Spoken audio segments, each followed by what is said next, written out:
Hello and welcome everyone to the Beyond All Reason 2v2 Summer Tournament 2022. Well, there's a lot of twos in that. It must be something special. So in this tournament, we're going to see the top 6 duo teams fight it out in a double elimination event to see how much of the $250 prize pool they will be taking home today. And with me in the casting booth to keep us entertained throughout this journey, I have Resopmok and Teifion. Welcome, guys. Hello. To the stream. Thank you. Good to be here. Good to be here. Yes. Brilliant. So perhaps you'd like to introduce yourselves to the audience. So what you involved with in bar, really, apart from helping me cast this tournament. Sure. So I'm Resopmok. People usually call me Rezo, and then I'm mostly a player of the game, actually. So you'll find me in the public lobbies pretty often. I'm not a very good player, but you know, probably better than I give myself credit for. Maybe. It's why we're here rather than in the tournament. Tournament and not playing in the tournament, right? Yeah, and then also I've done a little bit of work with a feature for a bar called Grid Menu, and kind of setting up hotkeys and working with the UI keys and seeing what I can come up with for a hotkey setup that I like, at least, and hopefully that other people would like too if they want to try it out. But anyway, yeah, that's how I am involved with bar. I'm Teifion. I'm the server dev, so all the stuff that you don't see, and if it works, you don't care about, but the moment it stops working, everything breaks. That's mostly me. At the moment I'm doing some stuff with matchmaking and some behind the scenes like analytics type, and also preparing for the Steam release. Brilliant stuff. I'll just point out that we have a 2-minute stream delay on here, so if there's any issues like sound volume and stuff like that, and you complain to me about it, quite rightly so, then I'll have to appreciate it might be a couple of minutes before corrections go on. But we use a 2-minute stream delay so that try and keep the level playing field on the battlefield, in case anyone decides they also want to listen in while also partake in the tournament. Hopefully no one's going to try and do that, but it's more that they would just forget to turn it off. I know that. So oh yeah, because it's just like, we should want to see what's going on in the tournament. Yes, so I'm Tarnished Knight. When I'm not casting and causing a pain in myself in the Discord, I'm working on the engine, trying to work on performance improvements in the simulation. So hopefully with the next patch coming up, you'll see some of the fruits of that work. It works. Right, so we've just had an update from Taku that the prize pool is now $270. Oh wow, $270! I've got to update my notes. Yeah, it's fantastic. Brilliant. That means we have to do some maths now to figure out what the division of the earnings are. The good news is that Taku is very good at maths, so we can leave that to him. Yes, he's absolutely. Like a degree in physics or something, I think. Well, that tends to help. Okay, so audience. So some of you may be familiar with the 2v2 tournament from last year. The format is exactly the same as that. Some of you have not seen this before, then welcome. You're in for a right treat. The tournament format is a little bit unconventional. So whether you've seen this before or this is your first time here, I'm going to just talk us through about the tournament, a bit of a reminder perhaps of what we can expect to see.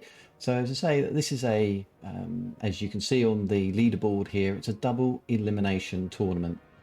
We have 6 teams and they will be in stage 1 fighting it out in a best of 3.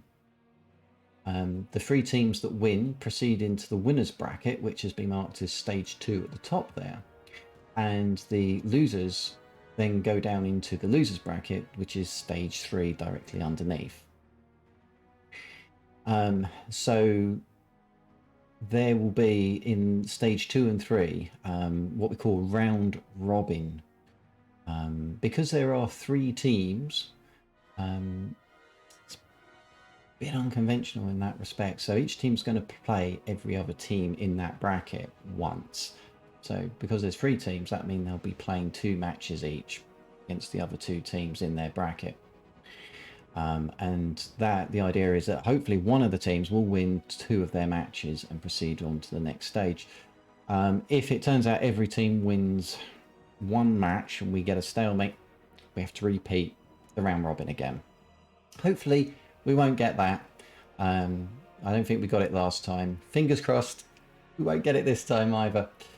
So the winner of stage 2 earns their place in the grand finals, and they can take a bit of a break while the rest of the tournament plays out, while we work out who else is going to see them in the grand finals. In stage 3, the winner of stage 3, i.e. the losers bracket at the bottom, will proceed on to stage 4, which is also a losers bracket, where they will meet the 2 losers from stage 2.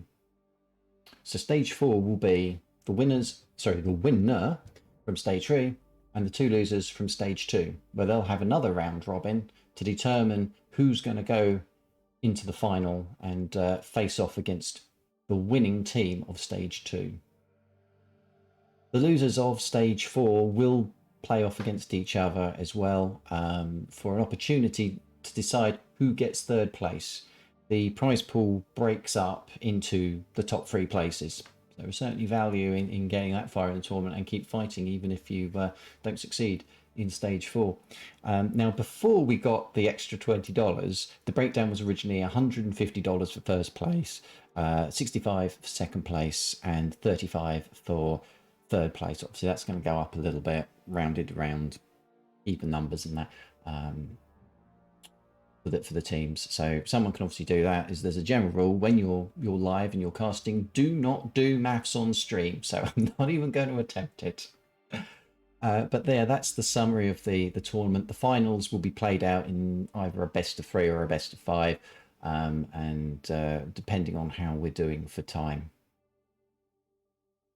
Okay. All right. I'm getting reports saying that Resopmok needs slightly higher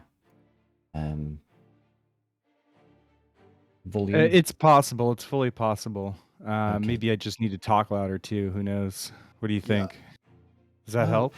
It's okay. I can adjust volumes and things accordingly. So technology. Oh yeah, the marvels of technology. So that's how the tournament. Also, you probably don't want to change my volume because I'll get louder as I get more excited. At the moment, I'm very toned down. I'm very mellow. That will change. Yeah, we're gonna get the Teifion electric excitement coming through soon. I am sure when it all gets going. So that's the tournament. So what we're going to do is we're now going to look at. I'm going to bring you to this page, and very helpfully, the screen has decided to put the wrong information up. So let me just correct that for the audience. I just want to show quickly that we have a timetable here, approximate predictions of how things are going to play out. So we've kicked off. These are in UTC time, so obviously convert those back to your local times. So 2 o'clock kickoff. We're about to go into seeding the teams. The top 6 teams don't know yet who they're going to face off against, and we're going to determine that very, very soon. We'll show you how. Then we'll go into stage 1's matches, then stage 2 and 3, then stage 4, bronze match, and grand final. If time ends up, round robins have to be replayed, then there's a chance that we may play the bronze match at the same time as the grand finals, because it's going to be a long day, and I'm very grateful I've got my casters here to help keep me propped up during this time. Yeah, that's the goal. That's why I'm letting you do all the talking now. Yeah, as the host, I'll bring the energy now, and you guys bring it during the matches. That's fine by me. I recharge my batteries. That sounds fantastic. So with the seedings, so what I'm showing here now is the 12 teams that we had enter the tournament. So prior to this tournament starting, we had all the opportunity for applicants coming in, teams being formed. We only have 6 slots, so we went through an elimination phase where the teams had to play off for their right to be in this tournament. And just showing all the teams there, I'd like to thank everyone who's partaked in the tournament so far. Commiserations to those 6 teams that didn't make it through. Thank you very much for trying. I think some of those matches got casted. Reza, you may have casted those. Yeah, I casted them on my stream yesterday, so Resopmok on Twitch. If you want to watch those, there's the VODs from those are up. So yeah, some good games in there, so could be worth checking out. I don't normally stream because I don't have a very good upload, so like there was a lot of buffering happening, but we made it through. So, and I got joined by CJ at one point and Osu at one point, so I wasn't the only one there. And they were good too. We should get them in on doing some casting. We need more casting. We need more cast games. I think that would be great. So. Mm-hmm. Well, if you have missed any of those matches and fancy actually looking up those, they are in the replay vault. What we might have to do is perhaps someone in the background, in the team, maybe want to collect those together and make those available, maybe on a website article, so that we can see at least the trials and tribulations of the teams that didn't make it today. But yes, thanks very much, team, all the teams that tried. Didn't quite make it this time, but perhaps next time be successful. So today is about the top 6 teams that have made it in there, and so we have Ragnar, Malady, HD and Claret, Teddy and Flash, Glass and Zechris, Taku and Slow, Randy and Daywalker. So congratulations, teams, for making it this far. Now, as I said, they don't know exactly who they're going to be facing in this round. So to determine that, we are going to use an atomic random number generator. I've set up the... Is it accurate than any other random number generator? You are such a show-off. Well, I play backgammon, and I have a precision dice that I use for that game. So... You have a precision dice, or you have precision dice? Multiple. You need multiple dice to play backgammon. So I have multiple precision dice. Okay, that's fair enough. Okay. Yes. So, well, we don't have precision dice, but we've got the next best thing in the electronic form. So, what we will be doing here is we will ask the random number generator to pick 4 numbers in, obviously, random order. Essentially from a digital bag with numbers going from 1 to 6. The first 2 numbers it picks out will denote the 2 teams, the first 2 teams that are going to be paired up. As you can see, there's numbers 1 to 6 against each of those teams. So that's how we'll see which is going to be paired up with which. We don't know what the answer is going to be, so this is all being done live for your entertainment. The second 2 numbers it will pick will obviously be the next 2 teams that get paired up, and obviously the last 2 numbers, those teams will be paired up. Okay, so without further ado, we have a drum roll. Or not. I tried. All right. Okay. I don't have my drum here. The microphone is specifically designed not to pick up vibrations from my desk, so I don't know how well that's going to work. All right then. Okay, so we'll do the countdown now. So 3, 2, 1. Ding.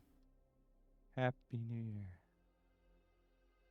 And the results are in. Numbers 1 and 2. So Ragnar Malady versus HD and Claret. Okay, Ragnar Malady.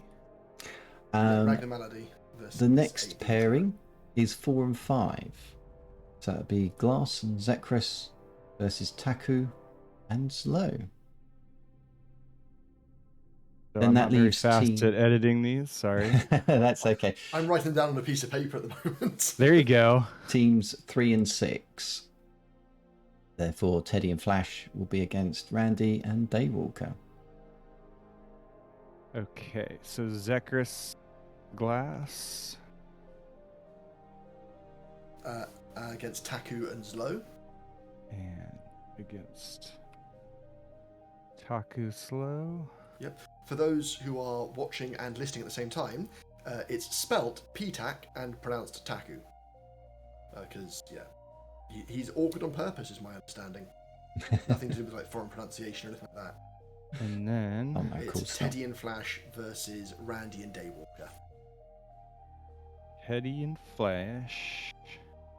Where is that one? There it is. Versus Randy and Daywalker. Yeah. All right. So we're happy we got all those now. So I'll take them back to our beautiful booth then in that case. Yep. I've got them written down still again because I've done this before. I know where things go wrong. Yeah. And Hey, we're back. Yes. So yeah, once those are updated. Oh, they're updated, are they? Brilliant. Then just allow people to see that.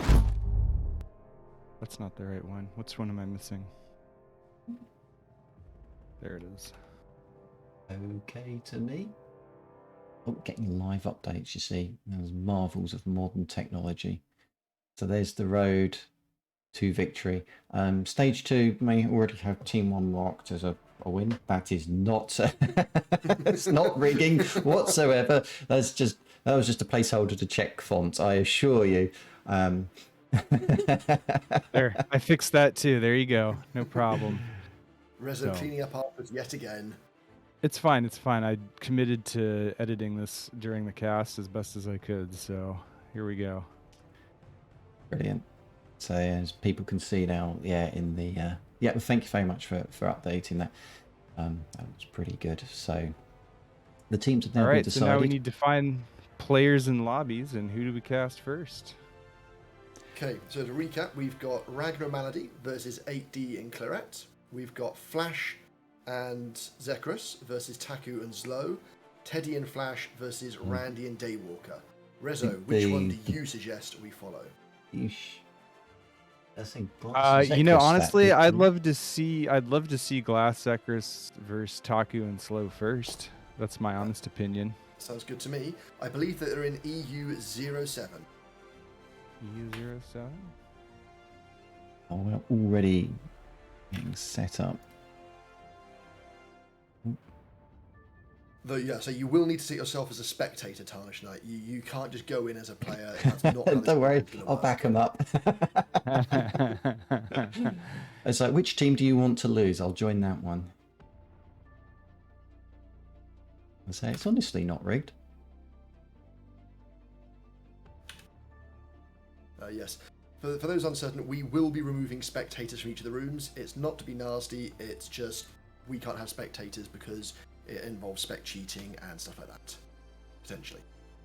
Absolutely, and we can't exactly moderate the messages that turn up from spectator chat. So Yeah. So I renamed it to Tourney Lobby 1, so that should show up for most people. Oh, right, yeah. So Zechris and Glass are in the lobby waiting for their adversaries.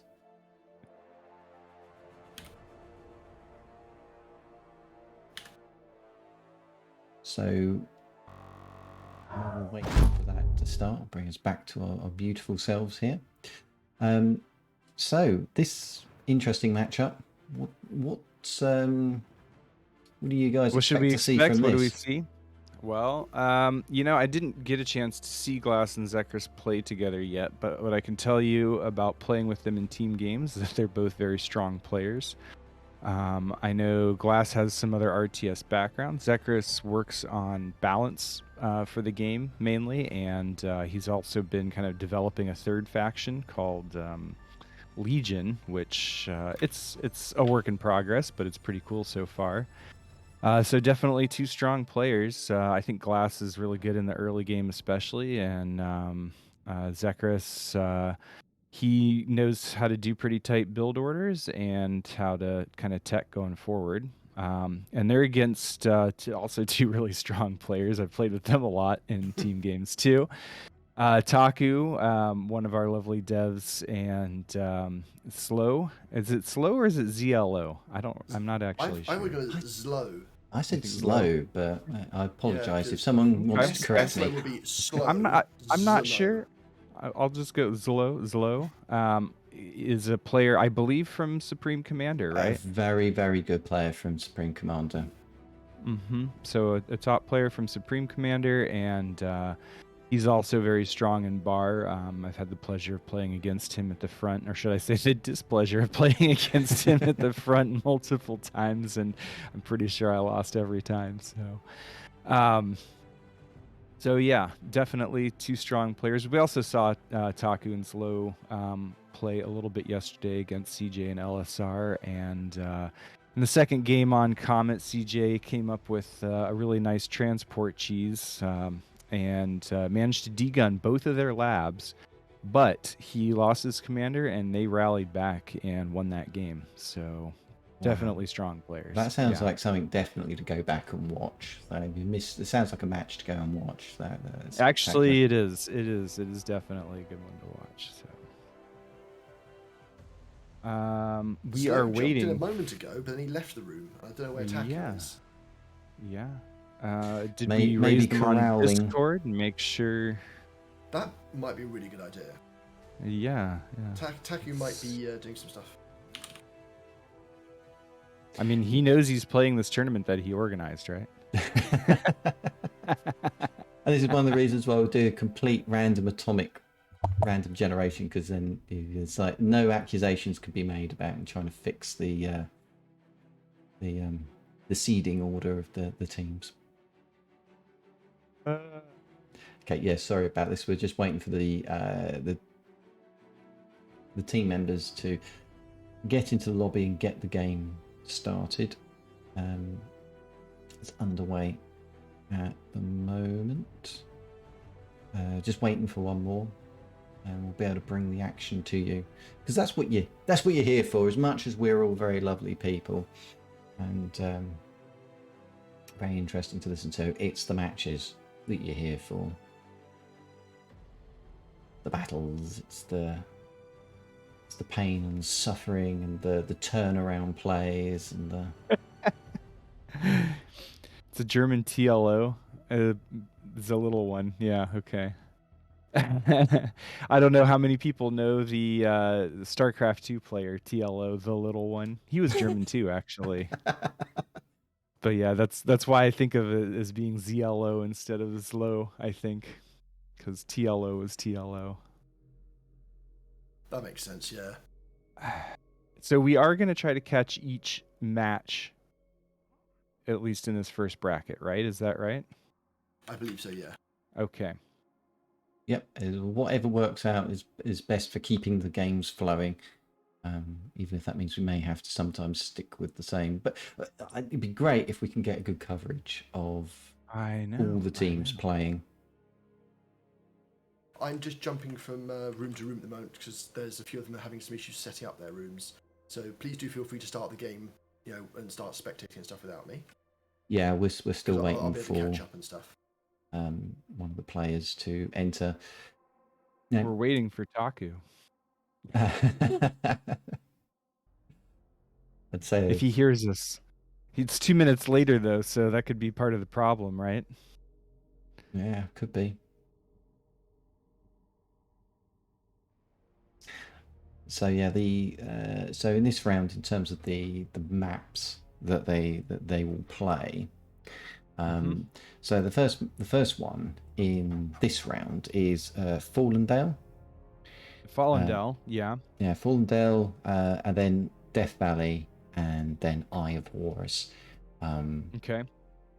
So Fallendale is for 2v2, it's going to be kind of a laney map, and I believe the start boxes are left versus right. And so what you end up having is kind of the player on the top versus the other player on the top, and the player on the bottom versus the other player on the bottom. However, the middle of the map is really open. And so it's easy to send, like say 5-10 infantry or something like that diagonally to your other to the other opponent's base. And so it can get to be really tricky to like keep map control and sort of coordinate with your ally to have map control while you're fighting kind of this 1 versus 1 lane in the north and the south. So I think it'll make for some interesting games, and definitely fast paced. We're going to see a lot more units than constructors on a map like this. So someone in the chat has just said it is pronounced Zelo. Zelo. And that's that either Zlo is or this person is the FAF promo lead, so we'll assume that they're telling the truth. All right. Then I'll trust Zelo. Okay. Taku has arrived. He hasn't readied yet, but I think we'll be able to start the game shortly, huh? Yeah, I've just put the leaderboard back up so people can refresh their memories of the teams, the journeys that they're about to embark on.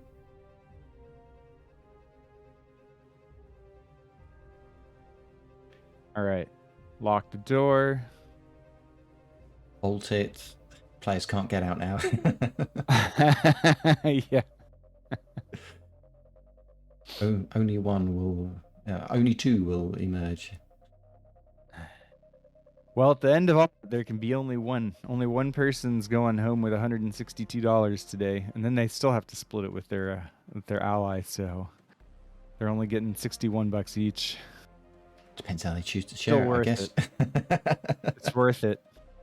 They could have like a little tally going of like who's got the most. Go by unit kills. Yeah, or commander kills. I like that. So if I get 75% of the commander kills, that means I get 75% of the loot, huh? Definitely, that's how it works.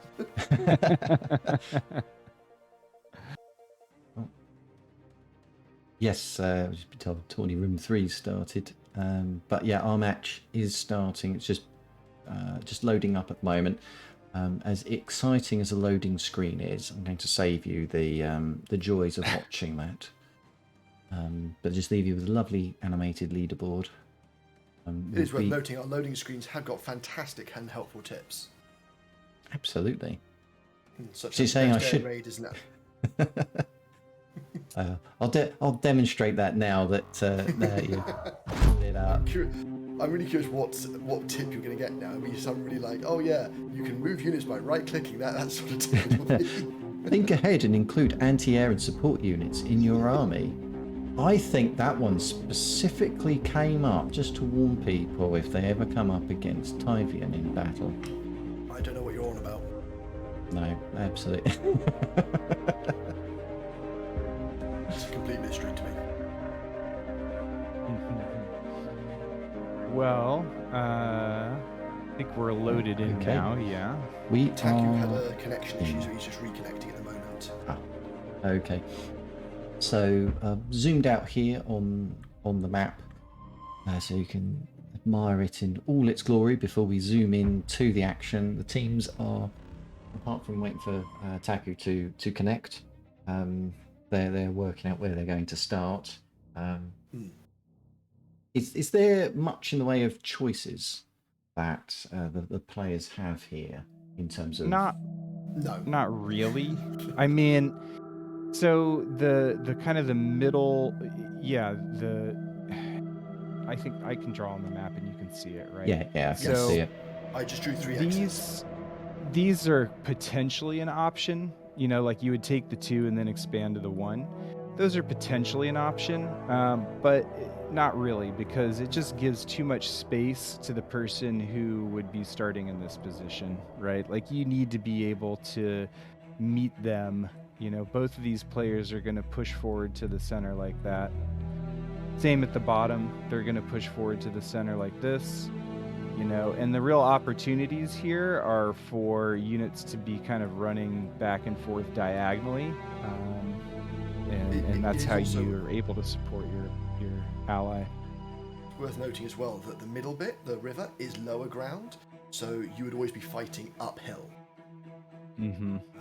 And at the top left and bottom right, we have a geothermal spot as well. Mm-hmm. So good. Oh, sorry, no, so Tarnished, I'm assuming you're going to start off by announcing the players, actually. I think I should. I'll start that, and then you should guys too. can. All right. So starting in the bottom left corner, we have Zlo as a Cortex commander. We'll see in a moment which way he's going to go. His teammate in the far north, Taku, has gone Armada and a very early bot lab there. Very early. Their So opponent. Tarnished Knight. Sorry, there's just a request to turn the music down a touch. It might be a little bit too loud versus the casting. All right.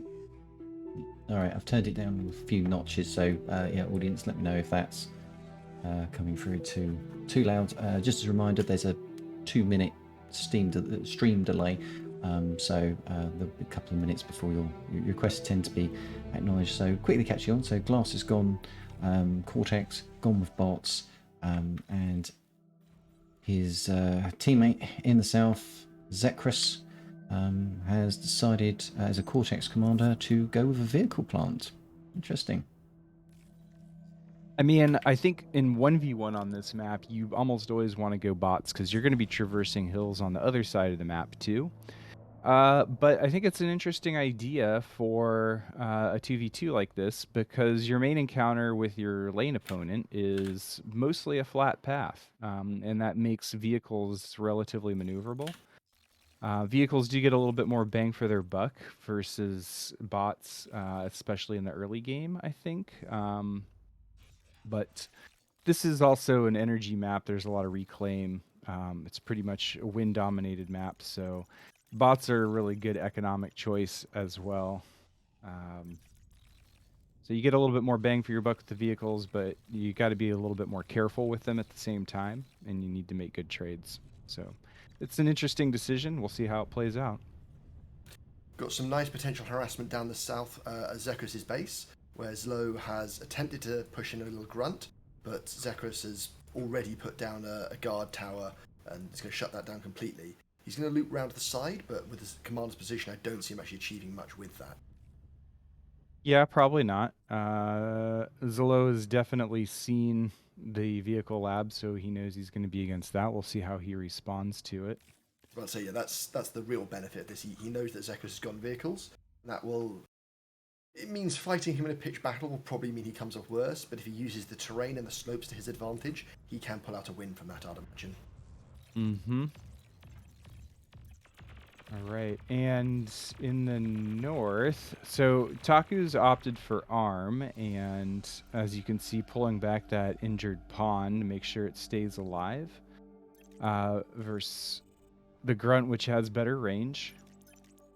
So for those of you who haven't really played too much before, or maybe checking bar out right now, this is kind of one of those big faction difference interactions. Grunts for Cortex get more range than pawns.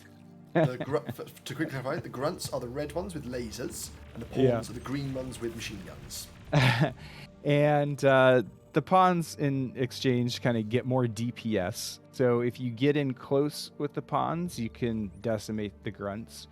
But if you can kite and keep your range with the grunts, then you'll take less damage, and you'll be able to kill the pawns. I think on a map like this, I kind of prefer grunts, I'll be honest. It's pretty open, and so the kiting, you get plenty of room to kite. Worth noting as well that grunts are cheaper than pawns, not by a huge amount, but by a non-trivial amount, and you can get surrounds with them more easily, which will lead to flanking bonus damage. So if you shoot an opponent from multiple sides, you deal bonus damage. Similar to what's happening with Glass's commander here. Taku's got a fantastic surround, and he's taken the commander all the way down to about 15%, that's 18% health from full. Well, we're actually watching this interaction in the bottom left. Oh. We kind of missed that. So, yeah, Glass's commander, if you check it out, is pretty low. Glass's commander. Oh. pretty low. He's healing it with the res bots right now, and the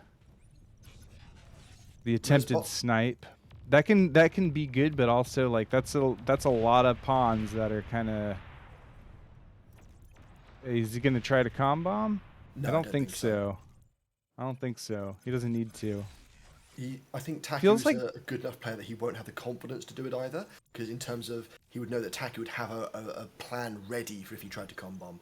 Worth noting that the res bot is a really good choice for healing the commander because it has a comparatively large amount of build power compared to other tier 1 units and is very quick.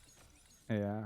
So they're kind of positioning against each other here. Down in the south, it looks like Zechris is almost out of position. Incisor attack got cleaned up. If he flanks Zolo had a superior grunt force, so even though incisors trade better against grunts, having more grunts is better. Taku's surrounded by grunts at the moment up top. He should survive this, but it was a great attempt from Glass. He took him down to 49%. Unfortunately, he bunched up his grunts at the last moment, and they all got degunned. Yeah.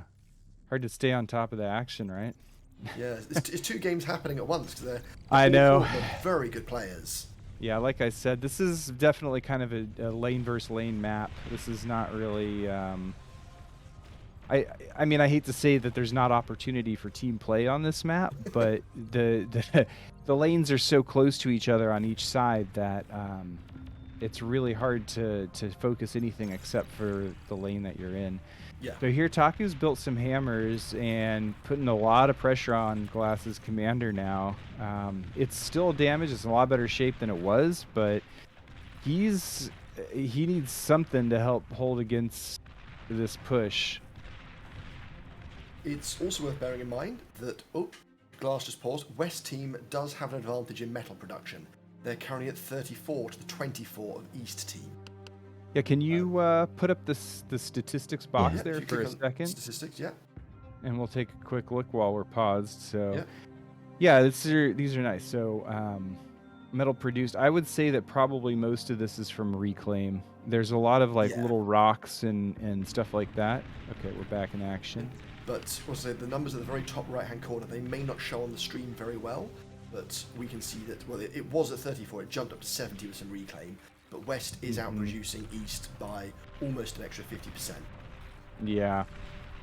Yeah, both Taku and Zolo have all of the mech spots on their side, right? Yeah. Like the two or three that are in the center, kind of near the river, are untaken on the right side.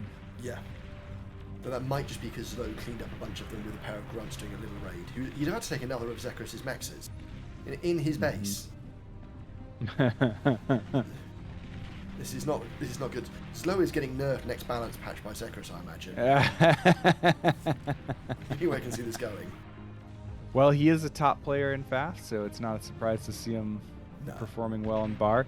Both Zolo and Pitok kind of following the same strategy right now, pushing with plasma bots, trying to put the pressure on the commander, and you get those plasma bots to the base, and the base evaporates. Is kind of how it works. So here's a question, Rezo, or 2 questions. First of all, why would you swap to plasma bots from your pawns and grunts?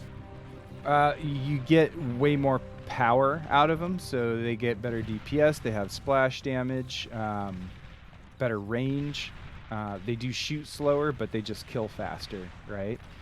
And infantry really relies on surrounding your opponent to deal the flank damage to kill stuff, and plasma it's just the most straightforward high output.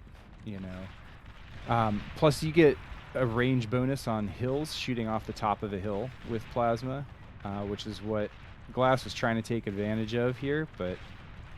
And if he can focus down Taku's commander, that might be nice, because he'll have a commander, but it looks like I don't think that's gonna. Ooh, this is really close though. He got that D-gun, that was really important. Taku's commander down at 300 hit points, but Glass's base is totally decimated and he doesn't have anything left anymore.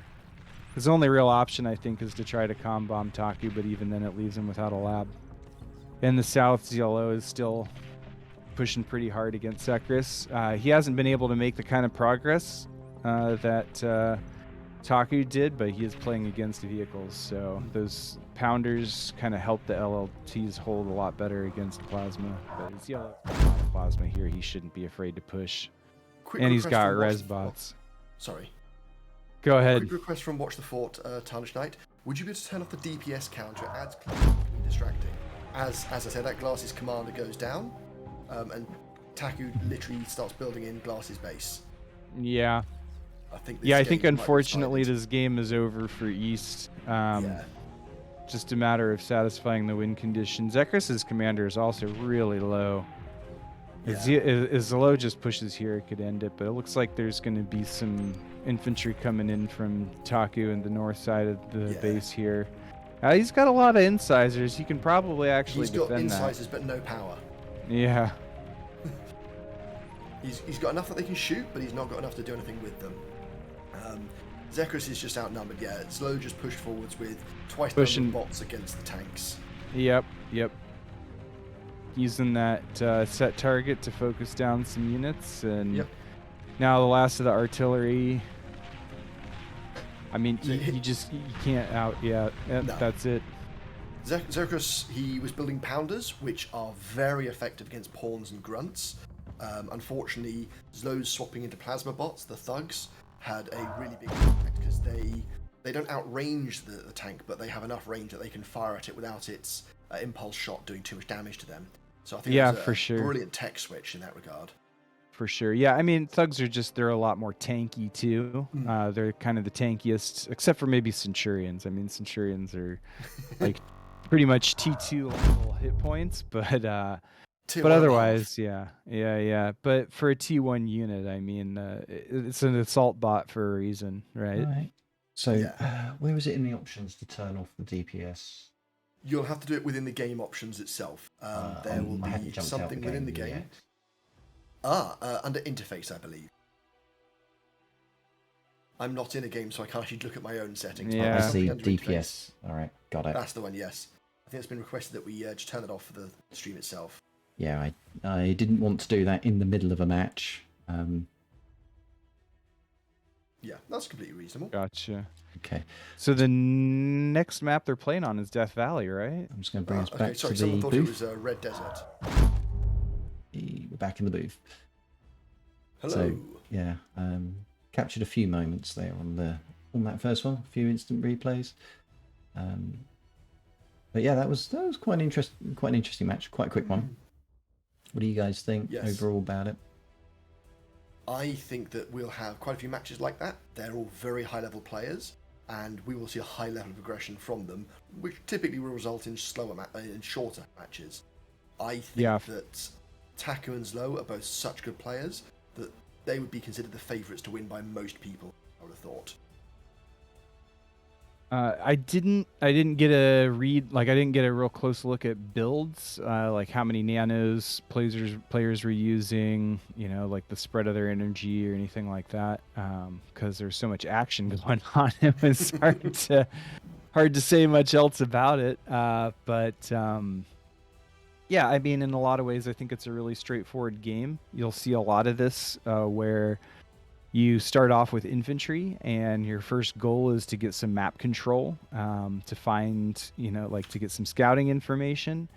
And, if you can get any raiding done, that's kind of the time to get some raiding done. And then a lot of the times players will switch from that into, like, once you've got a defensive line established, you'll switch into either the rockets or plasma if you're playing bots. So, we saw the choice of plasma there instead of rockets. Rockets are a little bit harder to actually pressure a commander with because the rockets are pretty easy to dodge with the commander. But what's the advantage of going rockets over plasma then? The rockets outrange LLTs, so you can just kill LLTs. I think rockets are really good to kill LLTs, and then you follow it up with a large infantry force to overrun, right? So the LLTs are designed to keep the infantry out, so you just get rid of that, and then you overrun. But yeah, it's a little bit different kind of a strategy. So we're going into game 2 with this this matchup. Yeah. Yes. Quick question. One of those commenters has suggested turning on faction in advanced player list. We're not able to do that. That was removed for the tournament because it would give away information for the players. Long term, we'd like to make it so spectators can see the faction, but we just need to get this working for the tournament. Make sure it has been temporarily disabled. So it was a very valid suggestion by Fireby. Okay, we're in the match now, the second match between Zlo, Taku, Glass, and Zechris. So as you've done some wonderful drawing there, do you want to quickly talk us through that, and I'll do the introductions. They did the drawing, not us. Yeah, Oh. but I think I can gather what they mean here. So, Taku's starting position, the green player in the south, that's kind of the middle start position. It's what I would call the carry spot. He needs to expand to the right over that hill and take as many of all those mexes as possible, and then he's going to try to sort of lock up here, this front here. And then he's got to keep an eye on things on this pond right here to make sure no sneaky shenanigans come through, like hovers or amphibious tanks or any kind of thing. I wouldn't put it past Zechris to be building some amphibious tanks on this map, I'll be honest with you. He's opening vehicles, so that's always a possibility. Yeah, he does like vehicles. He's opening vehicles next to the pond. And so Glass kind of has the same job. He's gotta come over the hill here and try to get all those mexes. So taking all those mexes, he's gonna have the majority of the metal income. That's why I call it the carry spot, right? Meanwhile, Zechris's main job should be to try to come center and contest and push back anything from the center as much as possible. There's no metal to fight over in the center, but it's positionally really important. So, and the same with Zlo is his job should, sorry if you don't know what an LLT is. It's some player lingo still, light laser tower. It's the basic laser tower, right? So Zlo should also be moving to help defend the center so that there's not too much pressure on Taku. Taku might be dealing with an issue related to the tournament, hence the pause. Yeah, we've got no, he's just got a super silent game. Got a quick technical problem. If he needs to reload, he might need to reload. We'll see what happens. I like that he says super silent rather than just normal silent, because there's a big difference there, I thought. We've got some early scouting coming out from Zechris. He'll see the ticks from Taku, and he probably saw the grunt from Zlo as well. Interestingly, his rascal is going to make it all the way to Zlo's base at this rate. So he'll see the structures that he's made. He'll see that he's gone hard into wind, which is especially relevant because if the wind speed drops, I take it back, he's not going to make it to the base. I was going to say, if the wind suddenly drops and your opponent has gone hard into wind, that's a really good time to attack them because they'll be short on power, which can mean that their light laser turrets can't fire. It can mean that they aren't producing units as fast. And if you're attacking their commander, they're not going to be de-gunning you more than once. He has now seen Taku. And he's seen that Taku has gone very light on attacking units. Taku has gone 3 constructors as the first 3 units he's built from the factory, the lab. Yeah, and that's actually pretty expected to playing that position on this map. You got to have the extra constructors in order to expand, and you want to try to expand quickly. So we'll see, kind of, we can get a quick look at Glass's base, maybe. How many constructors he's built is good information. He's got 2. So he's got 2 constructors. He's building a 3rd now. He integrated some grunts into his build order, which I would say is the safer choice because if your opponent raids you and you've gone pure constructors, you're losing a couple of buildings. Yeah, safe, but he still let these ticks from Taku in. Well, they're into Zechris' base, not his. That's hardly a problem, right? and Zechris does have a laser turret in his base. He does. It's worth noting that laser the ticks weren't supposed to get back here, though. No, they weren't supposed to get back here and see the vehicle lab so early. That laser turret cannot shoot to the left in Zechris' base. It is blocked by those winds, which could be relevant if he didn't have any fighting units at his factory at the moment. Okay, so it looks like Slow is starting to pump out some infantry now, which will help him take control of the center since he hasn't pushed with his commander in that direction. Both Glass and Zechris' commanders are headed towards the center, and no doubt going to try to lock things out with some light laser towers, or LLTs as we like to call them in the biz here. It is interesting that Zechris and Glass are both taking up the forward position in the centre, which has 0 mexes in it, so there's no economic value directly, but it obviously controls access to the other quadrants. Right. So if you can make yourself safe, behind a bunch of expansion, then that gives you a lot of options, because you could say, for example, transition labs. You could get an air lab instead and set up a bombing run.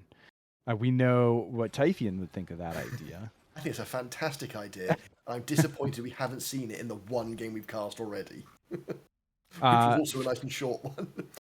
With vehicles, you might say get a handful of artillery to help against your opponent's static defenses, and then transition into a huge pile of medium tanks. Because medium tanks will definitely do work on this map. I can tell you that. Nice and flat, and medium tanks really, I mean, they're solid enough to keep fighting into the T2 stage. So yeah. I don't know that this game will go that far, but there's actually a possibility on this map, I think, of that happening, just because the center can get so choked up. Zechris pushed into Taku slightly, realised there were the twin guard towers there. Sorry, twin sentries. Taku is armada this time. He lost a couple of his sizes to some D guns. Taku is reinforcing that spot with more turrets. I think he's kind of got that held, which means he's got those mexes. They're pretty safe. And interestingly, he could build a vehicle lab or just walk his commander through the pond. Yeah, and I'm sure he will probably get a forward lab up there. It looks like he wants to take some more mexes first. ZLO, He reclaimed his bot lab and built the vehicle. Yeah. Zlo, on the other hand, is ready to have his forward lab already, and or at least he thinks so. I think this is really risky because he doesn't have any static defenses in front of it yet. So even a run by like this, which gets cleaned up, still did about 30% damage to that Glass lab. might just degun the lab. Yeah, he could. Yeah, he definitely could. See, that's why, I mean, you need to have at least 2 LLTs in front of your lab, or something like this is going to happen. Yep, he's going to degun the lab. Slow might trade commanders. He might try to trade commanders, but Taku's in a really bad position for that trade. So, okay, so he backs off. Glass doesn't want to trade.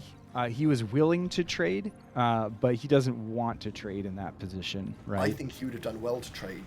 Yeah, he would have done well to trade because he's still got a lab. Slow doesn't have a lab at the moment. If he lost his commander, it would take him a lot longer to get a new lab up. Yeah, but look at the reinforcements he's sending. When you do a comm bomb, you want infantry to reinforce. The reinforcements he has on the way already are mostly rockets and plasma, so it's going to be hard to control the rec field. And so I don't think he really wants to trade, but like I said, I think he would have been willing to in that situation. Yeah. Because he got Zlo's lab, right? Zlo now rebuilding his lab farther back, behind 2 LLTs. He's learned. Glass, I mean, it's just kind of like, it doesn't need to be that far forward. No. You know, it's just a little bit much. Meanwhile, Taku, So we got a question from chat regarding status updates for other games. We've not received status updates for other games, so we can't present them. As soon as they are posted in the tournament channel on Discord, I will relay them here because I've got that open on my other screen, so that's fine. Sorry, Rezo, please do continue. It's fine. I think we're just watching the game here. So Taku did also get a forward vehicle lab, kind of by the pond over there. Maybe he'll be the sneaky one to build some amphibious tanks and send them into Zechris' base. Oh, we can. We'll see. We can hope so. Zechris making some inroads into Taku's position here. Might get surrounded, though, and loses commander. I think I know what Taku's doing. Those Janus. Oh, wow. If he survives this, nope, that's one last Janus shot, and Zechris' con is dead. Taku's building Janus for assassinations. He saved 3 incisors over here. That'll help him a lot to control the wreck field. Well. Meanwhile, in the center, it feels like Glass is really getting the jump on Slow here. Slow's commander in the middle of all those units is really in trouble. He's going to explode and take out the lab at the same time. Might explode. It's going to happen. It's going to happen. He's dead. He's actually dead now. You were right. Yeah. Yep. So now we've got one commander versus one commander. So, no. One commander each. Yeah, we've got one commander each now. So, yeah, that's right. It's a 1v1 with an assistant. That's right. That's right. I mean, Glass is getting a little bit adventurous with this commander here. He really wants that 2K medal. Peacock really wants this 2K medal. He's not Zechris is getting some. Zechris got 15% of it. Yeah, Zechris is already. Yep. Zechris There's a good chance Glass gets everything. I mean, so Zolo doesn't have a lab here. I mean, he can't do anything against these units right now because he doesn't have a lab. More interestingly, though, neither team is short on metal. They both have full resources. Right. Yeah. Not as important as it would normally be. That means that both sides have not enough build power, right? Yeah. So build power helps you spend your money. If you don't have it, you can't spend your money. So yeah. I mean, this game has been so intense on the front. You know, it's really hard to keep up with your max, even for a top player. You know, expanding, getting the metal is kind of easy. Keeping up with energy and build power is build power scaling especially can get tricky. Yeah. I mean, Glass is just kind of swooping in here. You know, like he's got nanos on his forward lab. He's got production. He's got metal behind him. Taku's main base is gonna die, I think, in short order here. He's got no chance. Taku's got to build a new lab fast. Well, he's got his other lab, but he's gonna lose a lot back here, I think. I mean, this infantry can try, but with those pounders in front of everything, the infantry is just useless, you know? So these tanks are just going to roll everything over. I guarantee it. They're going to roll right into Zlow's base as well. Zlow's base has no defenses. Yeah. And Taku's going to try to save the constructors here. So, I mean, Glass can try to chase those down. Those constructors could help Taku on the other side of the hill. These vehicles won't be able to get over that hill completely. They do get stuck on one side, so they won't be able to chase those constructors. But yeah, he's gonna swoop in and kill Zolo's base. Zolo's base is done. Yeah. Even if he churns that infantry around right now, there's enough pounders in that army, and there's enough incisors there from Zechris. He's going to try to snipe Glass's commander. That's a really smart move. That is a very good Glass. More interesting, with though. D-gun, good D-gun, another good D-gun. Yeah, oh man. I think this is GG for South. Lab and transport. And he's now building gunships. I don't know what. Okay. The transport's about to die because there are some missile trucks. So this is not the transition he hoped it would be. It's really important for players to remember. A key part of the unexpected bombing run is the unexpected part. Yeah, if you reveal your air. Yeah, if they've got anti-air, it doesn't work nearly as well. Very important to keep that in mind. Snow's base is being completely cleaned up, as you predicted. Yep. And I mean, this is so much metal reclaim for Glass as well. It's kind of insane how much metal is being left on the ground here by Taku and Zolo's base.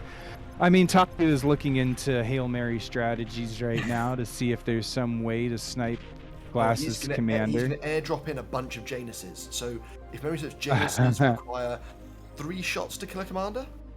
I think it's 5 shots against a full HP commander, so he's going to try to airdrop Januses. Glass is building a stream of missile turrets. Those transports are not going to get anywhere near the commander. I'm afraid to say, unless they target down the... No, they're not going to get anywhere near. Oh, I don't Do know. you think so? Oh, he's not dropping them correctly. The cloak was super smart. Oh, very smart. Yeah, he just needs to stay still. Yeah, It's only drop with 100 power if he transport stays is still. tricky move, bro. Yeah. Okay. Yeah. Yeah, that's. I think he's going to call GG in a moment, or is he going to fight the bitter end? Well, I guess we'll see. For Well, those not aware, Taku is a developer, and I So- imagine that it's now going to be a priority of his to fix this. Transports are on the Steam roadmap now. So We will not But- be releasing to Steam without fixing / improving them. But it was a nice try. It was actually a really creative Hail Mary, in my opinion. That Yeah. was a really nice try. Got an update. Randy has said that apparently Teddy Flash is 2-0 against Randy and Daywalker. Okay. So those were quick Back games. in the booth. So yeah, another exciting match there. What do you Zechris guys apparently think? needs a 1-minute break. So there will be a little bit of a delay. And at the very start of the next game, I will take a very short break as well. Just so you don't ask me a question and go, wow, Teifin's been very quiet for the first time ever. It's a very tough question. He's got to think about it. Yeah. Okay, so Teddy Flash 2-0. Yeah, in favour of Teddy Flash is my understanding based on the way they wrote it. No updates for Ragnar and Malady versus 8D and Claret, but it's possible that one of the people there didn't show up. I'm just telling Taku to look at the channel. Though I've misspelt it, so we'll just ignore that. I'm just having a look at the ongoing games to see if I can see what's happening. Okay, while that's going on, I've It looks like Claret and LSR might be teaming up. I'm not sure. No, LSR is spectating a game. Are we allowing? I don't know. That's a call. P-Talk? That's up to P-Talk. Yeah, it's Or up to Taku. that's up to Sorry, Taku. Duck and Claret are working together on this one. So far, it's 1-1 in Zechris versus Taku Slow, and 2-0 for Teddy and Flash versus Randy and Daywalker. I feel a little bit bad that we missed seeing Randy and Daywalker in this round, but we have to make choices, so... Right, they that's are how it loading into goes. the game now. oh Zechris right, is back. okay. That was a quick break. Yeah, it was quick. Best kind. So honestly, Glass and Zechris taking a game off Taku and Zelo is pretty impressive in my book. I actually expected this would be a 2-0 Taku and Zelo, Well, but I'm really impressed by that last game. What I was going to Glass. say is, I saw Glass and Zechris' elimination game against Sincere and Nostalgia Soldier. And in the first game on Tundra, Nostalgia Soldier and Sincere combined build power to build an air lab as fast as possible and fly, I think it was Sincere's commander, to the other side of the map to D-gun and basically blow up the entirety of Glass's base, but not his commander, and a decent portion of Zechris's, but I think they got his lab as well. And they still turned that around and won that game. They won 2-0. Yeah. Yep. Despite Really similar thing, that CJ and LSR did on Red Comet. It's Okay, incredible. so we're kind of still loading into Eye of Horus here, the last map for Yeah. Taku and Zelo versus Glass and Zechris. We saw this map in the 1v1 tournament, and honestly, I don't think it'll play much different here. I think the real difference is that the center player is kind of going to get the brunt of the junk dumped all over them. So So, we quick use nothing update. but technical terms here on this cast. quick update. 8D, who was playing as a member of the 8D and Claret team, has been replaced by Duck. They are playing now, and that's what Taku is sorting out at the moment. All right. Gotcha. It's not that he can't be bothered to play, he doesn't actually have something else he's doing. I still don't understand why he organised the tournament and then has to play in it. So Well, if he you're in hadn't the played match. so well in the pre-eliminations, then he wouldn't be in the tournament. So he can blame himself for. Who was he playing against? Well, it was they were playing against LSR and CJ. Oh, that's a shame. I was looking forward to LSR and CJ playing. I know. I was looking forward to having him in here too. All Too right, bad. the match has Okay, carry on that, started. Roman. Okay, so getting started here. So taking the middle of the bottom of the map, we have Glass, his Cortex commander, and his teammate to the right on the right flank is Zechris. He's chosen to go Armada for this map. Let's see what Glass is going to do. That looks like a bot lab for Glass. And Zechris has decided to go for a vehicle lab. Their opponents in the north, taking the center, is Taku, his Cortex commander, going bots first, and then his partner taking the left flank, Zlo, as Cortex commander, has also chosen to go bots.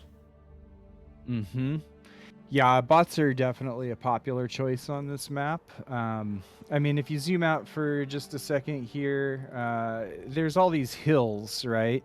And so paths over these hills are important to note. So, like, for example, you've got a raiding path there. You've got raiding paths through all 3 sections of those hills. Same on the right side, you know, you can come through this way. And even like chances to juke around with the hills, right? So it looks like you're headed toward Zechris' base here, but oh no, we're going to turn and come this way and go over, you know. Oh, you got into the back of Zechris' base, you can come over this hill and then come harass Glass, right? So, so many ways to get around, make these hills really, really valuable, and make bots a really good choice of an opener. At the same time, it's super open, so infantry rushes are pretty common. I think Taku's playing super greedy here. Could easily die to, 15 grunts start the game off. What do you think of Zechris going vehicles, given you were saying about bots and hills? What are your thoughts on vehicles? I mean, vehicles are definitely a viable choice still. The majority of the paths that you would play are, like, the lanes are open. And flat, and so that, you know, and you're going to get plenty of metal, and you also save metal because it's a win map, right? So you can spend more of that metal on vehicles, and you even need to invest less win because, you know, vehicles cost proportionally more metal than bots do, right? So it's a viable choice. It looks like he pushed out some flash first to go for an early raid. Taku spotted it up there on the right side. And those grunts should be able to hold it back. The blitz don't really have range to engage against grunts in that number.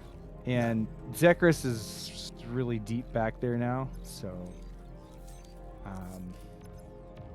it's going to be hard for him to do anything except for commit to an attack here. You can try to run away, but the grunts, because they can go over the hill, or because they can go kind of closer around the hill, they'll be able to cut him off. At the same time, Zelo sending grunts into the back of Glass's base. This is the second time Glass has had these expanding constructors harass now. This time he's just going to lose them both. But he does have 2 laser turrets at the back of his base, so he won't have any economic damage in terms of his building, thankfully. No, but honestly, losing those 2 constructors is really big. That's Glass's ability to expand to the left, and it's now delayed at best if he builds Resbots to resurrect those. That and Zelo is just sending more grunts. This is really heavy early aggression. You're seeing the same thing from Taku as well, though, on the right? Yeah. Now that Taku's gotten the cons out to expand, it's going to be pretty much infantry spam for a while, I think. Taku just took out 5 of the blitzes with his D-gun and lost his laser turret and a bit of commander health cost. That was it. That was a fantastic trade. Yeah, that's a really good trade. Simultaneously, he has got 15 grunts on the right-hand side, They're going to get attacked by 4 blitzes in the tower, but they're just going to run past that. Oh no, they're going to stop and interact.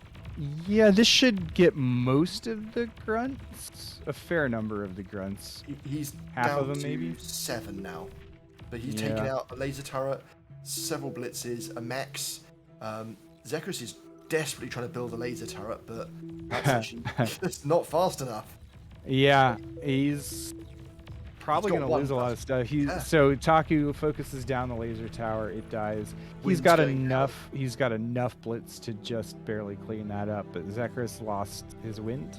Zechris is producing at 16 metal and 106 wind against Taku's 22 metal and 257 energy. Sorry, I said wind, I meant energy. So that's a huge impact. And Glass isn't exactly overflowing in energy, so he can't just give Zechris a bunch of his own economic buildings. No, he's and again, like these games where Glass has been having his attention pulled in every direction, right? He's got his commander at the front. He's got these raids coming from Solo on the left side. He's watching, he's got to try to help Zechris because Zechris is having trouble. So, when is he supposed to build the wins? He was meant to have built them earlier, but those constructors got lost, and that's the thing. So even though initially, I said at the time he suffered little other economic damage, those 2 constructors, that is economic damage. Yep. Significant as well. Here you can see so Taku had some plasma bots here. He was trying to put pressure on Glass's commander, but without the kind of support for those plasma that you need, you just get surrounded by the infantry and lose them. Yeah. Zechris still dealing with more infantry in his base. It's a handful of infantry as well. Yeah, he's really having a hard time recovering. Taku's doing a fantastic job of applying some pressure to Glass and just constantly keeping the pressure on Zechris. Like, he's not killing, he's not taking Zechris out. It's not a death blow, but Zechris isn't able to contribute and help Glass, which means it's now 1.5 versus 1 for Glass. Yeah, okay, so Glass's commander here against 6 thuds in the center is not good news for Glass. No, and he just lost a radar as well. His infantry is off on the left side, busy trying to defend another go from Solo. Glass doesn't have that much power. He can he's gonna comm bomb to try to stop the push. Taku's got his commander right nearby. Commander and 2 res bots. He's gonna have all of that metal. Zechris though, with 11 blitzes on the right hand side, about to run into Taku's base. Taku has 1 laser turret in his base, and he's almost finished a construction turret. He's gonna struggle here. Zlo is sending in some reinforcements as well though. But this should do some serious counterattack damage. Oh, Zechris really needs it too. That's what I can say in this situation. If he can get most of this wind, that would be ideal, I think. Yeah. Especially if he got like wind and a nano. Problem is that Taku has deliberately spaced his blocks of wind out. Yeah, they don't already chain. Queued up a new block of wind. So he's gonna have the minimum amount of downtime. Additionally, Zlo is overproducing wind energy by a significant amount. He's overflowing 400 to 600 energy right now because wind is so high. It was a very poor timing in terms of the wind speed change for Zechris there, really.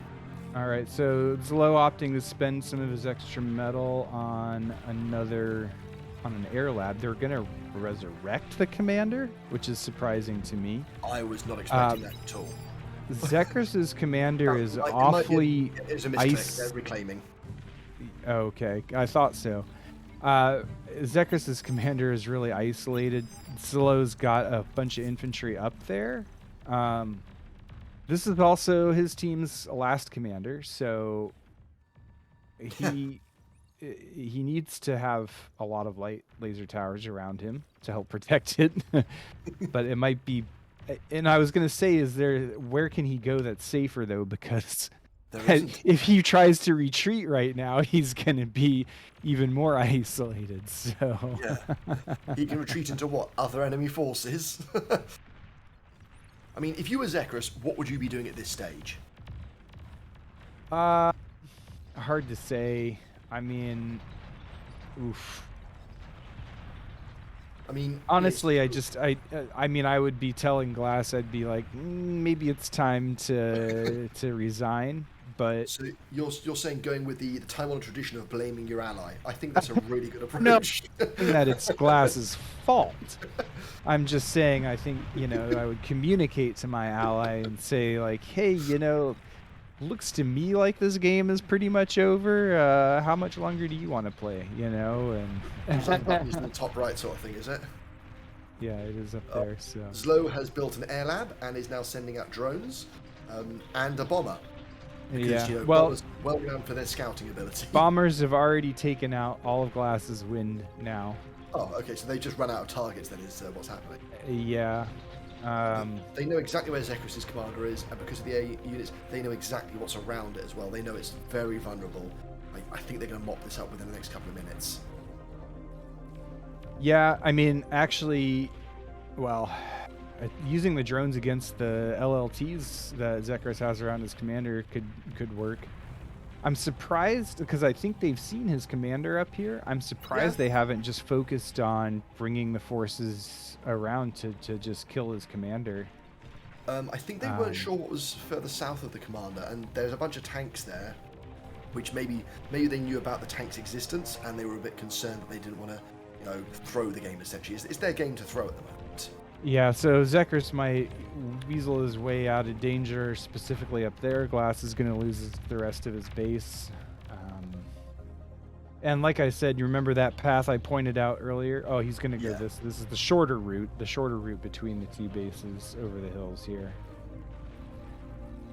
Zechris demonstrating why, if you're moving your units like the Stouts are at the moment, they are incredibly powerful. He's constantly moving away from the Grunts, making it very hard to get that encirclement on the concave, and he's dealing huge amounts of damage. The only advantage is that Taku keeps wobbling the Grunts around to dodge the shots, but that's incredibly hard to do while chasing.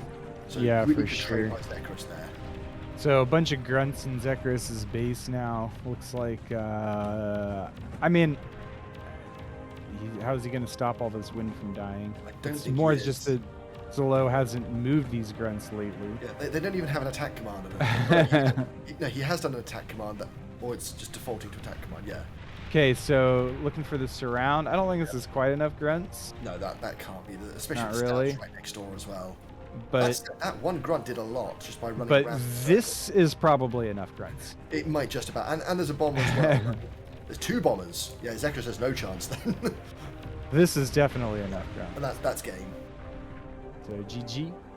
And is suggesting that you may have some FPS issues there, Tarnished Knight. Taku takes Taku Zolo take the series 2-1. Yep. Okay, we have. So, is it the Tourney Room? Tourney Room 2 has Ragnar and Malady versus Duck and Claret. Might be worth jumping into that one next. Tarnished? Yep. Just putting up an instant replay of the final of that match. Which Tourney Room 2. Right.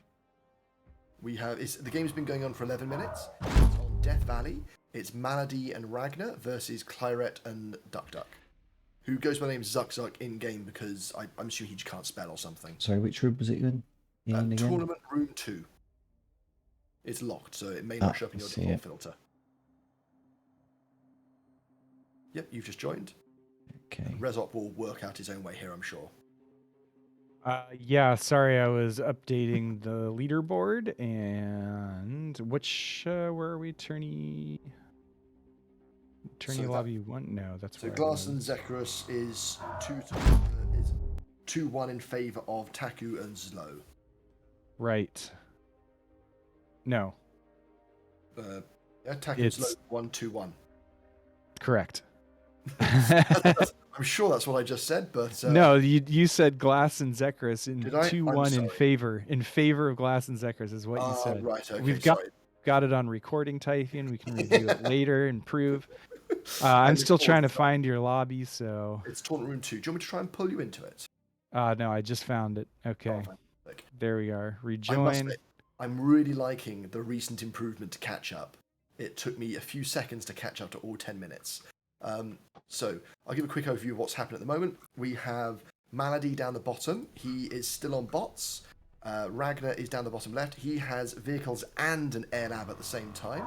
On top, we have Claret on red, who is going for a tier 2 bot lab at the moment, with both a tier 1 vehicle and bot lab in existence. Zechris' commander has just died in the middle. He is bots. Ragnar's pushing forward to the nice force of pounders.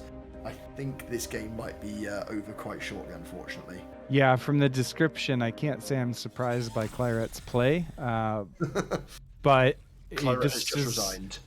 Okay, well, so I haven't even caught up and the game's over, huh? I guess I've only Zechris just is got still in playing. myself. Zechris is still playing for now. I don't know how much longer that's going to last for, though. Ragnar is just reclaiming a commander because, you can never have too much metal. Yeah. I mean, if you needed more metal, Ragnar, why not just build some energy converters like everybody else? That's my question.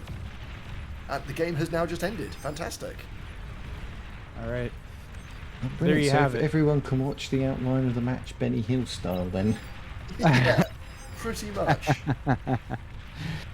So, honestly, Teifion, I just went ahead and left the game since it ended. But yeah, your casting seemed to sum up the game pretty well. Like, 1, be aggressive. 2, don't go T2 in a 2v2, and then 3, Ragnar wins. So I would like to dispute point number 2.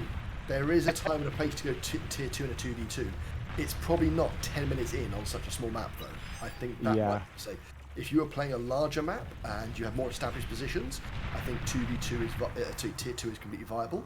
Also, if it's a more rich map, Comet Catcher, for example, you can even get tier 2 in a 1v1 on that map.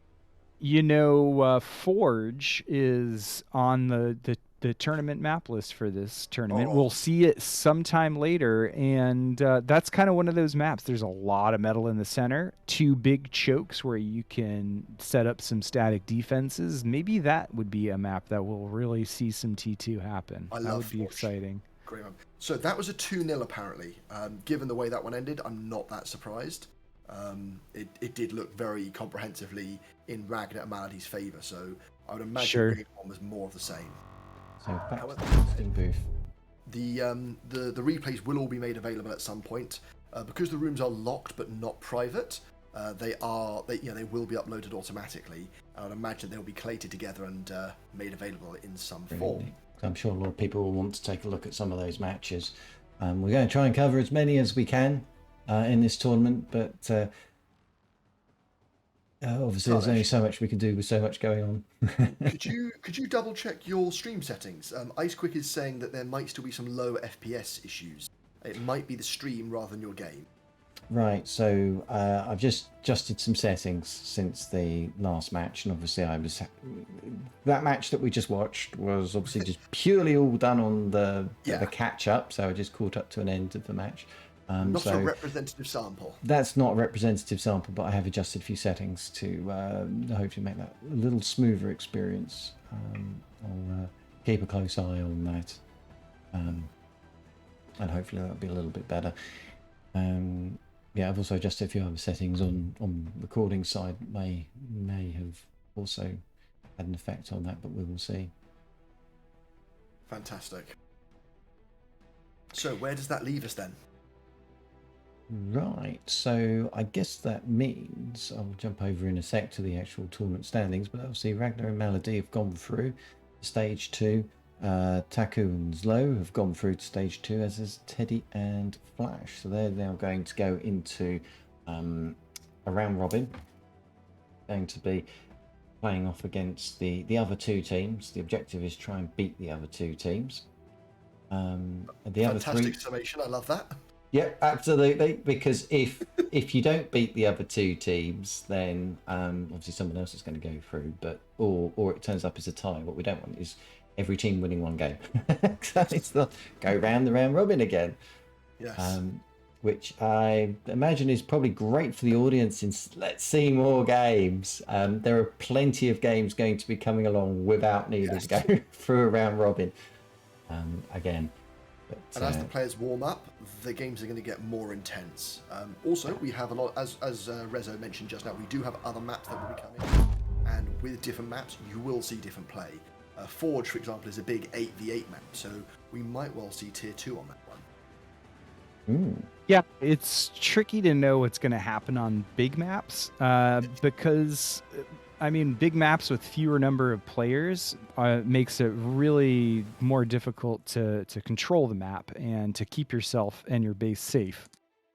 So you can get like large infantry forces all over the map that just harass and suck down another player's APM until they can't do anything anymore, and then they die, you know, and it can end games pretty quickly at the same time. But if you can get control of your part of the map and your opponent gets control of their part of the map, then the game can kind of slow down, and you do see some of that macroing up happen. So kind of go multiple ways. Air is always also a really good option for large maps, so maybe even overpowered. I don't know.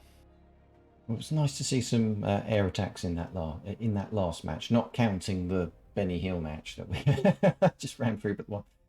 But I don't think that counts as an actual match that we spectated, unfortunately. So Mel Caven said that my accent sounds like a British actor. Now this may shock you, but I am British, so I don't think I sound like a British actor. I think I sound like a British person. But I am very complimented, thank you. So I'd also be a little bit worried if I didn't sound British. I'm very not British, as you can tell. No way. That's right. You sound Australian. Are you from Australia? Well, I don't think what people say about my accent, but all right. So I was going to try to find the map pool. I have to. Poke around okay. So just trying to think if there's a nice. It's on screen. a spreadsheet. Yeah, it's also on the website. So anyone want to take a look at the description of the tournament, how it works, the prize pool, the map pools for each round, and that you can take a look on the website. It's go to news. It's the first article that comes up. Just big picture bar 2v2 tournament. You cannot miss it. Click on that. Everything is in there. I'm actually using that at the moment to take a look myself. So the stage 2 and stage 3 are going to be running along at the same time. I think. Yes, they do. They do run along at the same time. So they're actually going to be running with different maps. So depending on what happens, we may actually have some value in jumping between stage 2 and stage 3. So stage 2, the players will be on Comet Catcher and Incandescence, and those on stage 3 will be Red Rock Desert and Forge. All right, so Red Rock Desert is the first map, is that right? Yes, for Red Rock Desert for stage 3. So those in the losers bracket. And let's see here. So one thing to clarify with the round robin is that when the players, when the teams face off against each other, it's a best of one. So they'll be facing off against 2 teams, and they're going to try and beat both teams that they face off against. Best of 1 each time. So we've had best of 3s in the last stage, but now it's going to be best of 1s in a round robin. Otherwise, we would be here forever. A multi-day event, which might be interesting, but could have logistic challenges associated with it. Might be a problem. Yes, we've had enough interesting challenges with people be trying to be available. Okay. Taku said, if all eliminations are over, take the top 2 teams from the list, which is Ragnar and Malady versus Taku and Zlo. Okay, so we'll start with Ragnar and Taku Slow. I hope that the players have been informed, and we'll look for them in a lobby. About to say, where is Zlo? Ragnar and Melody are in Tawny Room 2, I think. Zlo's not there yet. Him. We can unlock the room, well, obviously, to allow him to join. So one of the things the server does is, if you've joined the room once before and it's locked, it will remember you and you can get back in without issue, unless you have a green name like us, Swanky Casters. So once Zlo is joined, we can lock the room. Then even if he has a connection problem, he'll be able to reconnect without us needing to unlock and then relock the room, which is helpful. Right. So guys, I need to check outside real quick. I'll be back in 2 shakes of a lamb's tail, okay? No problem at all. And please bring back a translation for these colloquialisms because we don't understand them. Yes, audience can admire the leaderboard at the moment. I'll just replay the last moments of the last match. Yes. To quote Melcaden, Zechris loves the instant replay of himself getting boom. I reckon he does. I mean, Zechris is a really nice person. I've played on his team a couple of times, and in addition to being a really good player, he's actually a really good sport as well. Like, if he does badly, I've never heard him blame his team, which, let's face it, something all of us have done at some point. Yeah. Yeah, absolutely.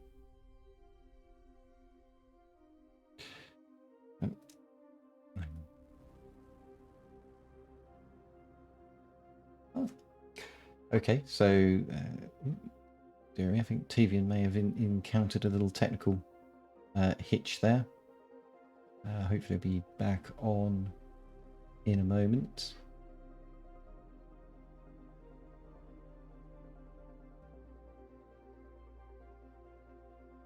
Hey, Resopmok. All right, here I am.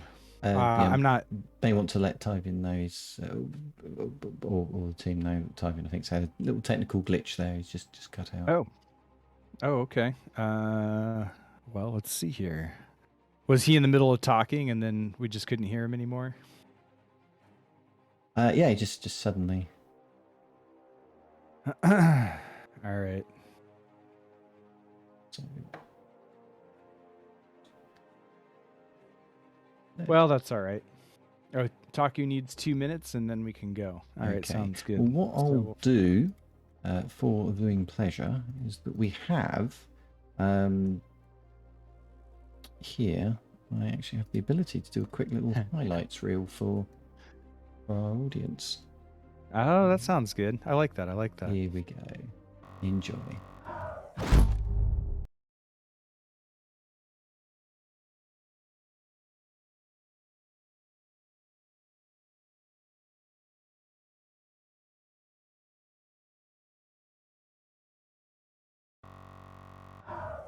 I'm going to get my camera working, so I'll mute my that happens, just so you guys know what's happening is all.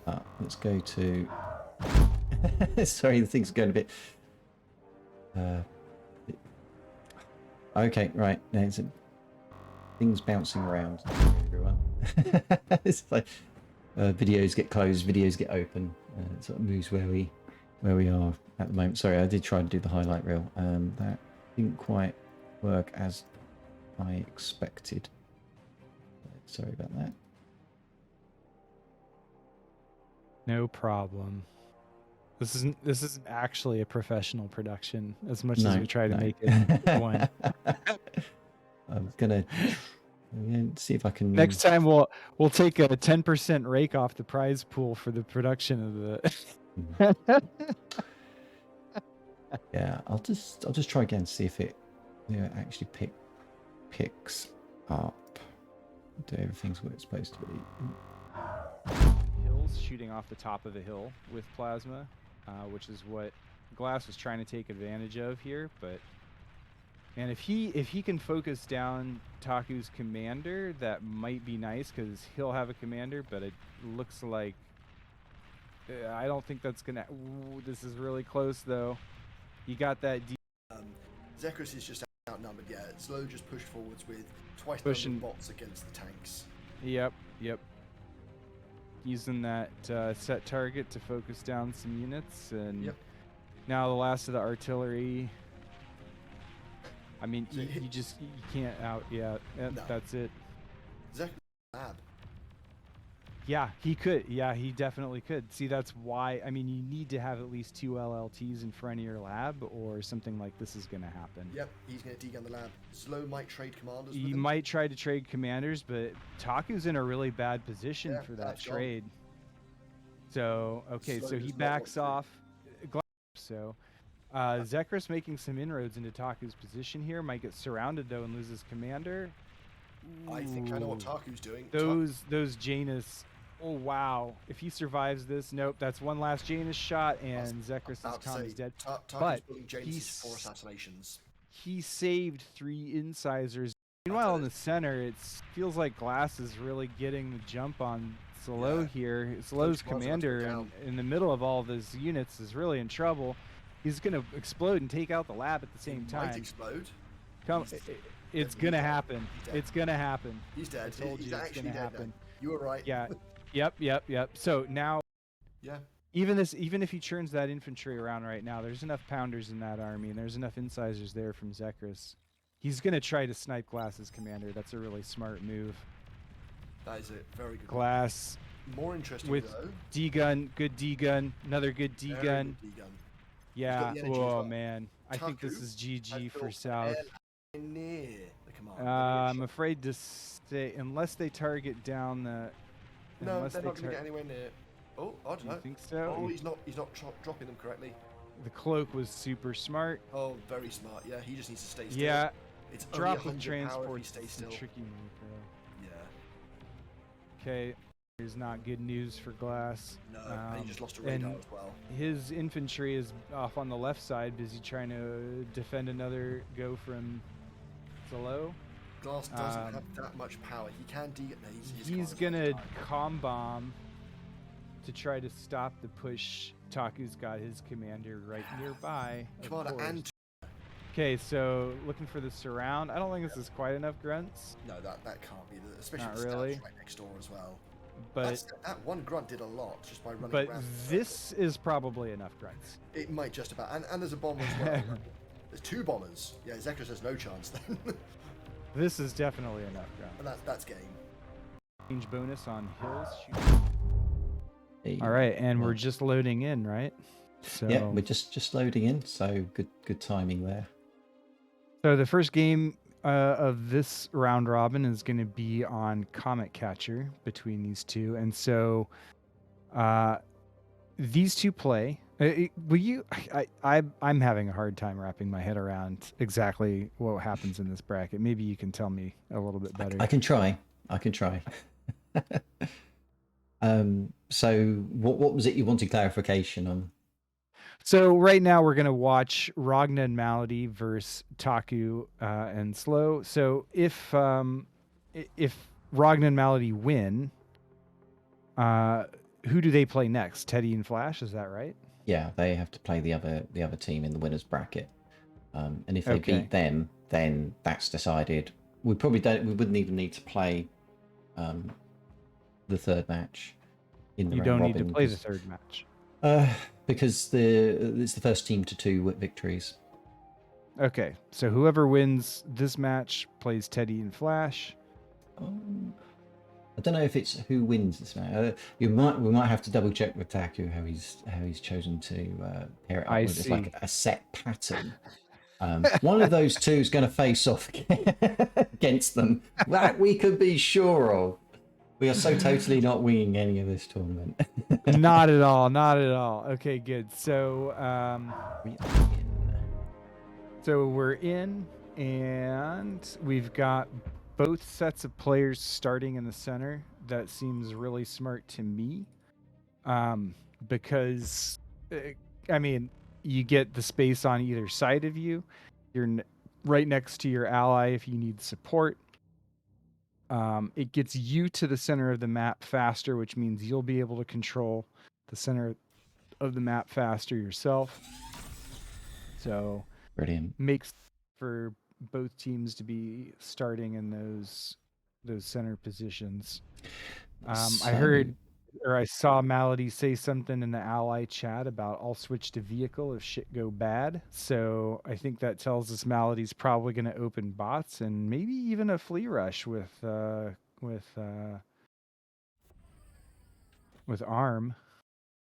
or a tick rush. Tick rush. Bots are normally preferred for this map if memory serves, aren't they? Well, really, Zlo would agree with you. You can go either way. I I mean, this map is so metal rich. Like the hardest part is managing your energy economy, and bots cost more energy. So in a lot of ways, it's actually easier to play vehicles on this map. Good point. Plus, with vehicles, you actually expand faster because the vehicle constructors are faster than the bots are at walking to the mexes, and the vehicle constructors have a little bit more build power, so they also build the mexes faster. Yes, 90 compared to 80 if memory serves, isn't it? Yeah, and so when all's said and done, the fact that you need less energy and you get more metal makes vehicles really a strong choice, just from the economic standpoint. Malady going to pump out some ticks here to start off with, as kind of predicted. Smart move, you know, like it's so open, it's really hard to catch all of these from getting to different parts of the map where Malady can then use their APM to harass mexes and solars and all that good stuff. Taku going to spot a couple of them coming in here. But it looks like maybe this other group down here is going to get around where Zolo's AKs, or sorry, grunts are. I got to have a quarter jar or something for saying the wrong unit name. I should be contributing a quarter to the prize pool every time I make the wrong unit name call. I don't think you can afford that, to be honest, given the number of them. I'm going to say players going to You're be rich right, by I the end doubt of the it, tournament. Yeah.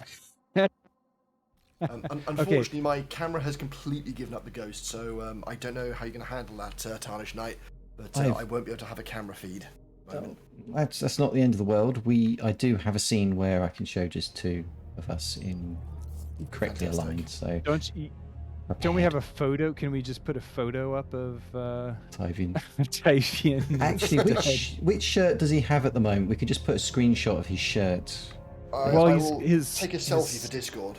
His cats are all over Discord, so we could just put one of his cats on there. Actually, yeah, maybe we could have a little, a voting setup where people can vote for which cat is going to represent Teifion. Which of Teifion's cats should we put on the stream? And then everyone votes for Rezo's instead. I would suggest it be Beans. I am naming one of the pieces of software that we're going to use for the server after Beans, because I couldn't think of a better name. All right, sounds good. So what did Beans name it? Beans. It's named Beans. All right. All right, well, back to the game here, right? It's starting to progress now. Solo's been piling on the solars in his own base, and there's been these little skirmishes across the map between light tanks, light infantry. We've seen some grunts versus pawns. We've seen the grunts running around the bottom side of the crater, the pawns running through the crater to catch up. Getting on top of those grunts is difficult. You got to make sure that the other player's not looking. Malady managed it there. We didn't see it, but it happened. I guarantee it. Kind of the same story with the incisors versus the blitz. The incisors outrange the blitz, but the blitz are a little bit faster and easier to maneuver.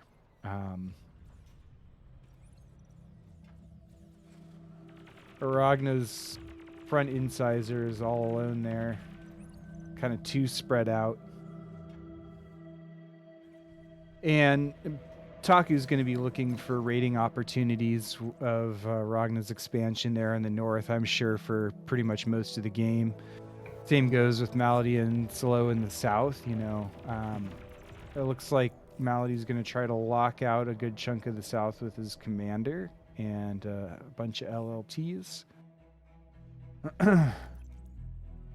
Do you think we will see a tech switch, as in adding an air lab?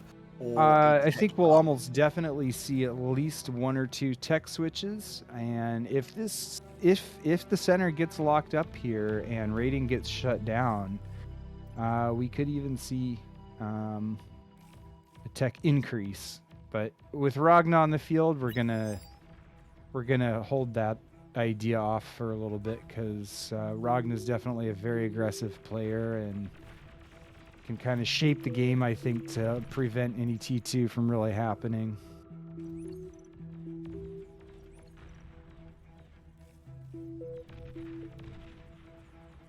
So here Taku trying to get in with some raiding forces alongside Slow and from the crater, but Ragnar's got too many incisors to allow that to happen here. Again, Slow looking for an in against these pawns. This is pretty unprotected territory.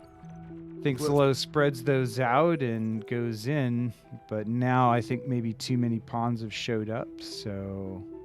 Worth noting that from an economic standpoint, both teams are nearly neck and neck. There's a slight metal advantage and energy advantage to West, but we're talking slight. It's by a few metal points, and that's... Yeah. Well, these are all really good players, so that doesn't surprise me that they stay on top of their macro that well. Here you can see the grunts kiting back against pawns and how many more dead pawns there are than grunts. Yeah. But, you know, the disadvantage there is you can't push forward with your raid, so, you know, even though Malady kind of trades badly, it still pushes the grunts back off of the position. Is Taku out of position with his commander? I mean, against clumped up incisors, it's going to be fine. That's easy as D-gun, right? That's true. So for those who are newer to the game, there is a line move command where if you drag your right mouse button to move the units, it will move them into a line, and so you can use that to easily space out your units. It was quite surprised to see Ragnar not using that, actually. Okay, so here's your first tech switch. Ragnar's got a bot lab at the front, so that's a switch from vehicles to bots, right? Incorrect. That's not a switch. He's still got vehicles. That's a tech addition. It's a tech addition. All right, you got me on that. These thugs, though, a really good choice against Taku's isolated commander, right? So we've talked about this before. You know, plasma bots are these assault forces. These are the tanks of bots, right? So they're going to put out the kind of DPS that can really rip the blitz apart as needed. There's a lot more blitz there than, but. Slow is adding on a vehicle lab as well. Both Malady and Taku are staying with their existing labs. Yeah, staying with your existing lab helps you use some of that build power to keep expanding and increase your tech instead of putting all of your money into producing more units. But as Ragnar's showing us, I mean, this is a pretty significant force of incisors there to kind of counter Taku's blitzes. But at the same time, he's got a growing army of thugs threatening the north, pushing Taku's commander back even further. I'd love to see Ragnar mix in a few more res bots with those thugs. Something that LSR or LOL Steamroller pointed out on chat, which is actually a really good point, I noticed but I didn't mention it earlier, is both Ragnar and Malady have their metal and energy sliders set really far to the left. So that's so as soon as one of them gets even more than just a little bit of spare metal, it's instantly available to the other one, which means that they're pooling their resources more efficiently. And that's something I've not seen the other teams do. Thank you for pointing that out, LSR. It's really appreciated. Yeah, that's actually a really interesting point, and probably not a strategy I would have thought of myself either, to be honest with you. I've seen it done once or twice before in more public games as opposed to tournament games. You've got to have someone you trust so that they're not going to go, woohoo, free metal! Well, which to me, it's hard. If you're my team. I think it would be hard to gauge in some ways how you're doing with your metal spending. You know, if you've got it built up and, you know, you're like, oh, I definitely need more build power right now because I'm banking metal, right? Yeah. And that's a little bit harder to figure out in this case, but if you've always got the build power you need to spend everything that both you and your ally are sending to you, then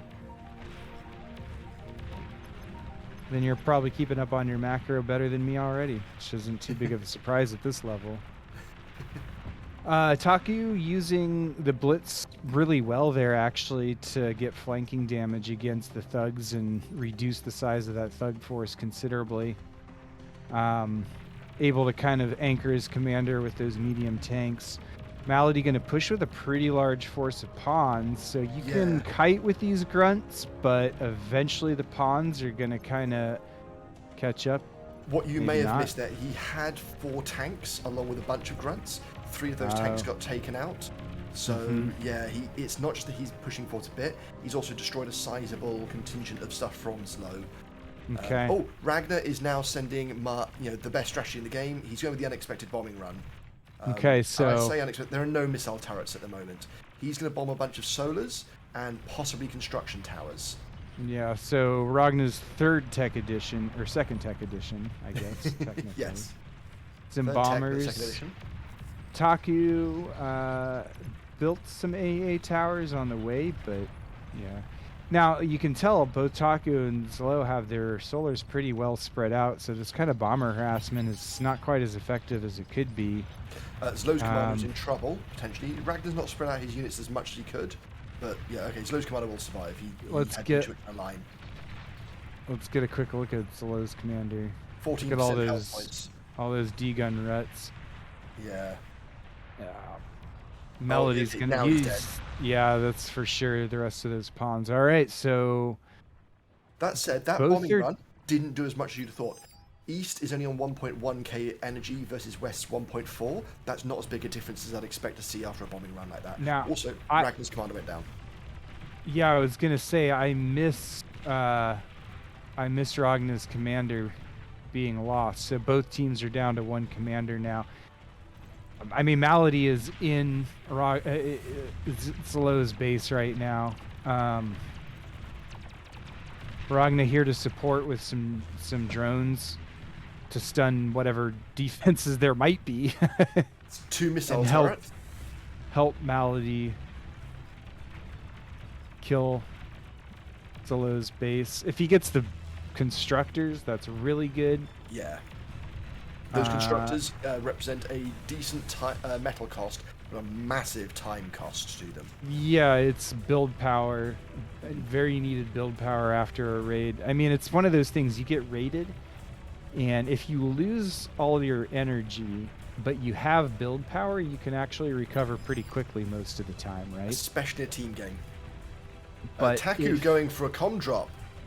Right in the middle of the base. He's about to die. Whoa, can we get on the comm there? Get on the comm there. This is Taku's last comm. If this comm dies alone, then it's about over. to get shot. It got shot down. Oh, shot down by pawns. Yep. That's If you GG. fire enough bullets into the air, they're going to hit something.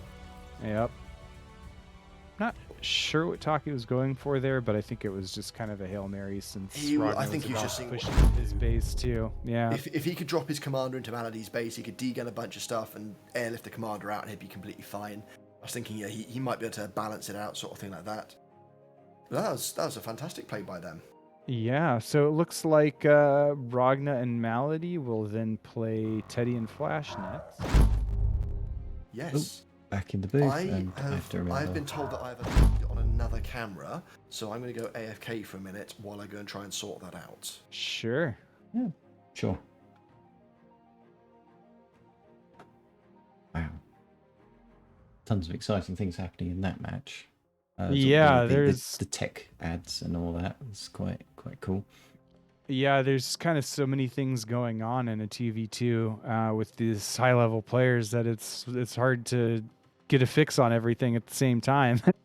Anything at all. Yeah, every time you think that it's like, okay, we've got something interesting to watch, and then suddenly it's like actually something's happening on the other side at the same time. It's almost like these teams know how to coordinate attacks simultaneously. Mm-hmm. I might have to put in my request for a split screen feature for Bar. All right, so Ragnar and Malady will play Teddy and Flash next. Now, let's say that Teddy and Flash win. All right. Does that mean that they play Ragnar and Malady a second time, or does Taku and Zlo get in somewhere else on the action in this part of the round robin again? So each team, well, the idea is each team's going to play each other at least once. Everyone's going to get ideally potentially two matches.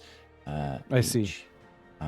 So if Taku and Slow beat Teddy and Flash, and Teddy and Flash beat Ragnar and Malady, then everyone's won one game.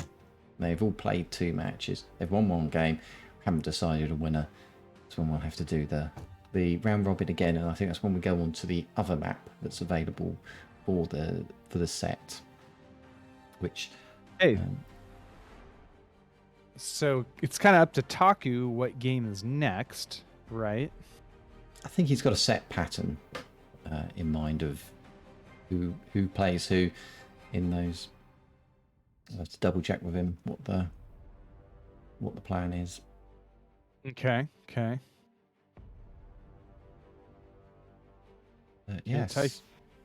And does he have a working video? I'm trying to Yes, I do. There he it is. turns out that I don't know what's happened to the first camera, but it's a little Logitech thing.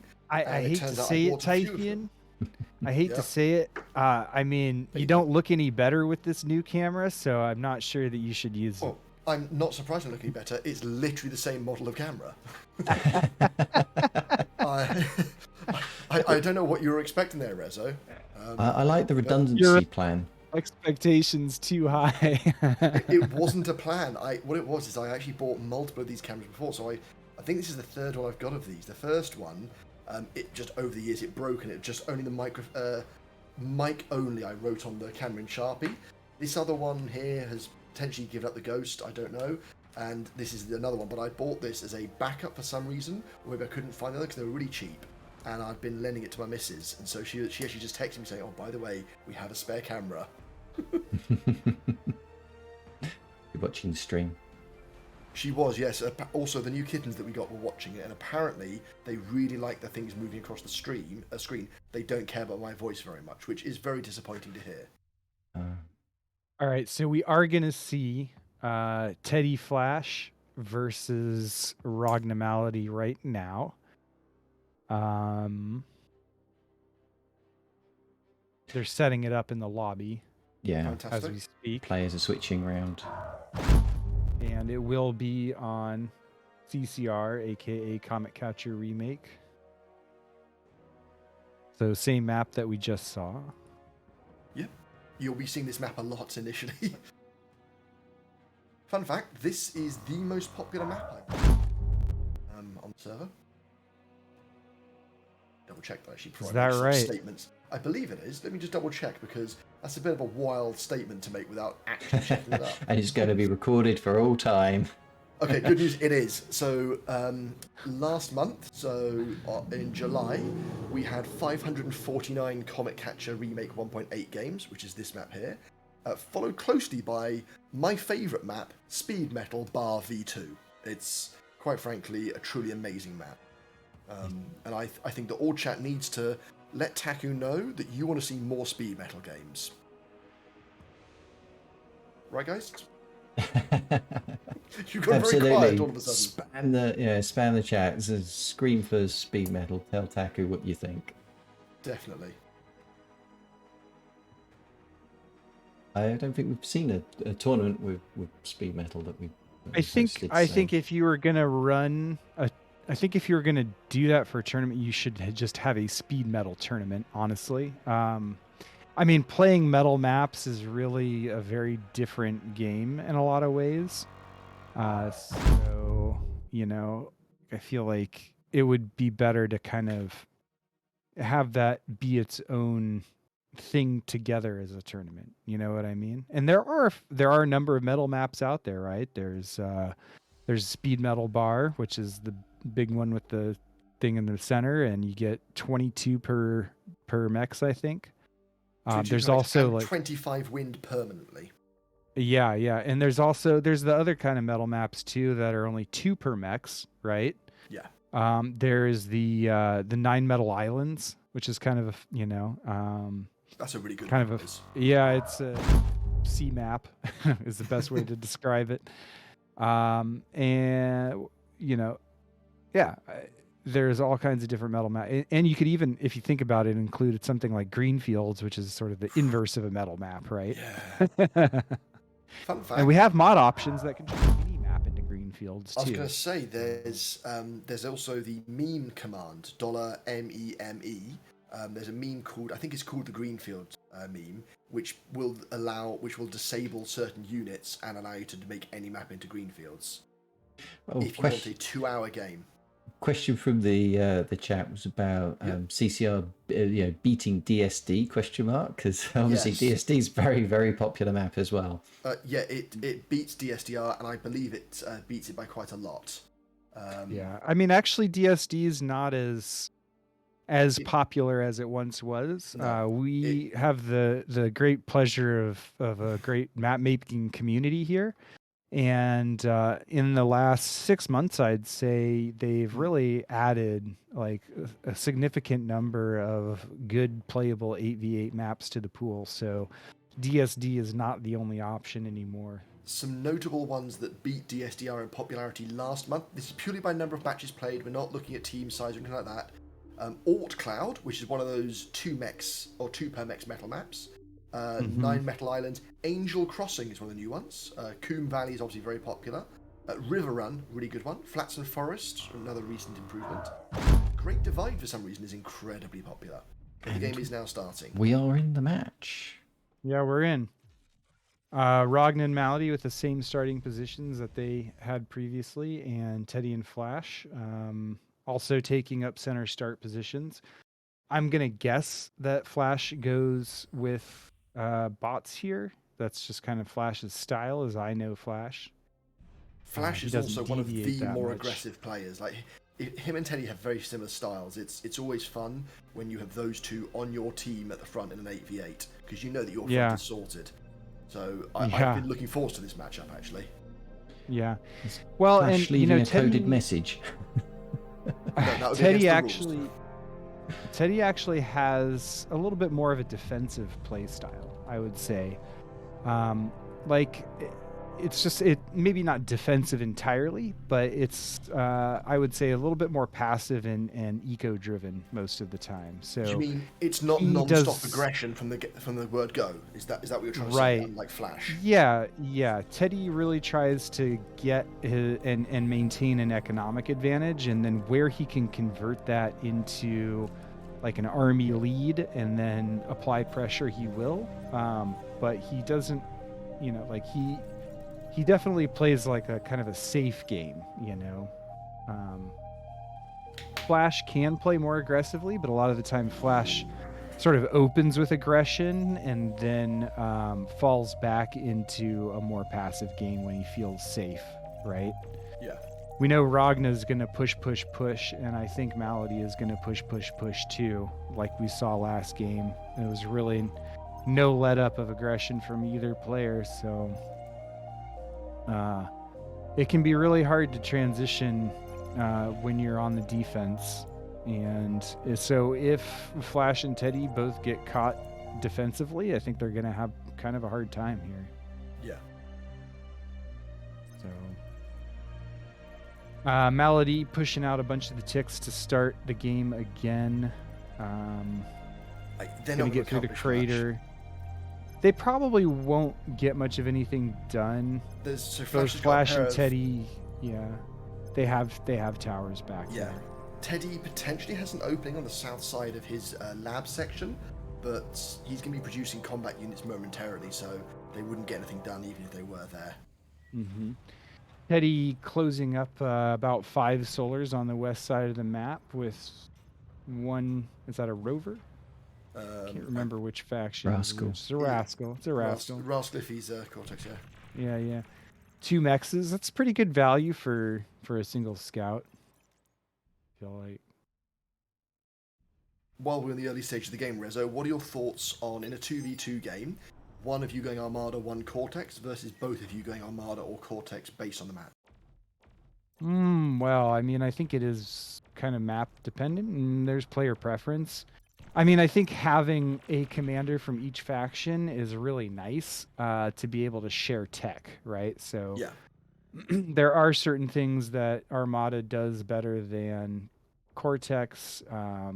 Or, for example, Cortex's T1 Air Lab has Shuriken, the EMP drone, which is a really strong choice in a lot of situations. So maybe if you're Armada and you want to build Shurikens, you would get the Cortex constructor from your ally, and then you could do that. Usually that kind of thing plays out more at the T2 stage. So for example, you're Armada and you want to have TAC nukes, right? That's where you really need your Cortex builder instead. Yeah. Or even if you're Cortex and you want to have the EMP missile, which is a really nice weapon as well. So this is some good harassment from Malady here down the bottom right. Yeah. He's going to take out a constructor and potentially the mexes that he was making. Yeah, he'll take out the mechs. That's some really nice harassment. Sorry to interrupt. No, by all means, by all means. Teddy opting to expand this direction with his commander. I would be surprised if I was Malady to find Teddy's commander down here. I'll be honest. Yeah, you'd expect it more towards the middle of the map, wouldn't you? Like above that generator. Yeah. So I would be like, well, what's in the center of the map then? Turns out, not much. One suggestion that I forgot to mention that Fireby has suggested in chat is when you're the one hosting, if you hit Control A, it'll select every unit and it will show you rough movement patterns. It can give you a good idea of where the movement flows will be the next 10 to 20 seconds. Can be useful. Mm-hmm. So Flash is trying to lock the middle out with his commander as quickly as possible. So that keeps scouts and small infantry raids from getting in, right?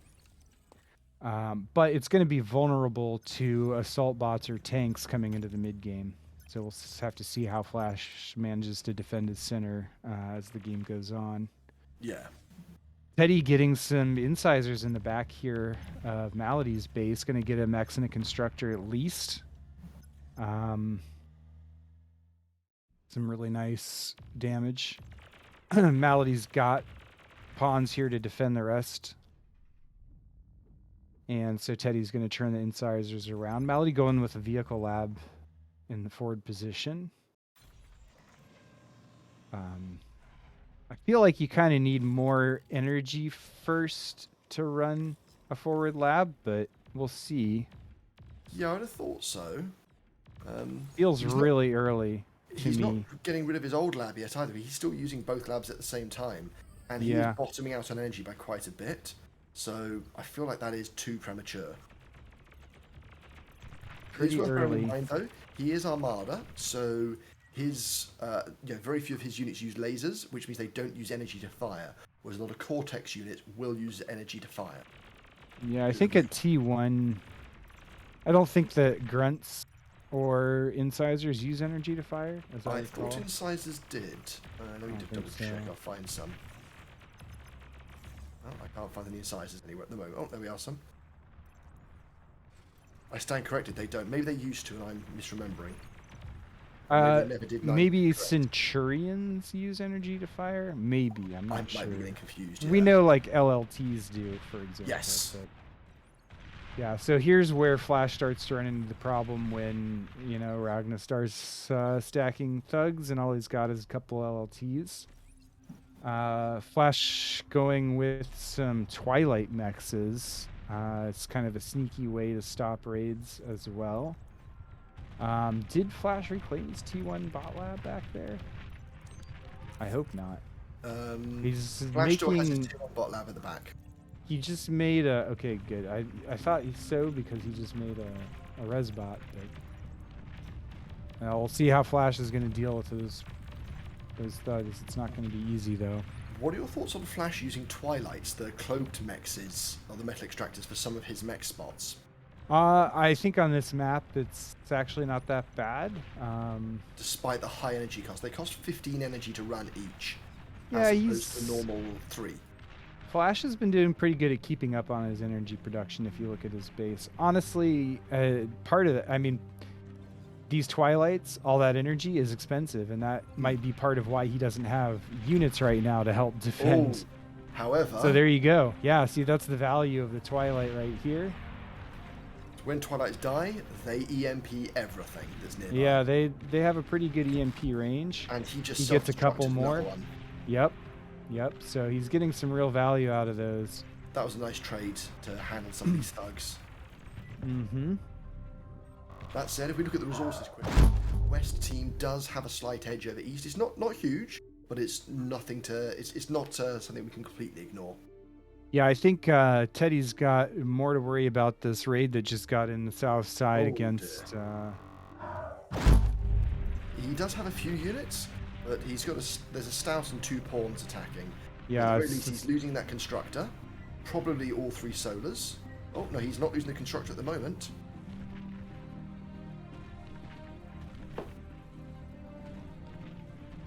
Okay, so he's going to be able to clean this raid up, but at a pretty decent cost. Still defending with his commander at the front as well. Yeah. And then that open center, remember how we commented that center was open during the early game, is still wide open. Still very open, yeah. Yeah. Nobody wants to be the first one to go into the center.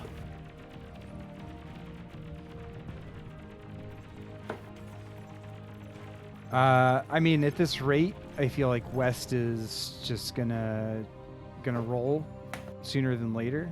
I think so, yeah. Okay, Flash has a vehicle lab now, and he's gonna start producing stouts, so that will help him significantly against Ragnar's thugs. I just worry that it might be too late. And there's a chance Ragnar will probably get an air lab soon and start making shurikens, which would destroy all of, like once you stun Flash's stouts, then you just go in with your own army and it's all over, right? Yeah. For those unsure, so CJ's just confirmed that they used to use energy in sizes, but that was changed because it's too big an advantage for Armada. It's also worth noting, for those not aware, that commanders have a really high EMP resistance. So the Shuriken drones, which were EMP, the stouts as you just mentioned, you can't use them against the commander because it'll basically shrug off any EMP attempts.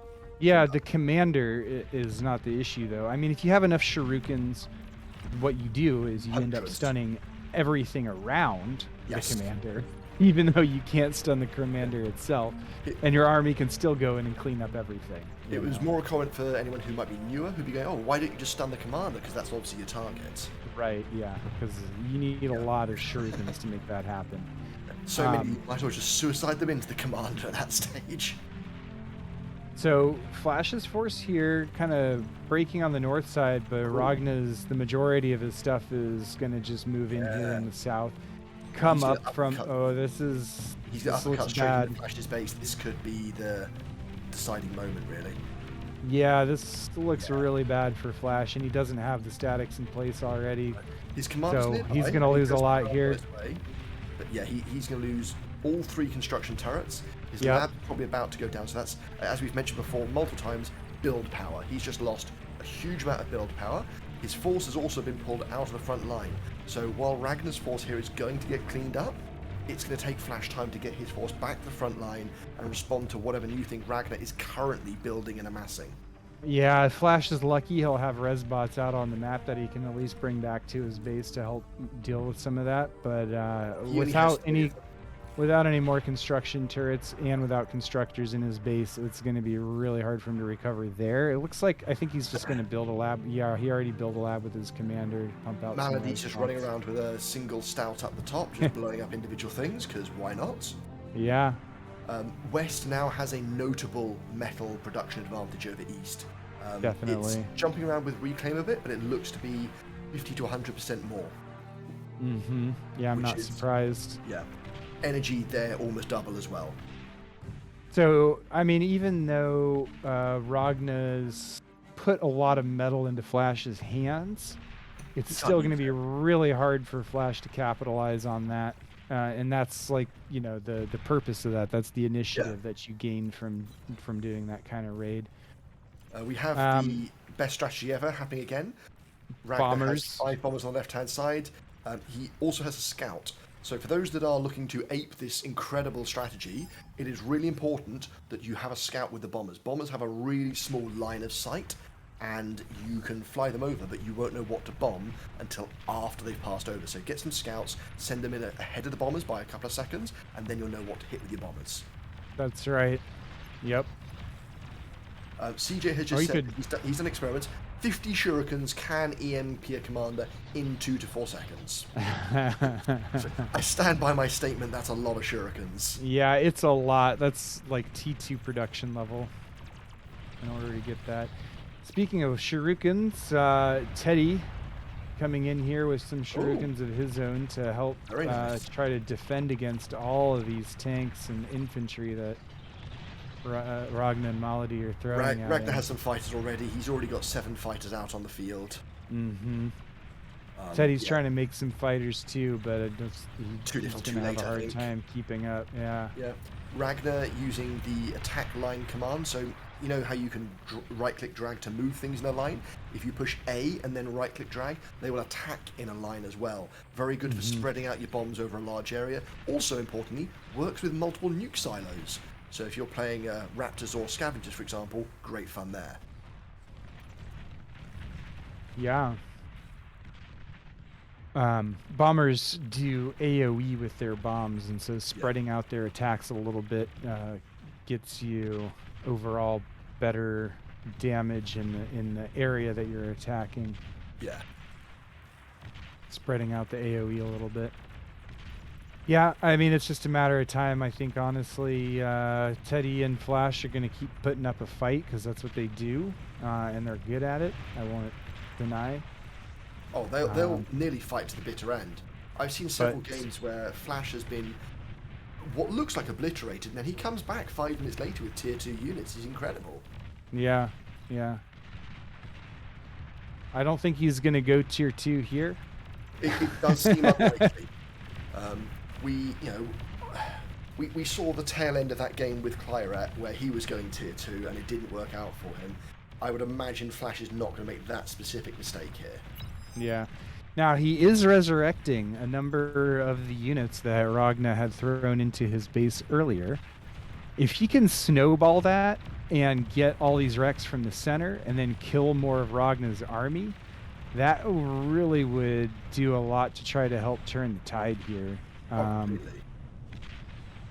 But I think Ragnar's got enough metal and energy production right now that even that kind of snowball probably isn't going to win the game. And Teddy's just barely holding on by the skin of his teeth with this commander right now. Have tier 2. Ragnar has a tier 2 vehicle factory. Okay. So he's only just finished it. Teddy's commander is toast, and that's going to leave a little hole here in the bottom for Malady to walk through. Yeah, already got infantry through and on the way. They ran through the crater. This is going to be pretty hard to stop. I can't see how they can turn this around. The economy advantage is 3 to 1 for metal production and 2 to 1 for energy production to west. The raid's going to start poking at Teddy's base. It won't do huge amounts of damage. There's plenty of turrets there, but Ragnar's going to start sending tier 2 tanks to the front line. He's starting with some tigers, and he's going to add in some banishers behind them. He can start obviously adding in like mobile radar and radar jammers. He'll completely outrange anything in the tier 1 region. I think they've got this. Yeah. I mean, Flash has got this resurrected tank army. And it's actually, I think, more tanks than Ragnar. And actually, medium tanks don't do too badly against T2 when the T2 tanks are small in numbers still, right? So it's worth noting the Tiger tank is not a high-end tier 2. It's a relatively low-end tier 2 tank. So yeah, I think it's like half the DPS of a bull, but it's still got some pretty beefy HP, and it's double the DPS, double the HP, and a bit more range than the stouts and brutes, I believe, approximately. So you can skirmish with it better. I think it may even move faster as well. Speed of 71, 36. No, it moves about the same speed. Sorry. Yeah. Oh, a nice twilight explosion up top. Yeah, a couple. Yeah, going to stop this grunt raid from happening, which is really helpful. 5 tigers he's up to now, with shuriken support too. Yeah, does he still have missile trucks? Does he still have AA? There's no AA in this force, unfortunately. Yeah, that's gonna make it really tough. I just need to step away for a minute, sorry. Sure. Flash's Resbot's not sure where to go next, I think, in some cases. And Malady's going to come around the backside here with the... He's got Stouts, which means he should be able to take out any of the LLTs back here. And I don't think Teddy's going to be able to do much against this raid. He's going to lose all this energy. And his base coming from the front as well. There's just too much here for Teddy. It's coming in from all directions. Yeah, and once Teddy's base is dead, then it's just a matter of Malady redirecting forces into Flash's base. Flash, meanwhile, still just trying to resurrect enough units to survive against Ragnar. I don't know what he's going to do here.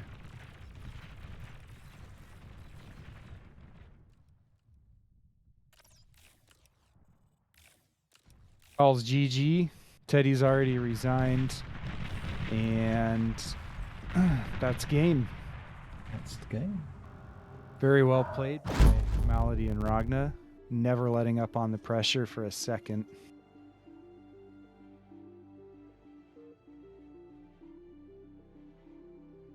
All right, so we will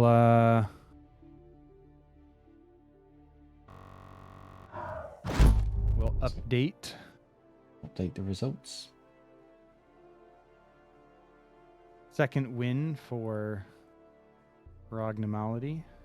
Which means there's no real need to play out the third round unless the the other team want to do so for the sake of, I don't know, if they've got some sort of bet going on who can destroy the most commanders or something like that. So that means Ragnar and Malady get to take a little break for a while, while everybody else dukes it out for a position in the finals themselves. Absolutely. So with that, do we have any results reported for stage 3? I'm back. Sorry about that. I will take a look at the tournament channel in Discord in just a moment to see if there's any other results reported there. I don't know where else they would report the results. So. Okay. I'm going to take a little break myself. I'm just going to put the highlights reel on for the audience entertainment. So for things that you haven't, perhaps you've come into this tournament a bit later, we've tried to catch some of the exciting moments that we've seen thus far. I'm going to try and share those with you. Enjoy. Hills shooting off the top of the hill with plasma, which is what Glass was trying to take advantage of here, but... And if he can focus down Taku's commander, that might be nice because he'll have a commander. But it looks like I don't think that's gonna. Ooh, this is really close though. You got that. Zechris is just outnumbered. Yeah, Slow just pushed forwards with twice the number of bots against the tanks. Yep. Using that set target to focus down some units, and now the last of the artillery. I mean, you can't out. Yeah, no. That's it. Zechris lab. Yeah, he could. Yeah, he definitely could. See, that's why. I mean, you need to have at least 2 LLTs in front of your lab, or something like this is going to happen. Yep, he's going to degun the lab. Slow might trade commanders. He might try to trade commanders, but Taku's in a really bad position for that trade. Gone. So okay, so he backs off. So. Zechris making some inroads into Taku's position here. Might get surrounded though and lose his commander. Ooh. I think I know what Taku's doing. Those Janus. Oh wow! If he survives this, nope. That's one last Janus shot, and Zechris' comm is dead. But he's 4 assassinations. He saved 3 incisors. Meanwhile, in the center, it feels like Glass is really getting the jump on Slow here. Slow's commander, in the middle of all of his units, is really in trouble. He's going to explode and take out the lab at the same time. Might explode. It's going to happen. It's going to happen. He's dead. He's actually dead. You were right. Yeah. Yep. So now, yeah. Even if he churns that infantry around right now, there's enough pounders in that army, and there's enough incisors there from Zechris. He's going to try to snipe Glass's commander. That's a really smart move. That is a very good Glass one. More interesting with though. D-gun, good D-gun, another good D-gun. D-gun. Yeah. the energy as Oh well. man, I think this Taku is has GG for built South. near the command. I'm afraid to say unless they target down the. No, Unless they're they not going to get anywhere near. Oh, I don't Do know. you think so? Oh, he's not dropping them correctly. The cloak was super smart. Oh, very smart. Yeah, he just needs to stay still. Yeah. It's Drop only with 100 power if he transport. stays still. Tricky. Yeah. Okay. Here's not good news for Glass. No, and he just lost a radar as well. His infantry is off on the left side, busy trying to defend another go from Zelo. Glass doesn't have that much power. He can He's gonna comm bomb to try to stop the push. Taku's got his commander right nearby. Commander and. Okay, so looking for the surround. I don't think this is quite enough grunts. No, that can't be. Especially Not the really. scouts right next door as well. But that one grunt did a lot just by running but around. this is probably enough grunts. It might just about. And there's a bomber as well. There's 2 bombers. Yeah, Zechris has no chance then. This is definitely enough grunts. And that's game. Range bonus on hills, shooting off the top of a hill with plasma, which is what Glass was trying to take advantage of here. But and if he can focus down Taku's commander, that might be nice because he'll have a commander. But it looks.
They are playing on Red Rock Desert version 1.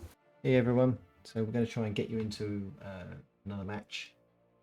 So I think that's like Claret versus Zechris and Glass in stage 3. They're on Red Rock Desert version 1. At the moment we have Zuk and Claret on the left-hand side or west side, with Glass and Zechris on the right or east. We're about 3 minutes into the game, and it's relatively even. West has a slight resource advantage, but only slight. They may have a territory advantage as well.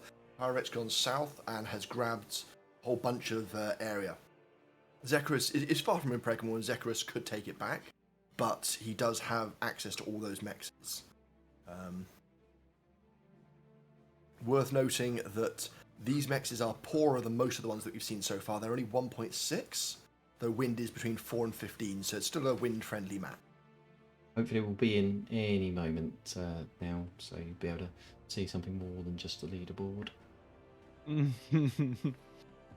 Yeah, I'm caught up in the game now too, and it is just getting started still. But things are definitely happening.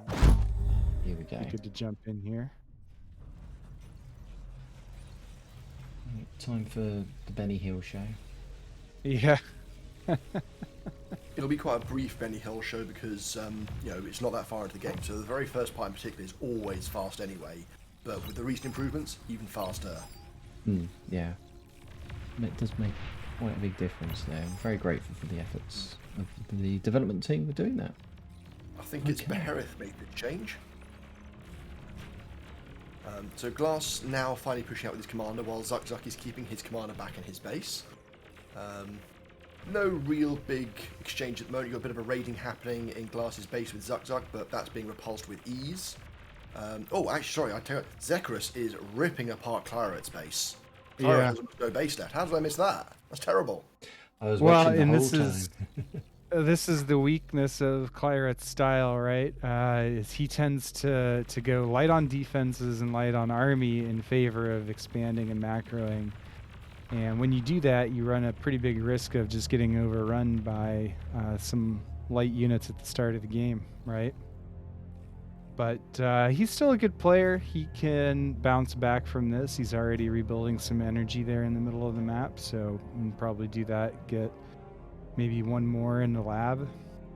Do you think that this will be a game-deciding mistake for him in terms of not having enough defenses and getting his base kicked in like that? It could be, but I think that it's recoverable all the same. So we'll see. Zechris is very aggressively positioning his commander with very little support. Claret's also got, is down a lab. He's now building a new one, but Zechris' commander is still pretty out in the open, I'd have thought. But also, who's got some static going on here? I think that might be Tarnished Knight because I can hear it. Okay, yeah, Tarnished Knight. Yeah, we're getting some static from you. There we go. Thank you. Sorry. Yeah. So the reason that it's safe is because Claret hasn't had a lab for a while to make units. So, and I mean, it would feel better if he had a couple more LLTs around him, right?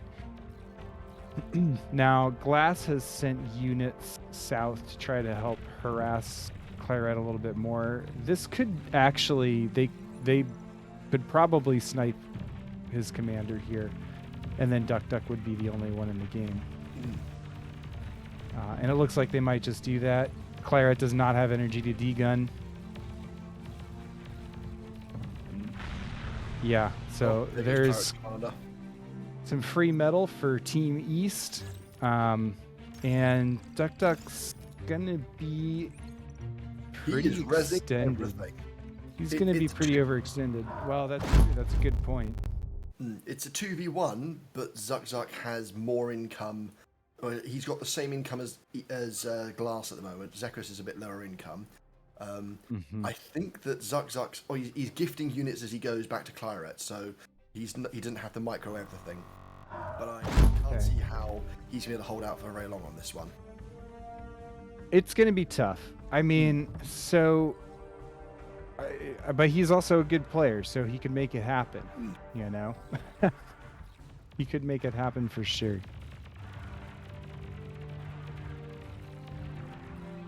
Zechris has just hoovered up the commander wreckage, and his entire team is now overflowing metal. Oops. Yeah. You don't want that to happen, but all the same, it's better than making... It is making sure it doesn't get into the enemy hands at the same time. So true, but it would have been easy for him to make a metal storage to start with, I'd have thought. Yeah.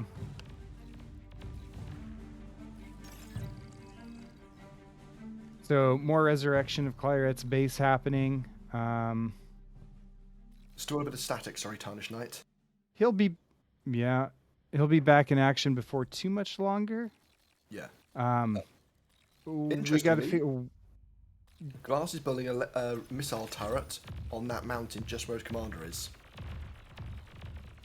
Preemptive anti-air, I like it. Not a bad idea. I feel like Glass should be building a forward lab, though. I think that would be a good play here, this close to Duck's base.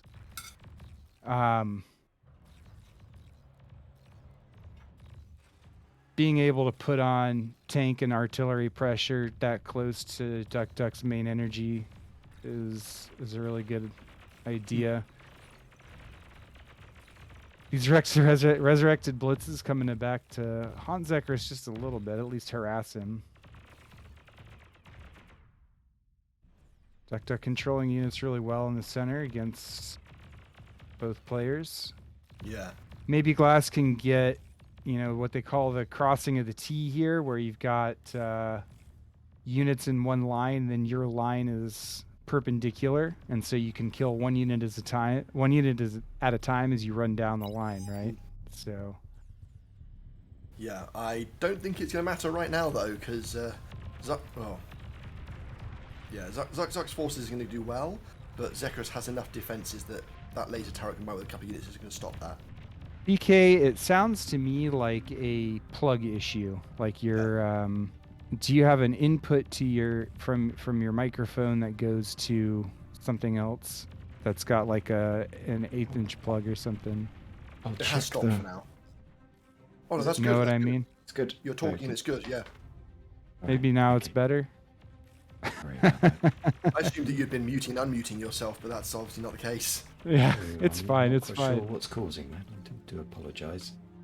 That's okay. If you wiggle the cable around and it stops, then it must be the cable. Yeah, I had that the other day. I hope that was a relatively new cable. Oh dear. Or the Interesting- connector or something like that. I don't know. East has almost a 2-to-1 metal production advantage, but energy is approximately even. Yeah. Well, that's the, getting that 2K metal from the commander is big. Mm. And it looks like Zechris has retaken the territory in the south. So they started again, TK. Yeah. Zechris has retaken that area in the south here, and that's metal that Claret doesn't get. And really, Claret doesn't have much. So as long as Zechris can kind of hold his advantage. Claret is playing a lot more aggressively than I would normally see out of him, but I think he kind of has to in this situation. He's got no other choice. Yeah, Glass and Zechris getting a joint force to come in here through the center, or the south Really center.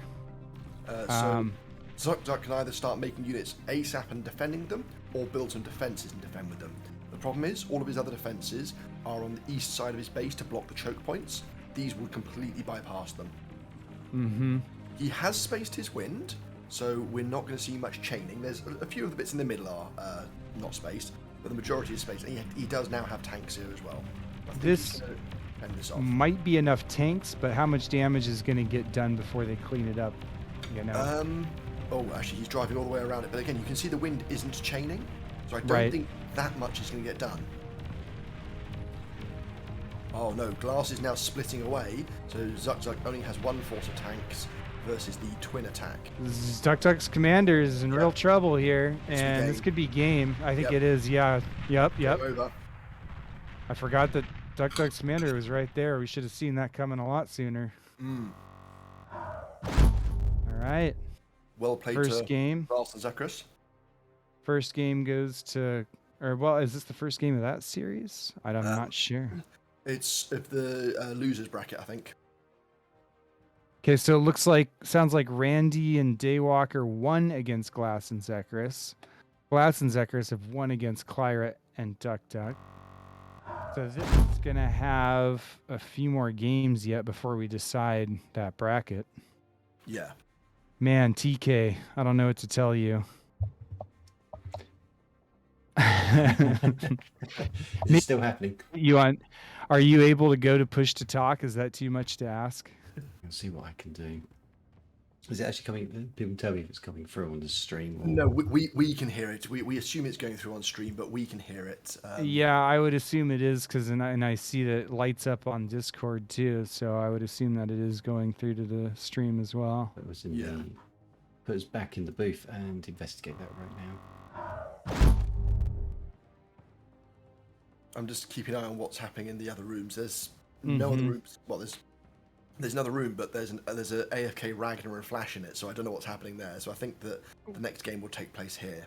Well, they're on wait, so we've got a Ragnar and Malady are going to have a while before they play their their final game, right?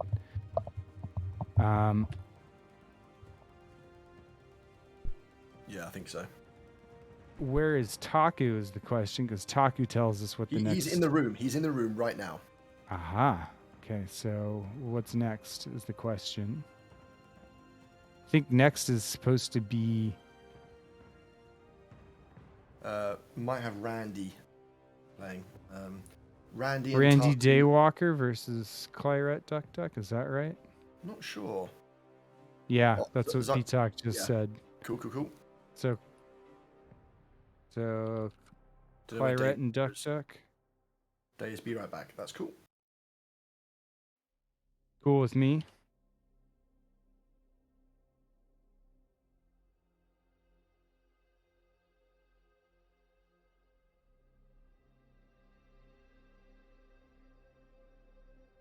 CJ, something that's second game. Not sure what that's in reference to, unfortunately. Because the other game is obviously not taking place right now that I can see. Yeah, so right now, the next game we're going to look at is going to be Claret and Duck versus Randy and Daywalker, according to P-Talk, or Taku, sorry. So was that the second or the first game in the third stage? Sorry. This is the third game of stage 3. All right. Daywalker's here. And if Randy Daywalker win this game, then they go on. And if Claret and Duck win this game, then I think we have to do one more round. Is that right? Yep. So apparently, Stream apparently isn't noticing anything about the static, which is interesting. But there are some complaints about the switching scenes. It might be a little bit loud by comparison. Right. Okay.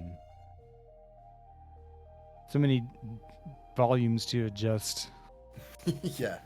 Tarnished Knight, the mix master here. And that, combined with the fact that I had an electrical problem just now, is why I'm not the host.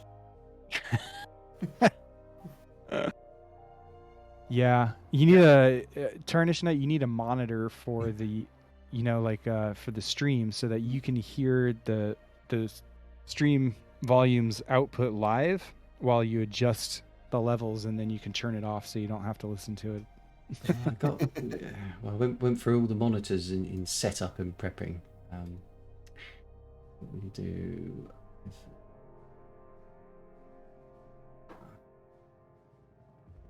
Belosu, we want Daywalker game. Well, Belosu, you got good news. You're going to get the Daywalker game.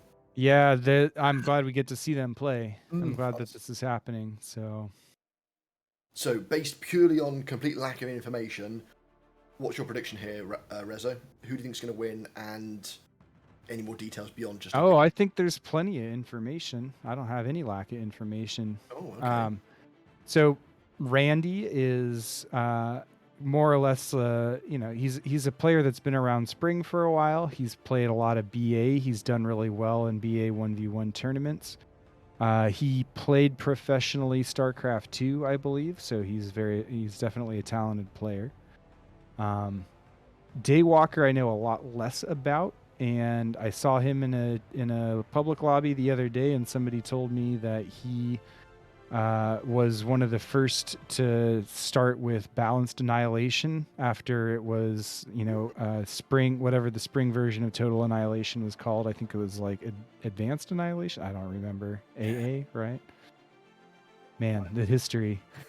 I wasn't there. I'm still learning it. But my understanding is that Daywalker is also a really good player who, if he was kind of in the lead for making balanced annihilation happen, then, coming into bar shouldn't be much of a switch. No. And so I've heard that they've had some really good results so far. I think I got a little glimpse of a 1v1 between the two of them the other day. And so much as goes on, right? And Daywalker looked pretty strong. So hard to say what they're going to do because I haven't seen them play much. But are they strong players? Definitely. Yeah. Well, they've made it through to the tournament as players. They're definitely strong. For those not aware, CJ and LSR, they got knocked out in the elimination stage.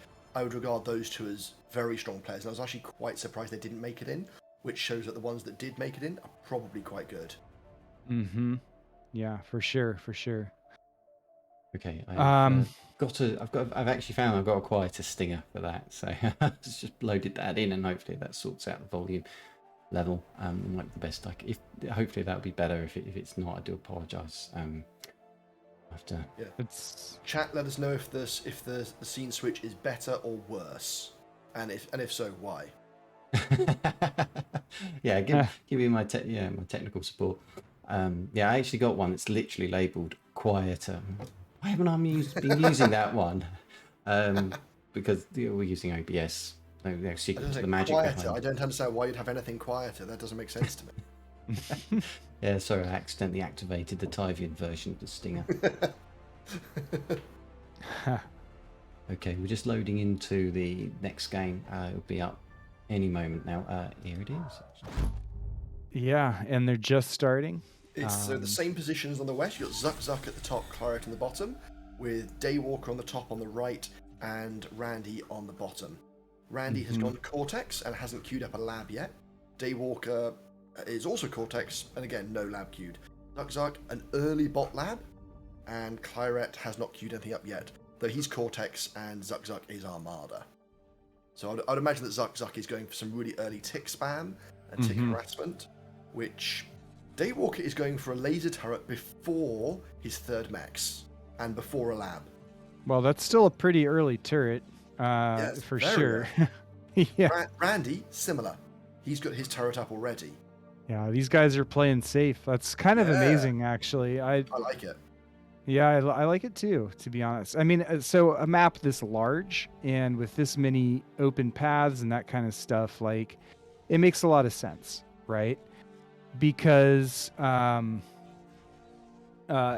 spending the APM to micro units around your mexes and your base to try to defend against ticks and scouts is not really that great a use of your APM, even though units are more efficient in the sense of being multi-purpose, right? So, but yeah, so it helps them focus on other things like expanding and getting their bases set up and taking 5 mexes before a lab, right? So it makes you safe enough to take those 5 mexes and still defend against any early ticks. Yeah. Daywalker is now getting his bot lab. Randy is about to get a vehicle lab. Okay. Claret's also just finished off his bot lab. So very slow labs for the most part this game. I'm surprised they've taken so long to go labs. Well, when you've got 5 mexes nearby, and the mexes are kind of low, they're 1.8, it makes a lot of sense to take the mexes as fast as you can, because then you'll have better metal income a lot faster, right? And That's true. Especially with these low value mexes. So 3 1.6s, they told us not to do math on stream, so I got my calculator out, right? So 5 times 1.6 is the same, it's about 8 metal income. It is 8 metal income, right? So that's the same as, let's see, divide by 2.3. On CCR, that's 3.5 mexes, right? So on a map with 2s, that's 4 mexes. So even that, having a 4 mex start sounds pretty good to me. Yeah. I like the way that you, as a teacher, don't think using a calculator counts as doing maths, though. that unfortunately, that doesn't tell me anything I didn't already know about you, though. Teifion, if you can't do the math in your head, it's not worth doing, right? That's what right. I think. Daywalker pumping out a bunch of grunts, and Randy is mostly on construction vehicles, but he's going to be going instigators and so incisors, as you'd imagine. Claret has his lab pushing out some grunts, and Zuck is building pawns. So just really basic first units, nothing crazy yet. Yeah. So Claret's building up a grunt force here on the top side of Randy's base. Could actually get something done. I'm not sure what Randy's been doing. He pushed out a constructor. He's been kind of greedy. Claret going for the early units. So he's got that turret, and his constructor will be in range of that turret momentarily. Yeah, he's changed his mind on that. Especially given those couple of incisors, they'll push the grunts away quite easily, I think. Yeah. Incisors Now that they're in position. 12 points. I think they've got more damage per second. Not by crazy amounts, but I think they've got more range too. Yeah, they've got about 10 range on the grunts, I think. Which ran the other way. Grunts have 10 range on them. Oh yeah, well that's pretty difficult to exploit. Yeah. Either way, especially with vehicle micro, the way you have to turn them around. Daywalker was ready for that, both with LLTs and with units. So it seems like the east side's expansion has been delayed a little bit. Duck and Claret both kind of already taking their wings, and Daywalker and Randy are still in their bases. So I have a question. So at the moment, both of them got about equal eco. What do you think of Randy using an amphibious construction vehicle to take the mexes in the bottom right? Well, that might be part of the problem as to why he doesn't have enough units to defend against these infantry, to be honest with you. Amphibious constructors are okay, but they are more expensive. They cost a lot of E, and in the early game, that amount of E can make a lot of things. You know, I think that's about 4 grunts worth of E in one constructor. And those mexes, they won't pay off for a while either, because the travel time of the constructor, the build time of the mexes. So taking them eventually with an amphibious constructor makes sense, but this early in the game, maybe not. So Claret is looking to lock Randy out of the southeast or the south side of the map completely here. And frankly, I'm not sure what Randy can do about it right now. His commander's in the wrong place to contest this position. Yeah. Incisors aren't going to be able to contest it against. Oh, some nice damage on Daywalker's commander here from Zechris. He should clean it up, but that's put the commander in a very weak position. Yeah, that's actually a lot of damage. 14% he's down to. Yeah, it's way more than... I like that he went with the D-gun, because he's like, no, I can't afford to take any more damage. Yeah. It's a smart move. It seemed like a massive overreaction, but it's actually a really smart move. He doesn't know if there's a bunch more attackers about to arrive, and they're on their way at the moment. Yeah, he's got a... Okay, so maybe Daywalker has an opportunity on Claret's base there, but only with the best micro. Yeah. And Claret's got the reinforcements, so he should be able to defend against that push. Yeah, he'll defend against it. That push won't actually get much done. He won't even get the constructor at this rate. It would have been nice if he'd got the constructor, but he didn't. As it is, I don't know that might get a mech still, maybe even 2 here. He's being pursued, so I think he's going to get done. He may get one of these mechs in a moment. Oh, no, they've stopped pursuing him. You get mechs. He didn't get it. It's alright. Oh, the back end of Zechris' base is open. Zechris is building a vehicle lab in addition to his bot lab now. That's the first extra lab that we've seen all game. Okay. Randy's commander is kind of taking the center, the top bottom position. It's the center bottom. And he's trying to block this out. Ooh, those infantry though. Randy's commander is pretty exposed. There's no LLTs yet. In a lot of cases, honestly, like this is why you want to build the LLTs first, right? Yeah. Mexes are needed, but the LLTs are needed too. Up the top, we see the problem of the wind dropping. Zechris' LLTs are doing almost nothing against like 4 or 5 grunts. Just took out 2 LLTs and a mex. Oh, that hurts. Yeah. This is really tentative for Randy's commander right now. Yeah. Definitely not safe. Yeah, some power issues. May even take out the next LLT. Oh, yes. Oh, yep. And then and then the mexes too. Yep. And up the top, you've got 1 grunt, which now has a lot of experience. Just took out another pawn. He's got 3 silver stars. It has 11 kills. So that's more of Duck's expansion. That's actually really nice for Daywalker. That might help them get back into this game. I think Randy's having some issues with Claret though, and we'll see what turns out. But if Randy can't properly pressure Claret, then it'll allow Claret to do what he really wants to do, which is macro up. Yeah, Claret's a big macro fan. He is a big fan. He's a big fan of sitting back and... I just don't know that this is the map for it, unfortunately. Yeah, it's going to be hard. I mean, Randy and Daywalker have shown that they'll keep up the pressure. Yeah. Another mech's gone for Duck. Daywalker has a force of 14 grunts about to attack the north side of Zechris' base. At the same time, Claret has a bunch of 15 grunts walking up to the top, not sure where they're going to go. There's also ideally they would go all the way around and come in the north side of Daywalker's base, I think. I think that's what they're going to do. They didn't have orders at that time, so I don't know if he was expecting to see some reinforcements there or something. Daywalker has pulled back the forces that was attacking the north of Zechris' base because more forces are coming in from the east side. And again, yes, Zechris having some power issues at the moment. Horus is producing from 2 factories at once, but his power was jumping up and down like crazy just now.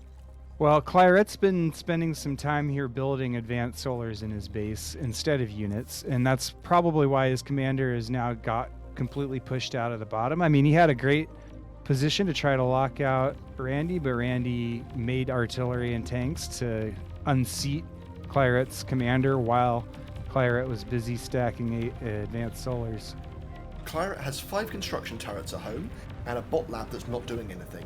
He's stalling on metal. Should he use those 5 construction turrets to reclaim the bot lab, or should he keep that for when he needs it? Well, he should use the construction turrets to make units, is what he should do. Well, he is doing that, but he doesn't have the metal to support all 5 of them being active at once. That's for sure. What I was asking for. Because he was preparing to go T2, right? All the energy, all the construction turrets. I don't know if he's predicting to go tier 2 just yet. Long term, I think he was. I think he was preparing for it, but he's forced to not do that right now. I suppose, yeah, he does play into the whole sit back and macro thing. If he can get tier 2 up first, he's won the game at that stage, potentially. Yeah, I mean, if he held the South, if he got T2, he could win the game. That's true. But Randy is playing smart and keeping up the aggression. Duck's going to try some shenanigans with these tanks. This is actually a lot of LLTs in the center of the map, though. Yeah. This is when you want artillery or rocket bots or missile bots. So yeah, Randy's going to try to walk out this direction, which is smart, while the other tanks come in. Ooh. Nice kiting from the stouts from Zechris. Yeah. Duck's micro there is good. I mean, this is still pretty dangerous for Randy. Randy bringing some tanks up from the south to help defend his commander. His commander's still got quite a bit of health, so he's kind of okay, but it looks like all but one of the LLTs. All but one of the LLT, two of the LLTs in the center there. Yeah. Dead. I think he's survived this, especially as he's got his vehicles nearby, but that was close for a moment. Daywalker still just churning out grunts. There's... Duck's got that infantry on the north side there, going to try to raid Daywalker's base, I think. That's at the same time... also producing brutes and pounders from his vehicle lab. So this would be a really nice combined arm. The grunts are very fast, good for skirmishing, combined with some moderately speed brutes, and then the slower speed pounders. So he's got a really good force coming there. Yeah, I think the center position is pretty safe for Randy now.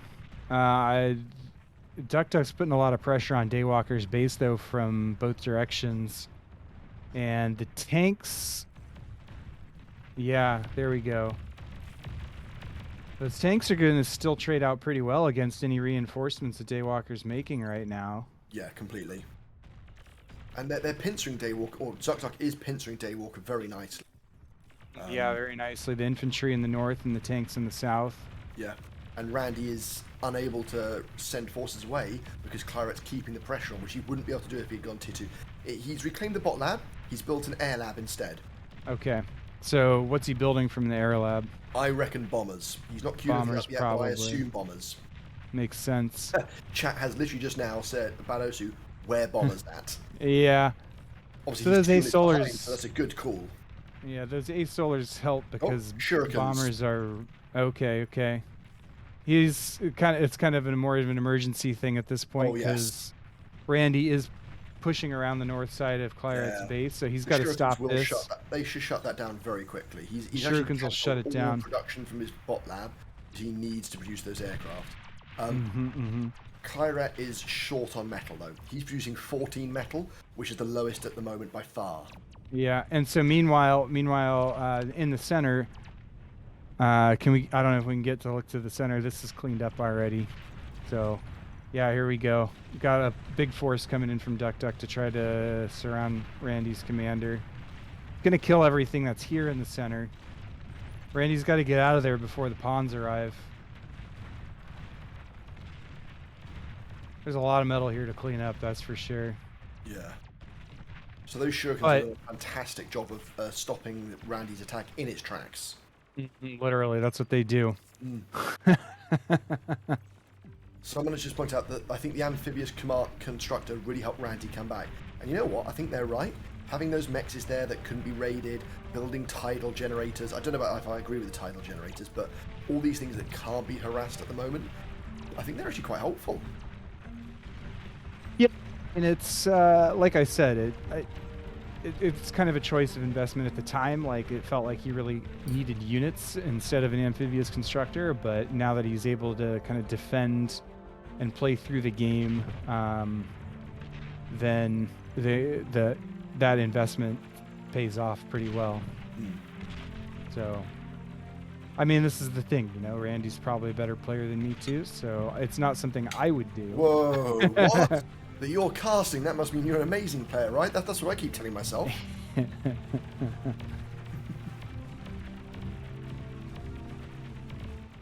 Daywalker getting attacked by several of Zuk-Zuk's, some Zuk-Zuk's. Yeah, Duck's reapplying the pressure. So Duck, you know, like he put the pressure on Randy's center because Randy was busy pressuring Claret.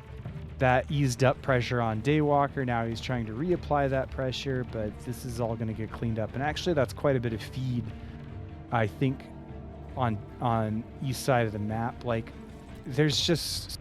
I hate to say it, but I don't think that Duck can continue to feed like this for much longer. Oh, I'm sure he can continue to feed like this for quite some time. I just don't think he'll win if he does it.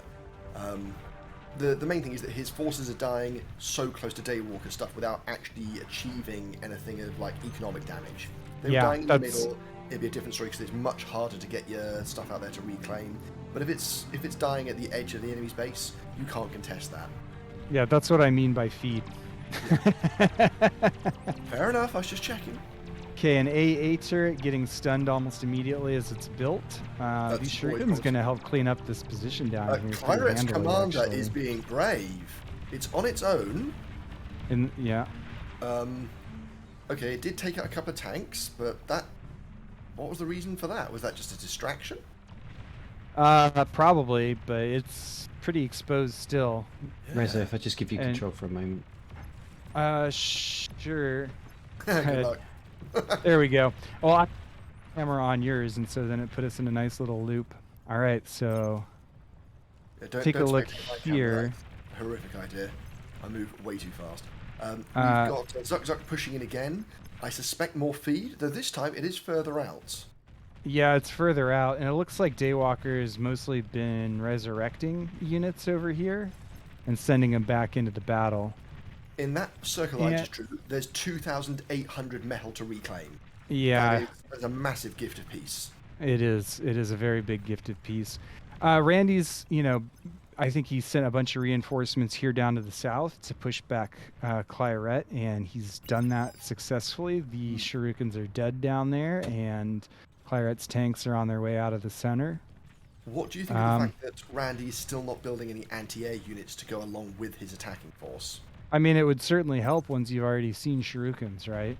Yeah, like, several times over. And if you know an opponent has an air lab, you want anti-air in your base. So Daywalker's taking care of that. I see some turrets in his base. There's this attrition between him and Duck going on right now. Randy's doesn't have an air lab anymore. Yeah. Well, if they're not really successful, then that's what he needs the metal to make tanks. Okay, I'm back. He's been short on metal this whole time. So. Overall metal production, Randy and Daywalker at 54k versus Zuk-Zuk and Claret at 49k. So even though they've got an advantage, it's quite small, and over the course of 18 minutes as well. Yeah, I mean, Duck's, he rebuilt, remember when he lost a lot of his expansion up in the top left, he's rebuilt most of that. And this top area of the map has been pretty uncontested. Like, most of the action has been taking place here near Daywalker's base, in the center where Randy's commander has been. Here you see an agitator and okay, he's replayed. He was just joking, guys. That was just jokes. The agitator was just a joke. So, Tarnished, did you take back over again? Yeah. I got it. So Claret using a defense we don't see very often, Dragon Maws, or Dragon's Maw. Yeah, those pop-ups are pretty good against T1 units, so he's trying to just be as metal efficient as possible here, and pop-ups have a lot of HP or armor too, so even when you attack them, they're hard to kill, especially when they're closed. He's also, what he's also done, which I really like, he's built some construction turrets behind them, so any skirmishing attacks will hurt the pop-ups, but they won't kill them. Yeah, and if you definitely. shell them with artillery, because of their extra health when they're down, which they will be against the artillery, it'll take you a long time to kill them. That's a really well defended position there. It definitely is, and that allows him to focus on what's going on in the south, where Randy has reclaimed all of the metal from the previous fights and has a pretty sizable tank army. Zuck's going tier 2. He's in the process of building his vehicle lab at the moment. However, he is massively short of power because wind has now dropped. So this is the disadvantage of going pure wind, and why Claret got some advanced solars earlier. So Claret, while he's not doing as well for power as he'd like to be, he's got that baseline of power that allows him to continue producing things and such. For sure, and if Duck gives Claret a T2 constructor, that would help Claret out immensely. Hugely. Randy, you're gonna push here with a lot of pounders. Honestly, I don't like putting the pounders that far in front. Yeah, they're just going to get beaten up by the brutes. The brutes can kite them quite easily. Yeah. Pounders are really good against swarms of units, especially lighter units. Their turret rotates very quickly, so even the small fast units that a brute's turret turns much more slowly, so you can run around them. You can't do that with a pounder. Plus, every time a pounder hits knee, you slow down for a moment. Yeah, I like having the brutes absorb and the brutes have all the hit points, so you let the brutes absorb a bunch of the shots, the initial shots, and then the pounders come in from behind and apply a bunch more DPS, because that's what they do so well. Yeah. Zuck has got his tier 2 factory up, his first production, he's starting bulls, he's not even getting a tier 2 constructor. Yeah, a lot of times in these situations, you have to keep producing units, and at this point, it's T2 units if you've got a T2 lab, so you know that your opponents are going to keep stacking tanks, and if you don't have something to respond to that, you're just going to get overrun pretty quickly. So here's this is the real challenge of going T2 in these kind of games. The bull is 950 metal. That's a huge amount of metal compared to, a couple of hundred or so for a tier 1 tank. Should he have opened with Jaguars instead? No, I mean, Jaguars don't trade very well against T1 tanks. Fair enough. They have their advantages, namely speed, but I think in these chokes it's not really that big of a deal. That's a very good point. The bulls are going to do more splash damage, and they have more hit points to absorb shots, so I think they are the better choice if you're going to reinforce your army with something at this stage. Daywalker. I mean, really though, Daywalker has the. I don't know why he's running away from. There's four tanks and 2 bulls. He's got all he has to do. He could just surround all of those, target fire, and that. I mean, Duck's army is. Duck's army is toast. This is the reason that you don't want to really go T2, right? Like, now left are those 2 bulls. Randy has a tier 2 factory at the front. Hasn't reclaimed his tier 1 factory in the base yet, but he is firing on those pop-ups with his artillery, and he's just realised that he has to take out the construction turrets first. He's done no damage to the pop-ups because they have such high health, and the construction turret is in range of healing them. So, And he's driving. not good. Drive the artillery into. That is not how you're meant to use that artillery. Yeah. Well, that's why Claret has the jammer there, though, right? And that's the. Yep. Okay, this is a big. This could be decisive, actually. Yeah. And Claret's rezzing behind it, which is really smart. That's really good. Because that means that he'll be able to just keep this push alive. You have huge momentum. He could take on a tier 2 tank army very quickly with that many tier 1 vehicles. Yeah, definitely. So it's kind of Randy's T2 timing might be ill-advised here. Did he get a banisher though? If he gets banishers, yeah, that could be pretty helpful. If he's got stuff to screen for them, he's going tight banishers. That's fine. He's got a 3-to-1 ratio. I'm more of a fan of a 1-to-1 or 2-to-1, but 3-to-1 ratio means you've got a lot of tigers to tank, but then the banishers. Actually, a couple amphibious tanks to harass Claret's mech's expansion in the far southwest. That's actually a really nice. You see him on the mini map. It's funny, but let's look at this battle. Daywalker should still be able to clean up the center. That's a lot of reclaim for him. He's sending a bunch of construction units over. I would recommend resurrection bots. They're much faster. Yeah. I'm concerned for Randy in the south. I want to. Can we see how the resurrection push is going? Okay, so I think Claret lost some of his res bots. I remember there being more of them than this. There's still a lot of feed to Claret, but Claret is continuing to res.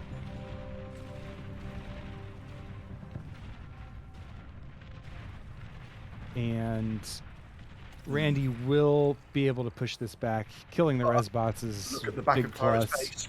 Randy's about to turn up. He's going to blow up the wings. Because, why not? I love it. Are those... The bombers going to do nothing. What's the name of the unit? I forget. It's the Garpike. The Garpike. Okay, the Garpike. I love it. Claret's commander's here to degun him. They don't escape. Yeah. That was fun. And, now Claret is pushed back out of the south completely, and Randy will get any of the remaining metal. What remaining metal? Randy's pushing out a T2 constructor right now. Has Tuk actually had a chance to upgrade any mexes or anything? I'm curious. I think he's just been pushing bulls, right? Randy has queued up upgrading Daywalker's mexes for him. Mm-hmm. Is that Randy's first T2 constructor? Second. Now I'm not sure. Okay. One down there, and then he's got another one that's just by his factory, which is going down south. So I would have pushed out the constructor to start with and gifted one straight away, but this is also working quite nicely for them, obviously. And they're obviously better than me. Oh, okay. So Zuk brought a lot of anti-air, and those shurikens did not do anything. No, there weren't really enough to do much anyway, but... Daywalker going hard on the heavy laser turrets. That's an interesting choice. Claret with some desperation pyros. I don't know why he got that lab. I thought he was resurrecting, I think he went from resurrecting to reclaiming a lot of that metal, thinking that he can get a T2 lab right now. And again, here's the danger of doing that. He invested all that reclaim into the lab, but he doesn't have metal to produce units out of it. He's also not got as much energy as he'd like, and he's still got one of each tier 1 lab as well. He doesn't need those anymore. Yeah, 3 tier 1 labs and a T2 lab. But he doesn't really have the build power to spend reclaiming them either. So Daywalker, I think Daywalker got his own T2 lab as well, because a lot of his mexes are upgraded already. I think we just kind of missed that transition. I'm not sure. He's been producing pounders at the same time the whole time. But maybe he just got a constructor from Randy. I'm not really sure.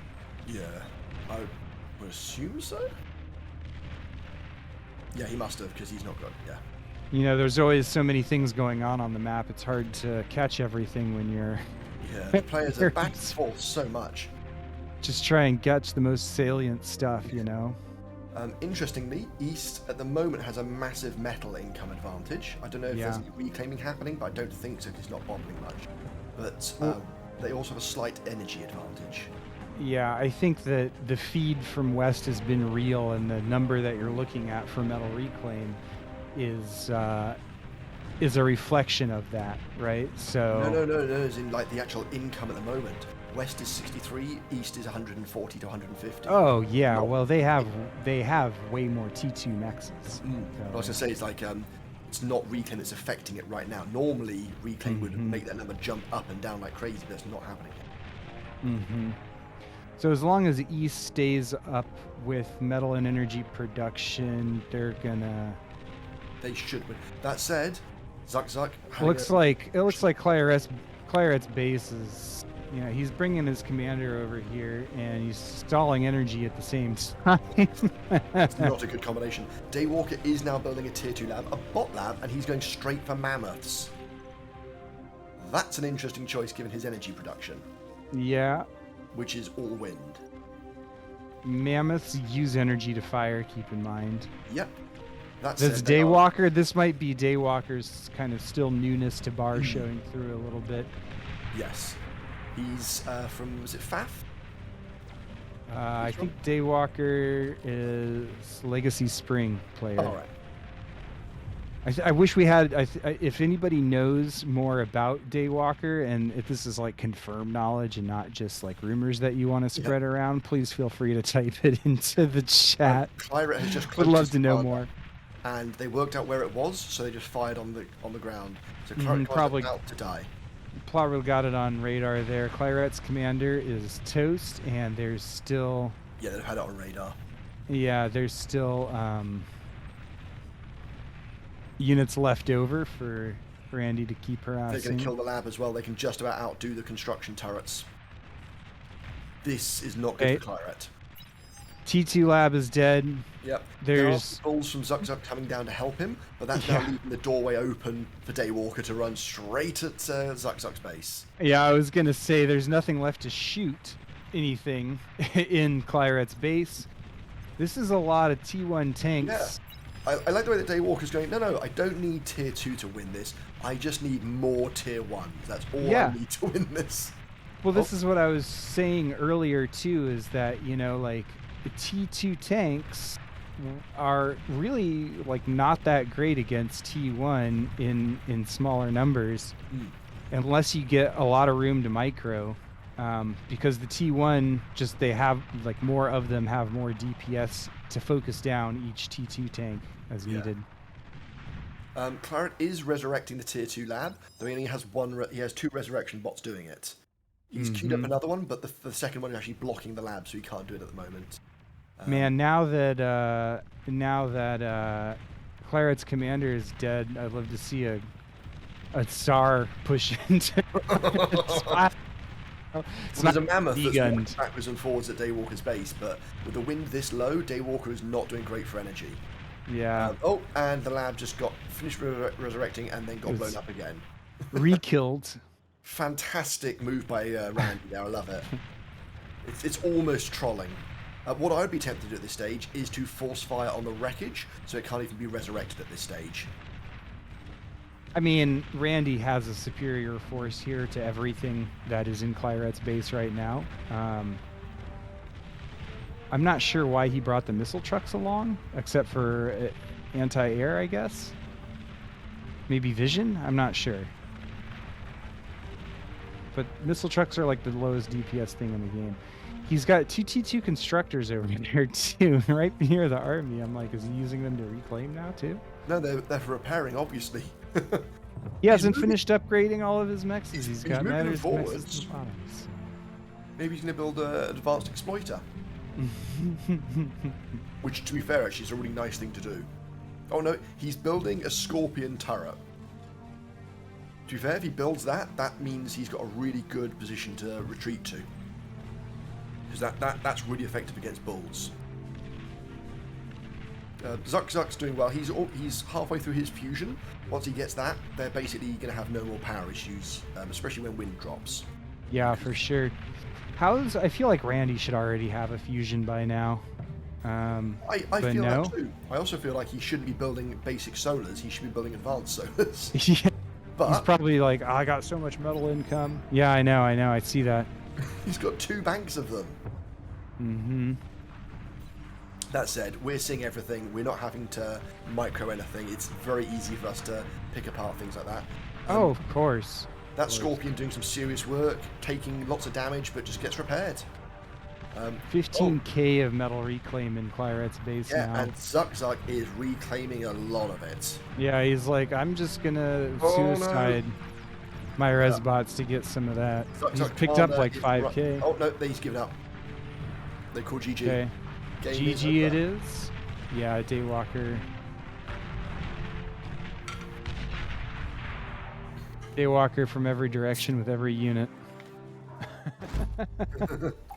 No, that was a really good game from both teams. I was really impressed. Yeah. With actually.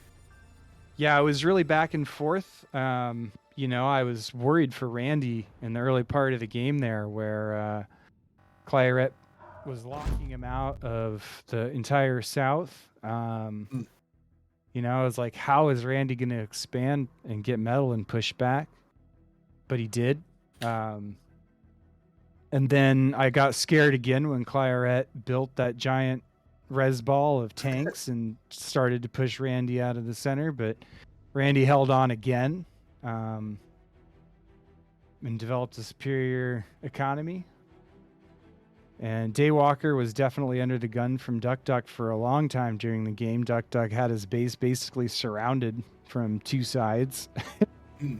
And Daywalker managed to just kill and resurrect and push Duck back and back and back. So that was really a hard-fought game on both sides. So completely.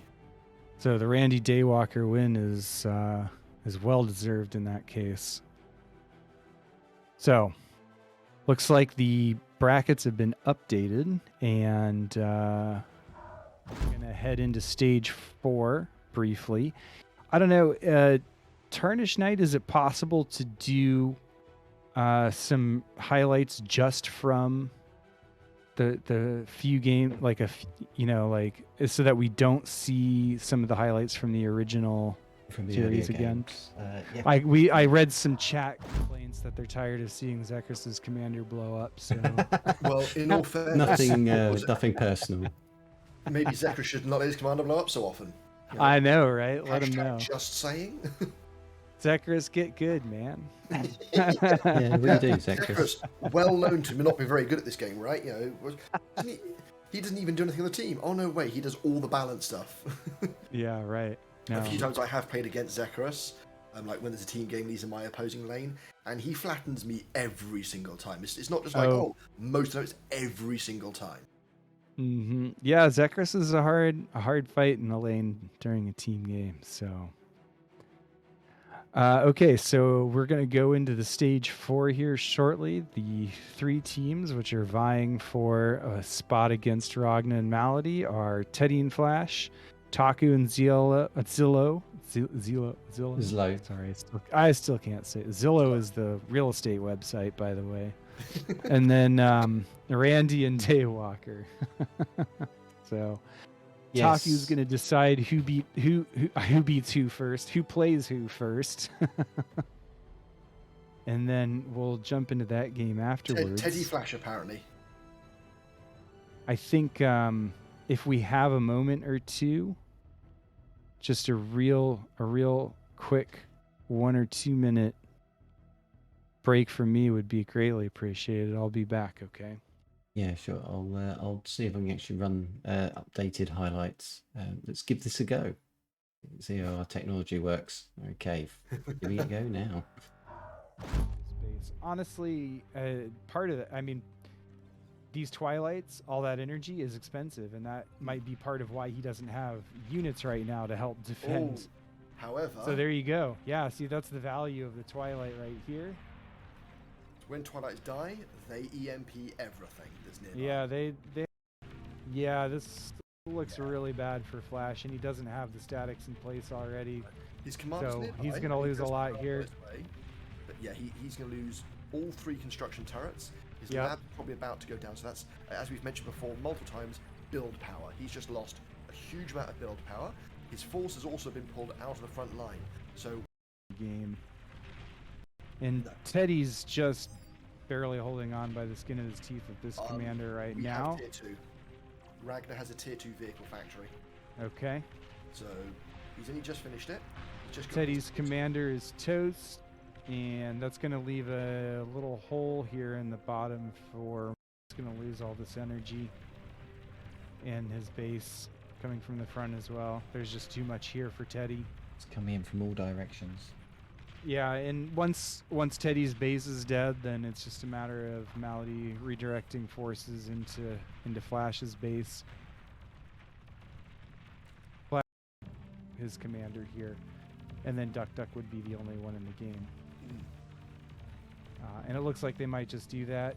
Claret does not have energy to degun. Yeah, so there's some free metal for Team East. Oh, actually, he's driving all the way around it. But again, you can see the wind isn't chaining. So I don't think that much is going to get done. Oh, no. Glass is now splitting away. So Zuk only has one force of tanks versus the twin attack. Duck's commander is in real trouble here. And this could be game. I think it is. Yeah. Yep. Over. Grunts just took out 2 LLTs and a max. Oh, that hurts. Yeah. This is really tentative for Andy's commander right now. Yeah. Definitely not safe. Yeah, some power issues. May even take out the next LLT. Oh, yes. Oh, yep. Does. And then and then the Nexus too. Yep. And up the top, you've got 1 grunt. And if this is like confirmed knowledge and not just like rumors that you want to spread around, please feel free to type it into the chat. Claret has just would love to know more. And they worked out where it was, so they just fired on the ground. So Claret probably about to die. Probably got it on radar there. Claret's commander is toast, and there's still they've had it on radar. A star pushing to There's a mammoth that's walking backwards and forwards at Daywalker's base, but with the wind this low, Daywalker is not doing great for energy. Yeah. And the lab just got finished resurrecting and then got blown up again. Re-killed. Fantastic move by Randy there. I love it. If you look at his base, honestly, part of it. I mean, these Twilights.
Hello and welcome back. Hope you enjoyed that show reel and trailer. So we're back to the 2v2 summer tournament for Beyond All Reason. If you just recently joined us, we're about to go into what's called stage 4 side of the tournament, which the purpose of that is to work out which of the 3 remaining teams in the tournament are going to get their place in the final to square off against Ragnar and Malady. So their journey so far has been, stage 1, the 6 teams have been randomly paired up and they had to play a best of 3. The 3 winners went on to stage 2, which is like the winners bracket, and then the 3 losing teams moved down to that bottom bit there, which is stage 3, which was the losers bracket. The 3 teams in the losers bracket were battling to stay into the tournament. Stage 3 was run as a round robin, best of 1 each time, so the idea is that each team would play each other once, and that was the best of 1. So essentially each team would in some cases play 2 matches there, and the first team to 2 wins would win that stage. And in this case, Randy and Daywalker have won in stage 3, so they've earned a place into stage 4, which is another elimination round. And joining them in stage 4 is Taku and Zoe, Teddy and Flash teams. Because in stage 2 we also ran that as a round robin. Same principle, 3 teams play each other once, and first team to score 2 victories wins that stage. Obviously Ragnar and Malady won that and earned their place in the final in the winners bracket. The 2 losers from the winners bracket, see Taku and Slow's team and Teddy and Flash team, then went to stage 4. So because it's a double elimination round, in order for any team to be expelled from the tournament, they've got to essentially lose in 2 rounds. So those 2 teams, Taku and Zlo and Teddy and Flash, they have only lost in one round. So, and right now the players are in the lobby and starting the game. So we're going to load into Teddy and Flash versus Taku and Slow to start off stage 4 here. absolutely. The map is going to be Arch Simcats. I think that's how you say it. Yes. Well, I don't know. It might be. We have to ask the map creator what they had in mind. I assume it's Arch. I've actually, because I misread it the first times, I've always remembered it as Askimets, which makes it very hard for me to change map with text commands because I'm spelling it completely incorrectly. So yeah, thank you for pointing that out, Reza. That's actually really helpful. Arch Simcats, and the boxes are up in the corners, so both players are gonna be starting in opposite corners. Worth bearing in mind, this is normally played as an 8v8 map with It's boxes. often played as an 8v8 map. It can be played with less. It can be played with less. But in my experience, it is normally played as an 8v8, with the boxes approaching what I've drawn there. That reminds me, I need to add a report for the map makers so they know what sort of people are playing their maps. Like, oh, this is being played as a 2v2 or an 8v8, etc. I'll be able to take the audience into the match in a moment.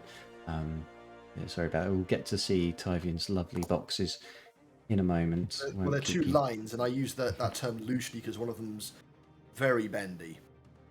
Oh, work of art. Less of a line and more of a...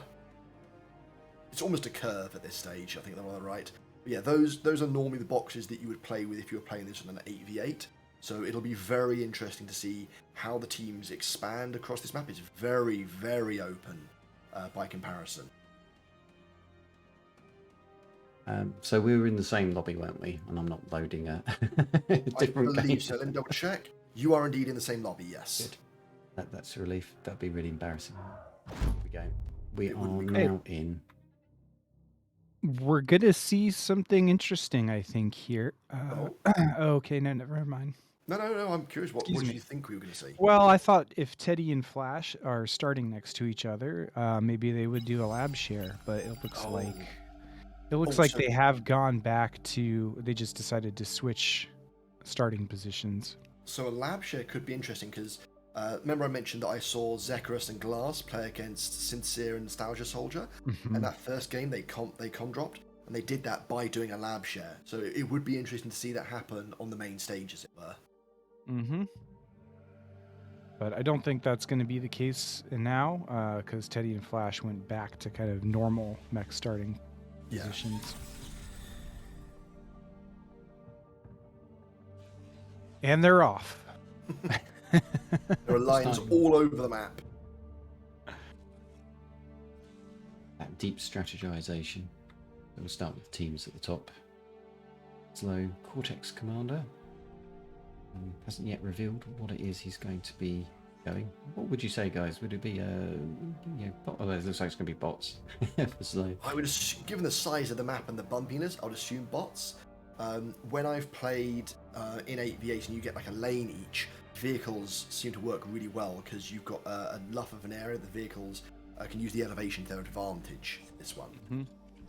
I mean, I think a couple things at play here. The wind on the map is decent at 2 to 19, and so for either faction really, and usually high wind kind of favors bots in the sense that when bots cost more energy, you get more units for your metal.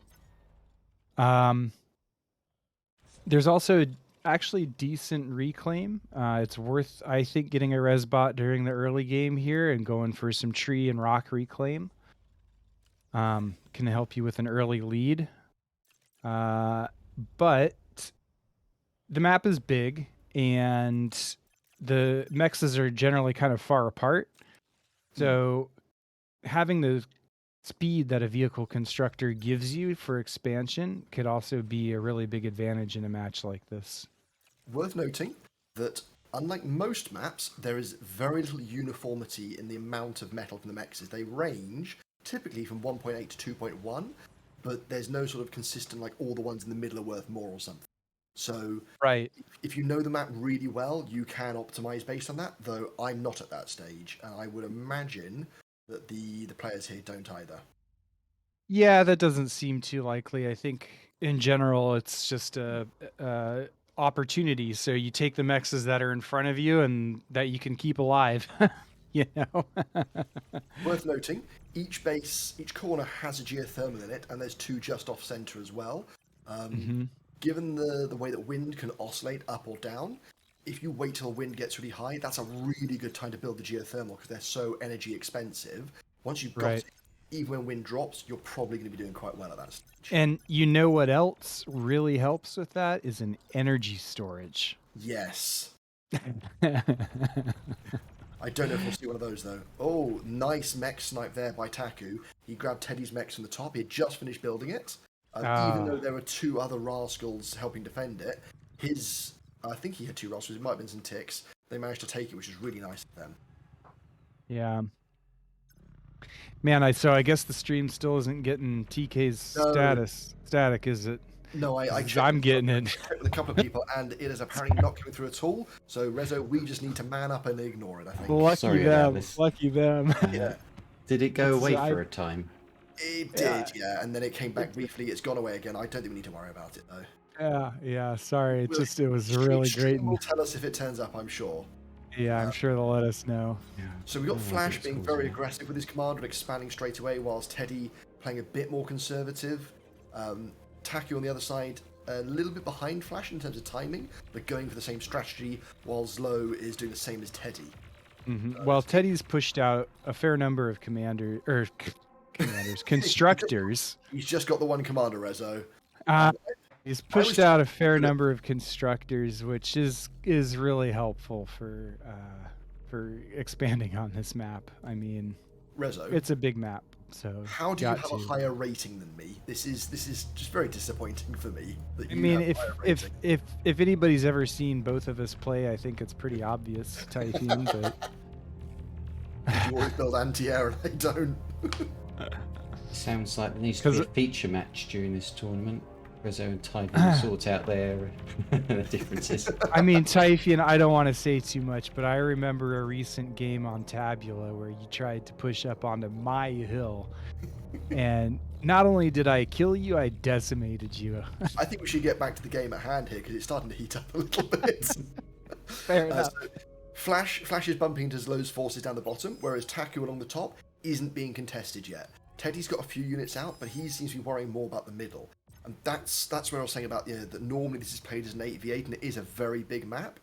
There's a lot more chance to have a large force just be completely missed by the opponent, and positioning plays such a large role in terms of knowledge about where your opponent's forces are as well.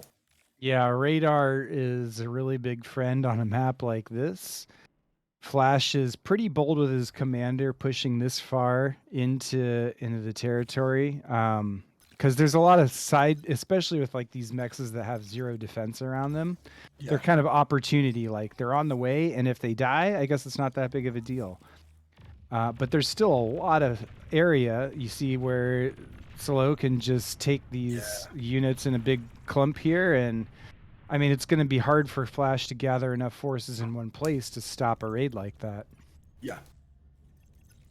So he's kind of pushed really far with his commander, but he's not using it to lock up the map. Yeah. Taku's got a bunch of pawns, 11 of them, 10 now, just about to push into Teddy's base. So Teddy's gone vehicles, which, again, very nice if you're on the hill. They're now downhill. If Taku pushes uphill, those tanks can't chase in very easily. The pawn's been destroyed, so it's a moot point now.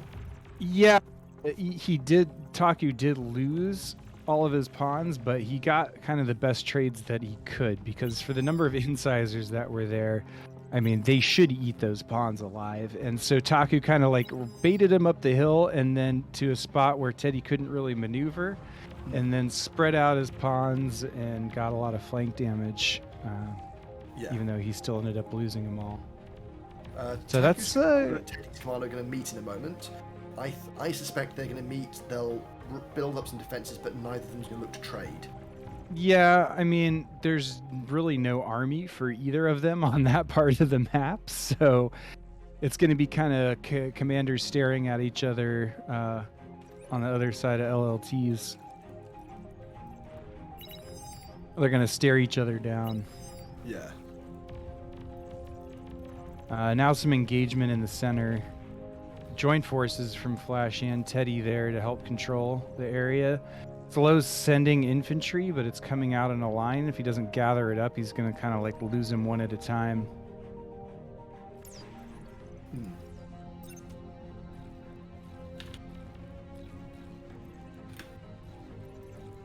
But Teddy and Flash definitely have more there already. And all those units given over to Teddy to Micro for now. So I think, wow, those rocket bots must have walked a long way. Yeah, and they don't walk very fast either. I was like, did Flash get a forward bot lab up here? And I'm like, no, he didn't. Taku and Teddy, they're mirroring each other. They both have a forward lab, both the bot lab as well. It's interesting. Flash and Slow not building forward labs though.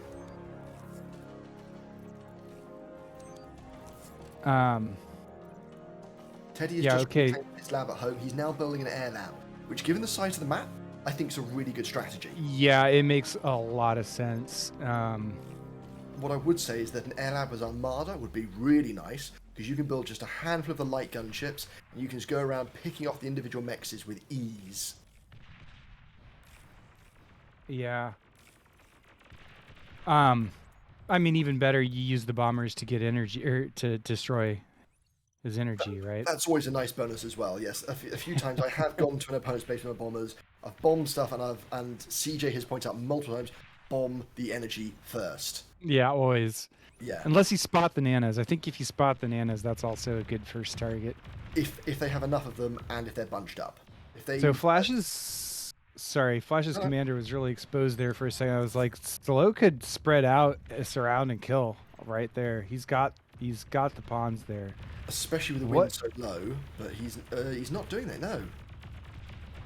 But I wonder, where is Flash's army? I guess it's in the south farther? I think a lot of his army are these laser turrets. He's got 9 laser turrets here. He's gonna lose his commander here for sure. This is just too many hope so. grunts. Yeah, his commander's dead. He's overextended. Yeah. He does. Now, can they get the reclaim? Yeah, he's got 2 resurrection bots nearby. Zlo has a constructor nearby, but not much of an army to be able to move in on this. So I think Flash is in actually quite a strong position despite that. Yeah, the rest of Zlo's army is tied up in the center with Teddy here. Yeah. Teddy's got some shurikens to help even the odds that his numbers don't have. So Taku's got to move against those right away, otherwise everything is gonna. And now Flash's push after the comm bomb meets up with Teddy's forces. So the problem with Team Teddy right now is that they have 1 commander, but they are at least controlling a pretty significant portion of the map. One problem for Team Teddy is that all this reclaim is happening on west side of the map. So as long as Flo and Pitok can stabilize here, there's about 2,000 metal for them to pick up. 2-4. It's quite a bit. Yeah. So now Flash was able to get his own commander. I wouldn't be surprised if he goes T2 at home with that, but they've got the energy. They've not. Neither team has taken the geothermal yet either. I'm quite surprised by that. Yeah. Maybe that's why I'm not in the tournament though. It could be. Flash has started producing some anti-air bots back at base, but because of the distance, it'll take them a minute or 2 to reach the front line. Okay, so Taku's got his commander in a transport right now, and I think he's kind of understanding the position of the map. So he's looking Taku has Slow's commander in a transport, which has been gifted to him. I see. He's got a commander in a transport. He's looking to find Teddy's commander and bomb it.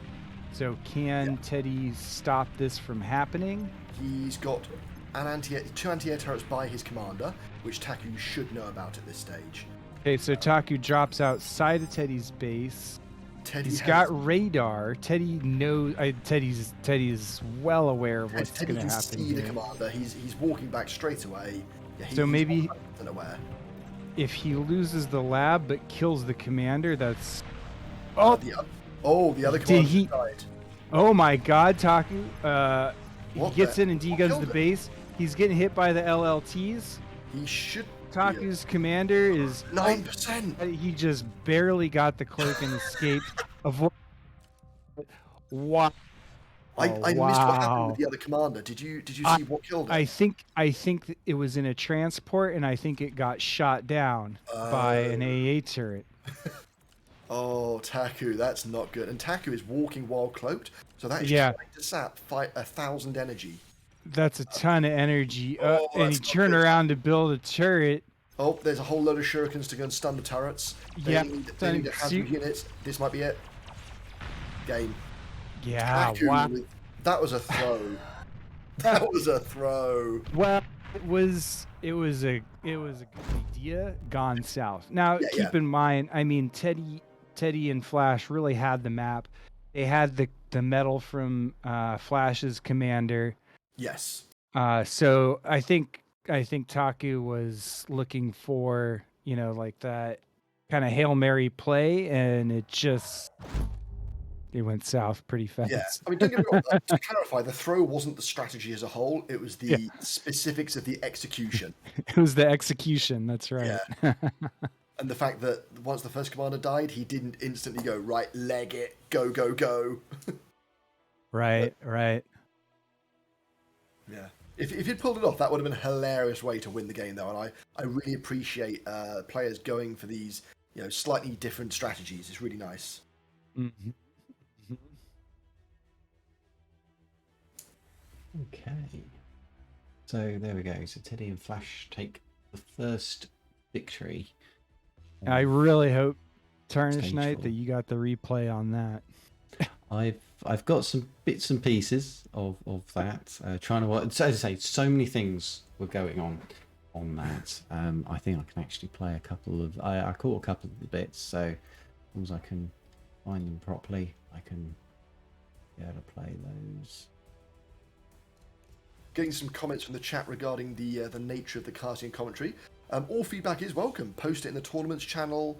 I'm going to be organising a chat with all the players and all the crew who have been part of this to work out what we could have done better and stuff, what we can do better going forwards. But if any of the spectators, the viewers have comments regarding this, post them into tournaments. We'd love to take them on board. It'd be really cool. Absolutely. So I'm just going to play a few of the instant replays I caught on that match. Nice. All right. Meanwhile, we're queuing up for the next game, and that next game. Are we on replays now? It's just like just grabbing the odd one here and the odd one there. It's like not got like a big. I think I'll do a huge reel this time. I've just got quite a number of things lined up. So another one for the. So I don't know if that one actually was close enough to catch. Safe to chat. What happened? We are. We're still live. Cool. Good to know. Yeah. So I was going to start having a go at Rezo for some of his comments in that game because they were quite frankly, unprofessional and unfair. I don't remember that game in the slightest. No, I remember it very clearly. No recollection of it whatsoever. So it completely blank. So which two players are? Do we know who's? Looks like Flash and Teddy have stayed in the. Yeah, Taku has just unlocked the room, so I don't know if he's who he's expecting to turn up. Randy and Daywalker, I'd expect. I think next. Yeah, next should be Teddy Flash versus Randy Daywalker, as far as I know. Yeah, that's what Taku just said in the lobby. So. No, that makes sense, because if Teddy and Flash win, then there's no point playing out the third match because we've already decided the winner for the round robin. Yeah. Yeah, exactly. So because everyone only plays... You had a shitter at that stage as well. Yeah, that'd be nice. These have been very quick games. I was expecting, especially on a map like Arch Simcats? Arch Simcats. Especially on this map, I was expecting much longer games, just due to the size of the map. I think that match was looking like that was going to go into a long one, and then yeah. Taku was like, "Not on my watch." Taku and Slow said, "Oh, saw an opportunity, a risky opportunity, and went for it there, and it didn't quite work out." But I loved it. No. I think it just brought. I've not seen someone try and do that quite in that way before, so it was fascinating. Yeah. If they pulled it off, maybe they would have changed the meta. Yeah. I mean, yeah, it was definitely a risky strategy. I think if there's an adjective to use, that would be the one, risky. But again, like the position of Taku's team at the time was really not that great either. They had just gotten pushed all the way back to their own base. Flash controlled the entire south side of the map. They were down a actually, it looked like a good opportunity to kill. But yeah, having both commanders in that same area to try to do something like that seems confusing at best. So, I mean, confusing to try to micro and manage it all, and like figure out what am I supposed to do in this situation? How do I actually bomb his commander with my commander, So not able to quite do it. So yeah, you did observe right there, Resopmok. It was indeed the other commander being picked up by the transport and just being in range of an anti-air turret. Oh. And it blew up within a second or two of picking up the commander. In fact, because of the 2-minute delay for the stream, I kind of caught a glance of it while it was happening for the audience as well. And I think what happened is actually an AA turret shot the transport first, then it picked up the commander, and then it got hit by a second missile. And so it might have been that the transport was already damaged. Yeah. The transport, I think, was being shot at as it was picking up. But so much goes on in these games that Yeah. Trying to keep track of everything. You're fighting battles on multiple fronts, you're coordinating with your teammate, and we've seen some fantastic teamwork going on there, where you're moving forward at the same time from different angles, and it's fantastic. Play. It's absolutely spectacular. Makes it a little bit difficult for us to track everything that's going on because which flank do you watch? And sometimes it makes sometimes you miss the odd thing here or there. So Flash has just pointed out all 3 games do need to be played to decide third place. I think we were discussing if that other game would take place or not. But that's a good point. Oh, that's right. Okay, that makes sense. Yeah, of course. I thought there was a bronze place match separate, so that the losers of stage 4 go and do a best of 3 to resolve that. Was that right? I don't know. So if I look at well, there is a set. Okay, so okay. So the leaderboard may not be the most helpful, and that's no fault of the design of it. It's just that there's so much to show on a just a screenshot there of what's going on. Okay, that is interesting. I thought, okay, maybe I'm wrong. I'm pretty sure there was a bronze match. Maybe there's not. Maybe that's changed. I need to keep up with things.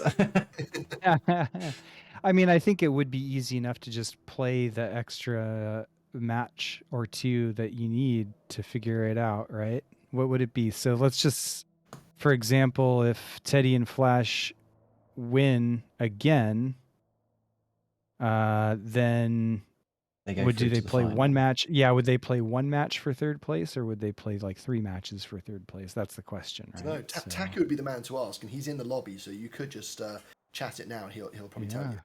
Yeah, that's true. That's true. But if Randy wins, if the Randy team wins, then we still have to play another match anyway to figure out who goes to the final. I think so, yeah. And then, yeah. I don't know. Absolutely. I can't figure it out. This is the math part that I can't do on with a calculator. So this is the math part I'm not even going to try and do because I'll get it wrong on stream, and then that's all that people remember. It just becomes immortalized, and it will be clipped, and you'll have never lived that down. A bit like poor Zechris, really. Yeah. So there's a few questions in the chat regarding how the leaderboard works. I thought while we've got a bit of time, I'll fill that in quickly. So the skill system has 2 values. It has your skill and your uncertainty. Everybody starts out at the same skill, which is 25, and the same uncertainty, which is 7.3. So your in-game rating value is your skill minus your uncertainty.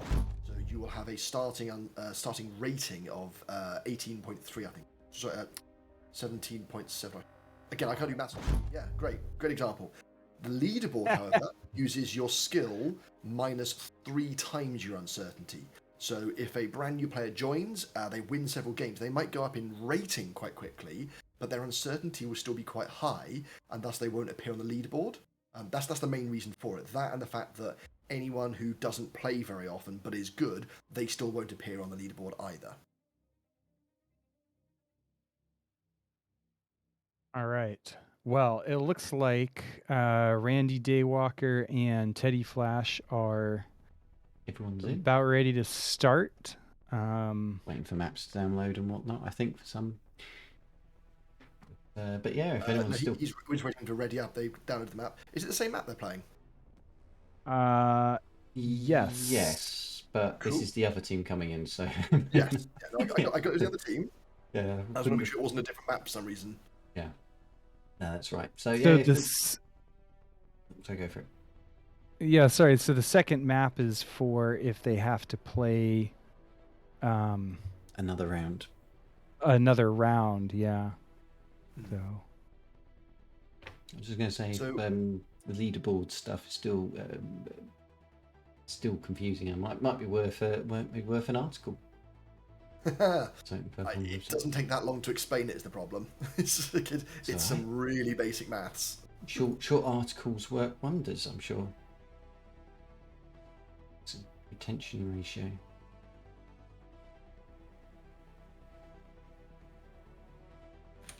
Okay, so hopefully we're about to start. We're just having a question about, because the games are getting a bit more competitive now, we're wondering if the others should be allowed to spectate this or not, because it might give them information about strategies, which is a valid point. Up until now, we've only allowed casting crew, moderators, and other players to spectate, and the players were only because other players were happy with it. If that's changed, then obviously we'll ask the other players to stop spectating. That's fair enough. I suppose the advantage of them spectating is they're there when we need to switch players around for whatever match. Yeah, it ideally would be able to have them able to spectate, but if it's going to give them an unfair advantage, then I can understand why other players might not be happy with each.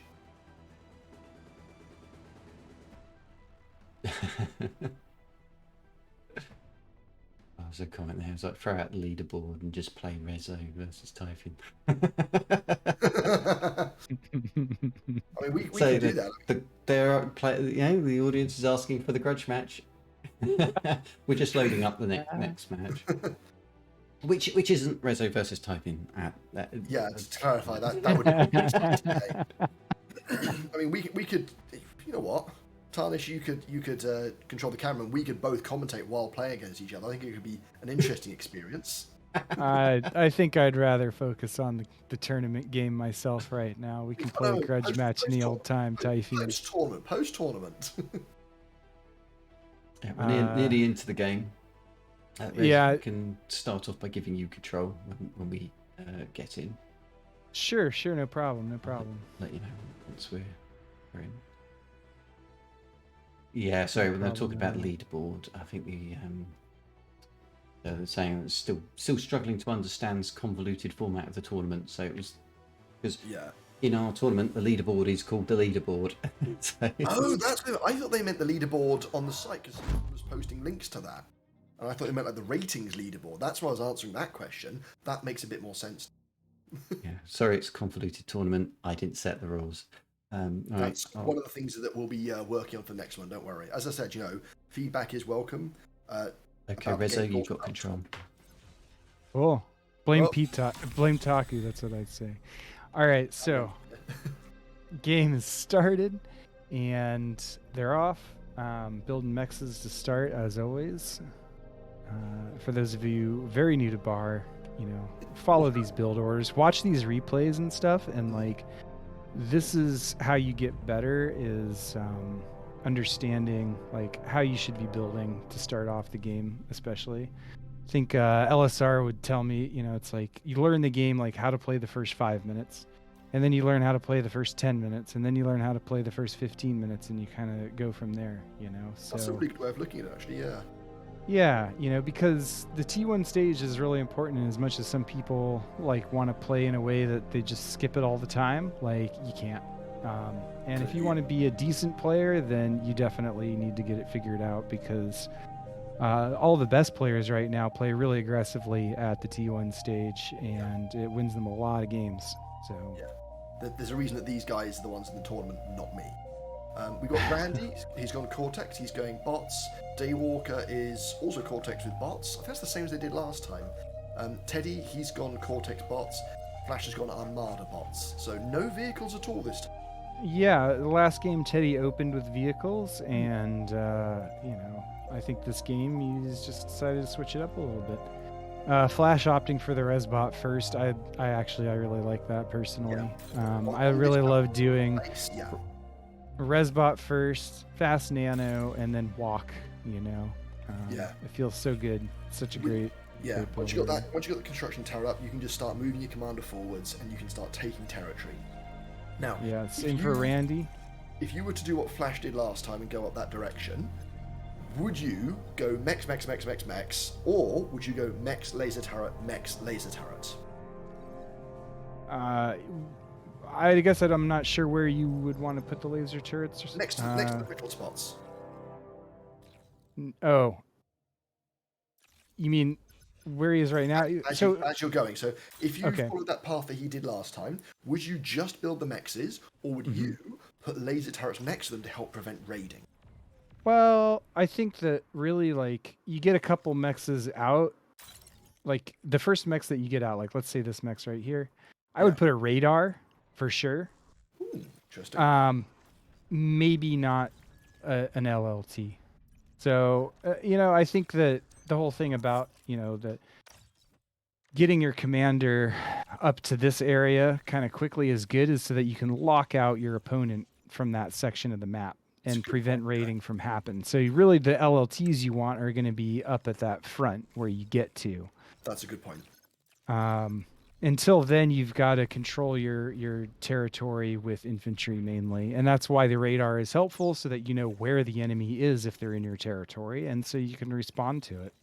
Flash is getting some nice scouting with his tick. It won't get any damage done, but he knows the initial build order of Randy. He knows that he's gone heavy on construction bots, so he's not going to be worried about, is there a massive wave of stuff about to attack us. Teddy is still in his base with his commander, which is kind of a surprise, but he's expanding with all of his constructors at the same time, so he'll be able to take more mexes that way in the long run. Daywalker and Randy both opened basically with like 3 constructors each. Randy now getting his construction turret and an energy storage. That E-storage is actually, I like that this early in the game. The wind is on the way up too, so that's really a nice thing to have. That'll help him pump out the infantry soon and really get solid map control. Yeah. I think not much action yet, No, it's like it's a slower game. With so much core, right? So only Flash opened with arm, and he didn't even build that many fleas. Ticks. Sorry. Ooh, another quarter in the jar. Actually, you've done pretty well. I was expecting you to constantly make mistakes, but no, you've done really well at that. I mean, the rename was unfun for everyone, I think. Yeah, it's been hard for everybody. So anyway, what we see here, I think, Flash has got his commander really far forward, but without so many constructors in the early game, this nano is pretty new right now.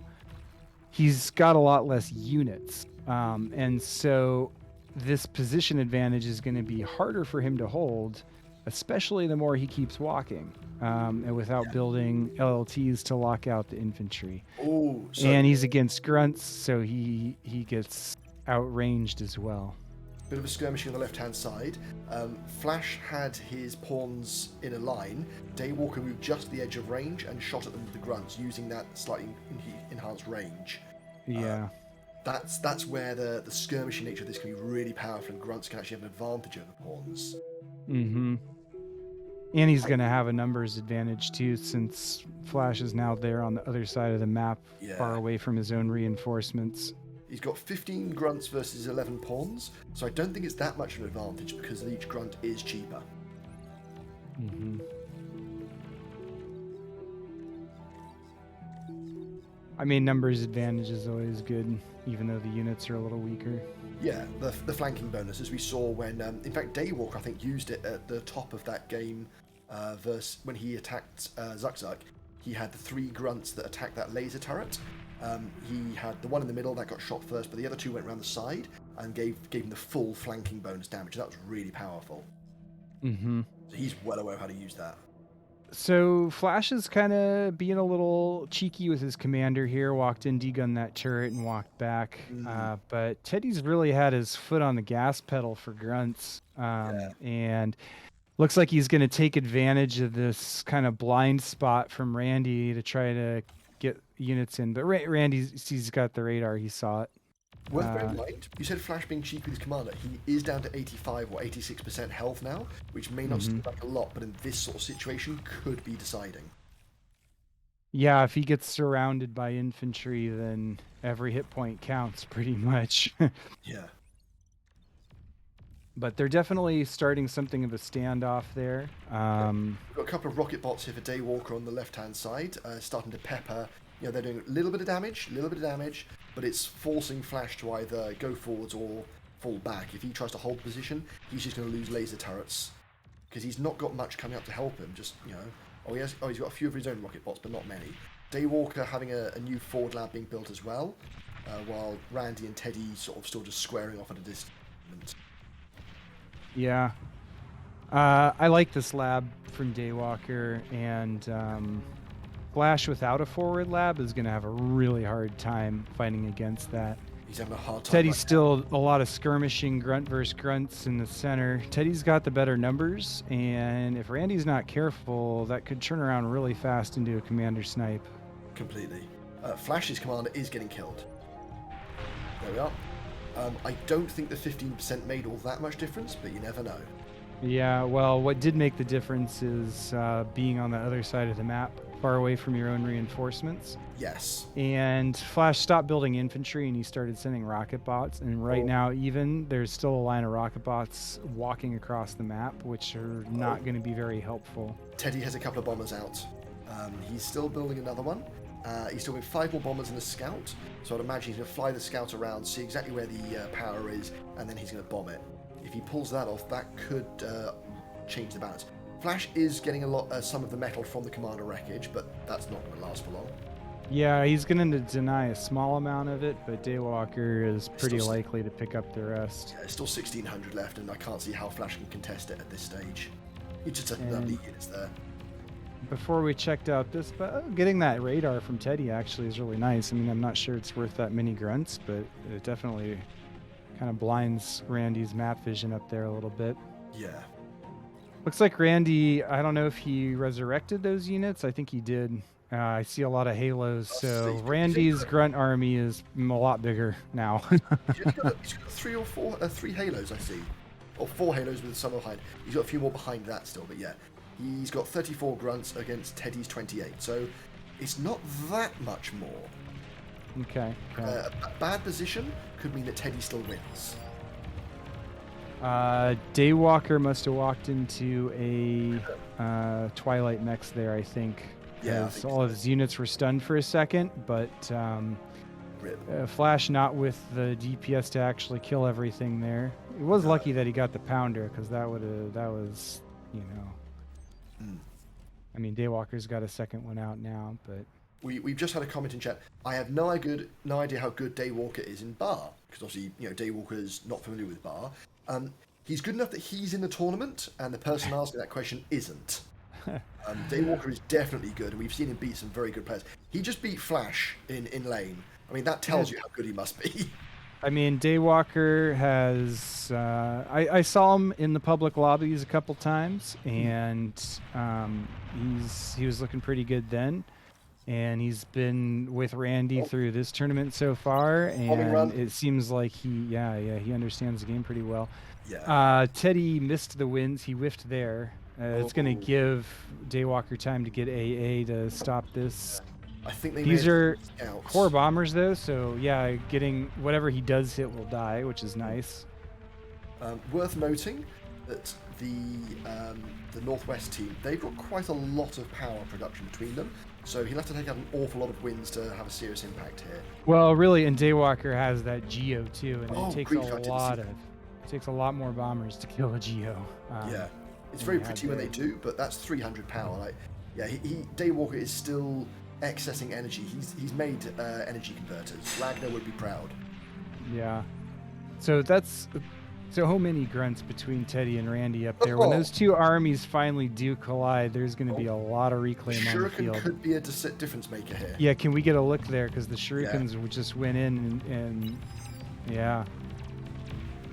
They're getting shot down by an anti-air turret, but that just gave a really nice advantage. They've got 34 grunts versus 52. Teddy's got 52 grunts. And Teddy's got some more grunts, and he resurrected an armed mechs there, which is super cool. Yeah, the armed mechs are nice. They're really good as like a station unit that's going to be supported. A lot of health. They've got 1,300 health versus the 585 of a guard tower, and the 225 or so of a grunt. I think I select one that was slightly injured, so it's not the full health. I imagine Ragnar is watching. Yeah, Ragnar's just posting the stream. I imagine he's watching it with interest, trying to work out who he's playing against. So this is interesting. I I hadn't noticed. I think one of the reasons that Flash has been pushed back so quickly is that he went T2. What? Yeah, no kidding. Where's Flash's I saw. Oh, Teddy's I saw T2 cons in his base. Teddy has gone tier 2. Oh, are you sure? Yeah, I just pinged it. Teddy's the red player. Okay, It's a red lab. okay. He is reclaiming his tier 2 lab. Right, yeah, okay. That He's makes just sense. Going for the eco so that he can push out more tier 1 units. But interestingly, it won't tip off the other guys that they have the tier 2 economy. It will. He made some Mortys as well. Oh, right, okay. Sheldon's. Okay, yeah, that's Sorry, Sheldon's. Oh, that's another fine. one for the quarter jar. Yep. Yeah, the Sheldons will completely destroy the tier 1 units. They're incredibly effective against them. So we've not seen many tier 2 units. For those newer, the Sheldon it's a relatively light damage, but very long range and decent speed, so very effective at kiting. Similar to what you'd see thugs do, but much, much better. So each individual hit very light. He's using the forward grunt as a spotter. So again, for those not familiar, when you've only got radar coverage, the dots move around a little bit and your shots aren't nearly as accurate. Okay, massive flanking movement with the grunts here on the right-hand side. Yeah, so what happened is, I mean, the Shurikens went in to stun everything, and Daywalker actually had a really nice position with his missile trucks behind stuff. So the Shurikens went in, got shot by missile trucks. Teddy tried to micro against the missile trucks, but by then all the pawns had already died.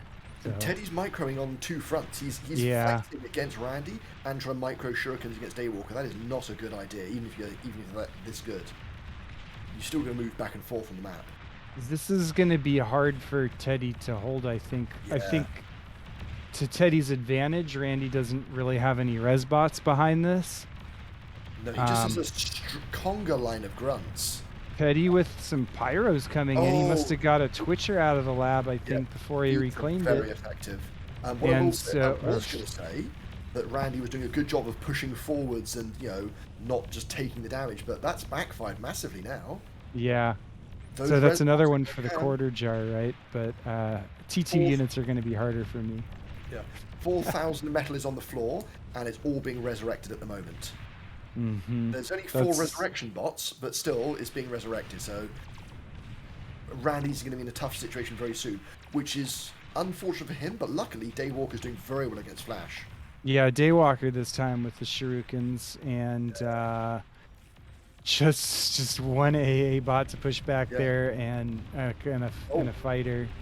Daywalker's sending a bunch of pounders across the middle of the map, which will be very effective against many of the units that Teddy's using.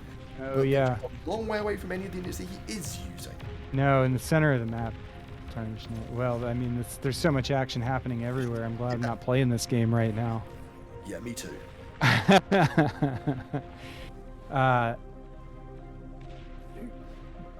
Go to the, not the center, but the right center side. I think your best bet yeah, right here. If you ping We're stuff, seeing... that tells Tarnished where to go. Sorry, it's hard to describe sometimes. Yeah. Yeah, these riot tanks here were looking pretty dangerous. Yeah. So they're very effective against fiends, even though fiends are tier 2. But once you start adding in shurikens, the fiends will clean them up very easily. Oh yeah, for sure. No missile trucks along with those, so that was too bad for Daywalker there. Randy doing very well up top. Despite the fact that it looked like he just lost that, he's just pushed forwards again and smashed through Teddy's forces that were in place there. I think Teddy being distracted into multiple different places, less great. Yeah, and Daywalker controls a huge section of the map. He's also expanded pretty well that big section of the map. We haven't seen Daywalker's base lately, but I wouldn't be surprised if he also has a T2 lab right now. Looks like Flash finally just gave up and got a vehicle lab, which he probably should have done a long time ago. Now trying to push these lighter rocket bots back. No T2 lab.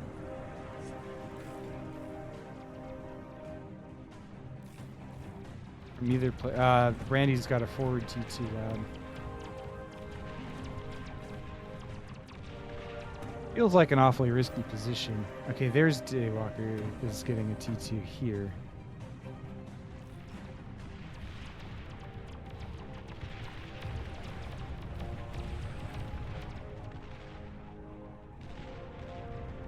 seems like a risky place for Randy to get a T2 lab, but I could be wrong. I like Daywalker's position. Man, both teams having problems dealing with shurikens.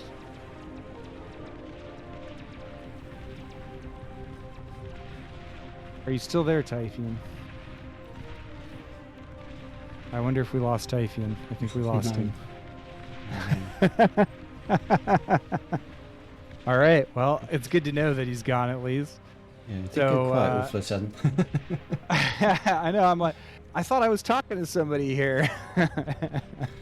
Alas. So yeah, Flash continuing to push Daywalker back in the south. Daywalker's probably going to get enough infantry to overcome those Janus, though. Here, Teddy really trying to stop this T2 lab from Randy. Randy making pyros as fast as he can to save himself there.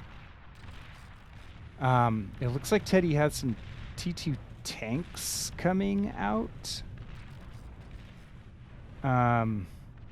What are those? Yeah, they're Tigers, I guess. So Teddy now with the T2 vehicle lab, and that must mean he's planning to make some T2 vehicles. He's got his Geos, which is good. So Teddy should be pulling ahead pretty well in an eco lead these days. If he can consolidate that lead, then actually it might lead to win for their team. Yeah, Teddy's team has considerably more energy produced over the course of this match than Daywalker's team. Probably the contributing factor. That might be kind of part of Daywalker's inexperience with Bar, is like a solid feeling for how much energy he needs to be making of what and when, you know, and so if he's falling behind, it's a good chance he's not quite there yet, you know. But still, he's shown to be a really good player so far.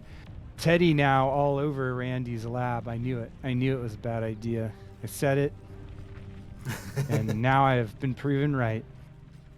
No comment. As I often am. I mean, this is the thing, Teifion. Like, I'm pretty much always right. Who told you that? How to get proven right. I don't think we have time to go into the details of that. We don't need to. We can just assume it is fact and we'll be good. You're not insist. I feel grudge match coming on. Yeah. I'm really not sure which way this game's going to go. I can see how much back and forth there's been. I unfortunately have to step away for a couple of minutes. It's fine. It's fine. We were wondering. I was like, I was hoping Teifion would respond to me after I said something, and then there was just silence on the airwaves, and I was like, I did try to quickly say that I'd have to be AFK. Unfortunately, there's some at-home situations where I'm unable to be around here constantly, despite what yeah, I'm no problem. No problem. I know you got to tend to the cat, so I get it. I've got a cat too. Okay. Yeah, we recently got some new kittens. I may or may not have forced the fact by saying, "Can you say no to them?" I feel like we've still got something of a nail biter here because Teddy's done a lot to push Randy back in the top, but Daywalker is practically in their base right now. Give you control result. And say what? Sorry. You've got You have control. Oh, I've got control. Okay. Good Thanks. luck. Thanks. Quick push in at the top. Teddy is pushing into Randy's base. He's got a bunch of fiends and grunts.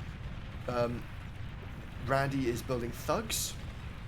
So one thing I've noticed about the Randy Daywalker combo, even when they're doing very well, they're slow to move to tech to tier 2. Daywalker has got a tier 2 factory down there, but Randy no tier 2 at all. Yeah. So, I mean, this is where Teddy's economic advantage is really kind of shining because for Randy, in order to produce units, now that he has so little metal on the map, and because he didn't get his T2 mexes at home, the only real units that he can produce are T1 in any quantity, right? And just even getting these HLTs on the high ground is, I mean, it's such a bad investment, even though it's absolutely necessary to survive right now, right? Completely, yeah. Meanwhile, in the south, like Daywalker's been cleaned up, and that was like all the steam that he had at that moment, right? Because Daywalker does have these T2 mexes, but he's really behind with T2 energy, right? And so while Daywalker has this T1 Geo, Teddy's got his T2 Geo. Yeah. So, and the statistics, I can't show it, right? I would right now, but they show it's 2.7 million energy produced for Teddy Flash versus 2.0 million. I find the more interesting one is what's Daywalker currently Randy. being produced. Randy Daywalker, they're producing 2.2k energy a second, versus Teddy and Flash is 3 or just under 3k. Metal, both about 120, 130 though. And Flash has a fusion as well. So they both Flash and Teddy have T2 energy production. Yeah. Flash's MO is kind of to build up eco a little bit more before he gets aggressive. But Teddy has definitely been using his economy now to control the map. In fact, I think he's gonna, a little bit more build power. He already needs even like a fusion of his own. Yeah. Daywalker making T2 units headed south. I've just seen the Tier 2 lab he's built up top. How long has he had that for? The lab that's here next to his commander. It's been there for a while. We saw it earlier. He built it around the same time that Randy built his Tier 2 lab in this corner. Right. So remember, Randy lost his Tier 2 lab up here to Teddy. Yeah, so... Flash has got a nice set of res bots here. I mean, for as many shurikens as I've seen in this game, I don't understand why there's not been more anti-air. But here we go. There's fighters coming in from Flash to help deal with it. From both sides, though. Yeah, for sure. Or two. I mean, just a few anti-air bots would clear that right up, though. It looks like Flash is going to come out on the positive end of this fight. Massive push. He'll be able to res some stuff, but yeah, here we go. So Teddy's got a large pile of infantry and Tier 1 and fiends and are you clicking the tigers? Names? Yeah. So at this stage, who would you call it for? Would you call it in favor of Teddy Flash? Yes, I think that Teddy Flash should be able to win this game. It's not over yet, though. It looks like Randy's trying to come back with some T2 units in the north up here. But this push is really scary and still really strong going into Daywalker's base. Yeah. So even though these Tigers have to fight uphill, there's not much for them to fight against in order to get there. And once they're inside, it's not good for Daywalker's base. No, not at all. So... Okay, this game might be over now. Daywalker is losing his whole base. Teddy might lose a couple things here, but he's got forces just from his reinforcements to clean this up pretty easily. This is going to be over now, isn't it? Yeah, Flash is here. I think Daywalker could defend this from Flash, but his main base has been eaten, and Randy's main base is about to be eaten. This will be all of Randy's energy production, so even though he's got a T2 lab on the other side of the map, he's not going to be able to make anything from it shortly. Yeah, it's just... Yeah. They're not giving up, though. Yeah, not yet. Teddy pushing back any aggression from Randy here in the kind of middle north. Both remaining commanders just staying stationary while cloaked as well, so we're not likely to see a comm snipe either. And, yeah, I mean, Daywalker kind of holding. Okay, there's the GG from Randy, so I think this game is over. All right. That was a good game. Good game. Real back and forth. Yeah, lots of back and forth. Actual T2 and like a really good demonstration of kind of how to do T2 in these kind of games, you know, as from Teddy. this is the kind of thing Teddy excels at in the bigger team games as well, and so seeing him put that to use is really impressive in this game. You know, I think he played really, really well. Look, I thought Flash was dead 2 or 3 times, and then no, hung in there, and Teddy with the T2 eco. Yeah, I was really impressed at that. I can see myself so many times if I'd been on the Flash Teddy team going, well, that's it, you know, game's over, they're at my doorstep, they've got so much more map control than me, but no, kudos to them for hanging in there and carrying on.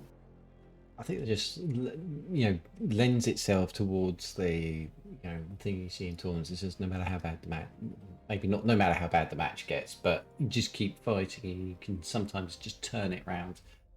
We've seen it before, I think in previous tournaments as well, where it looks like it's been lost on one side, but they stick it through and they actually manage to turn it round and then proceed on to win. It's quite incredible. So to be a match of Peacock Slow versus Randy and Daywalker for 3rd place. And we're going to do that one first, right? Suspect so. Yeah, sure. Finish stage 4, so I take it then the intent is that the winner of this will take 3rd place and then we move on to the finals. I think so. So we probably better message Ragnar and Malady and make sure they're ready. Actually, I think Ragnar is watching this, so he can contact Malady and make sure that they're ready.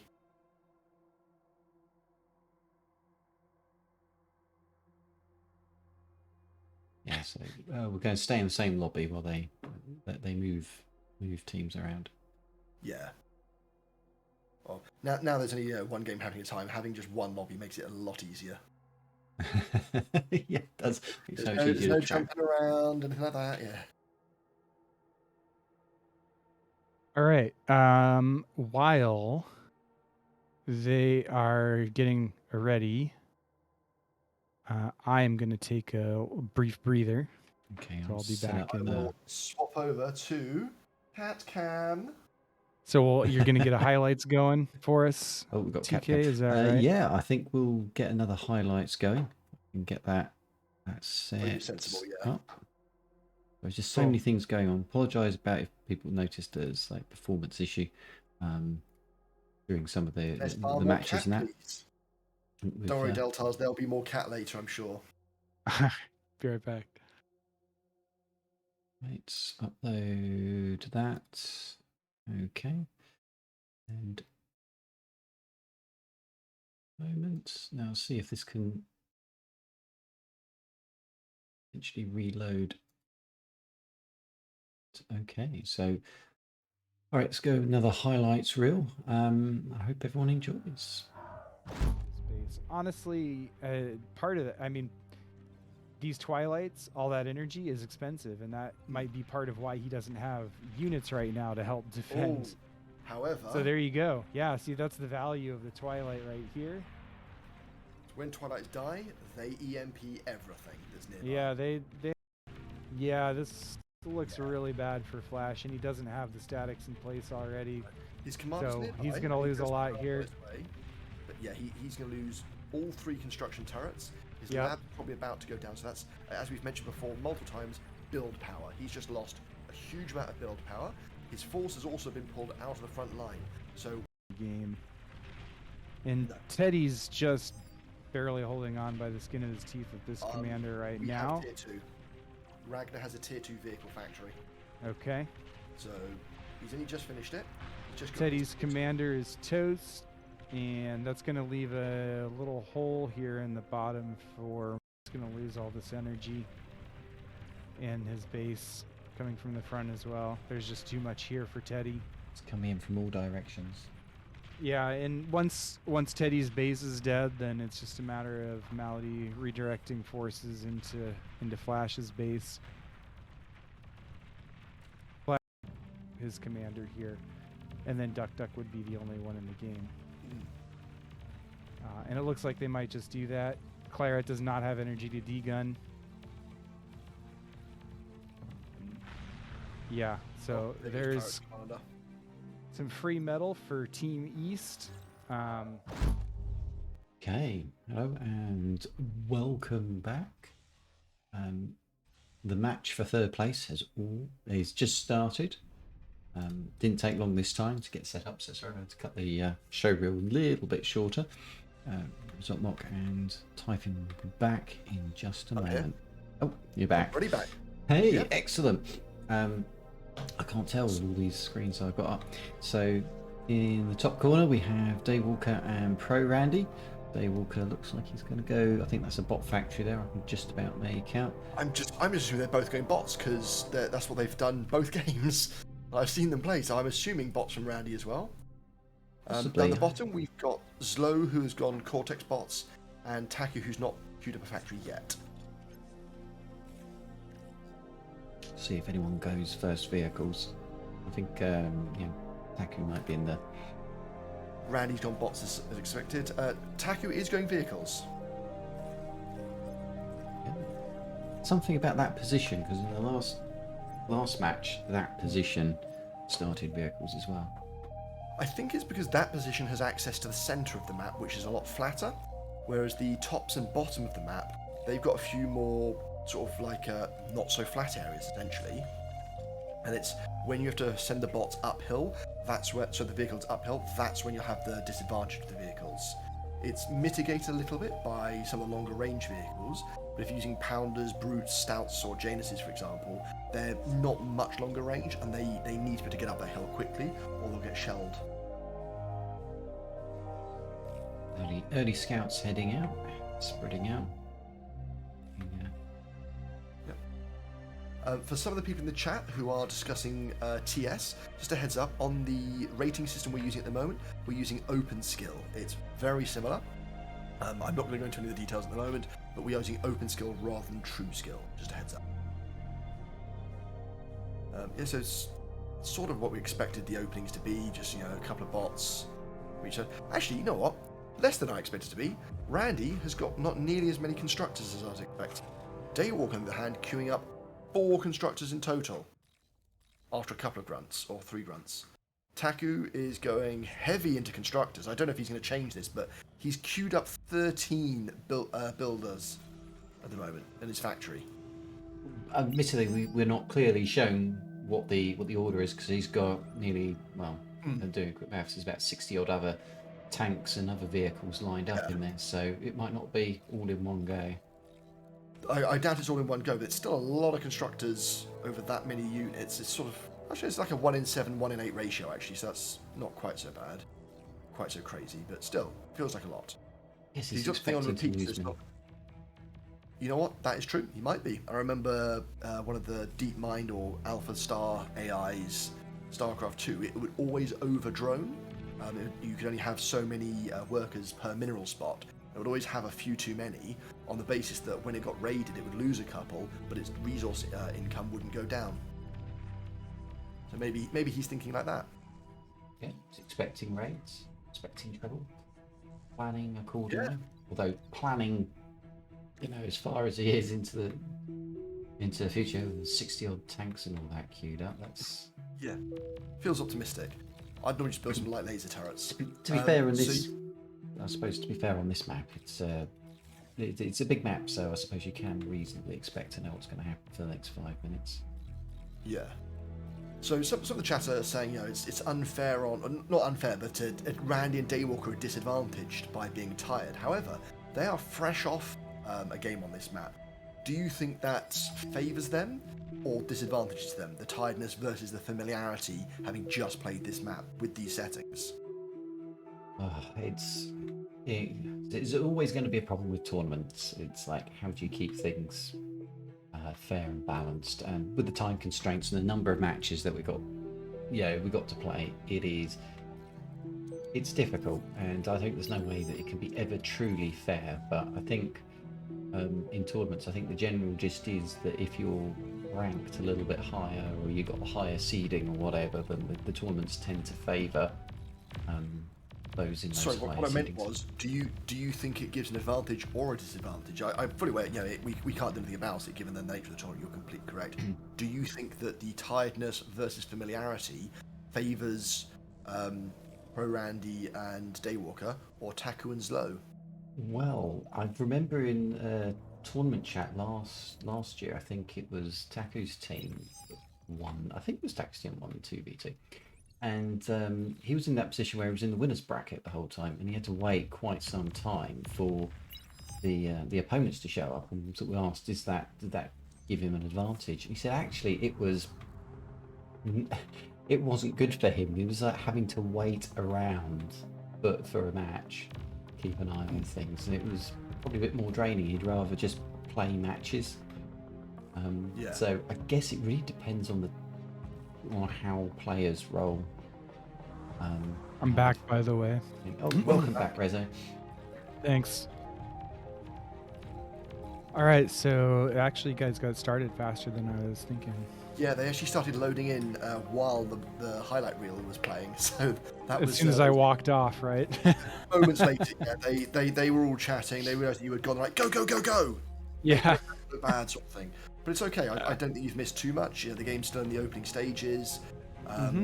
Nothing crazy seems to be happening. There's quite a lot of aggression as you'd expect, but nothing crazy so far. What it was, Rezo, is they know how highly ranked you are, so they just wanted to get the match over and done with as quickly as possible before you could give cast your judging eye over their plays.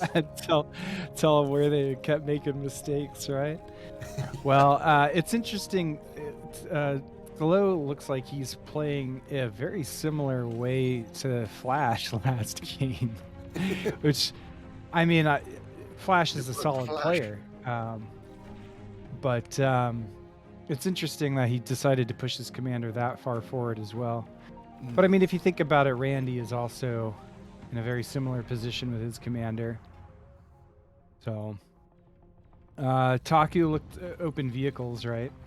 He did. Yeah.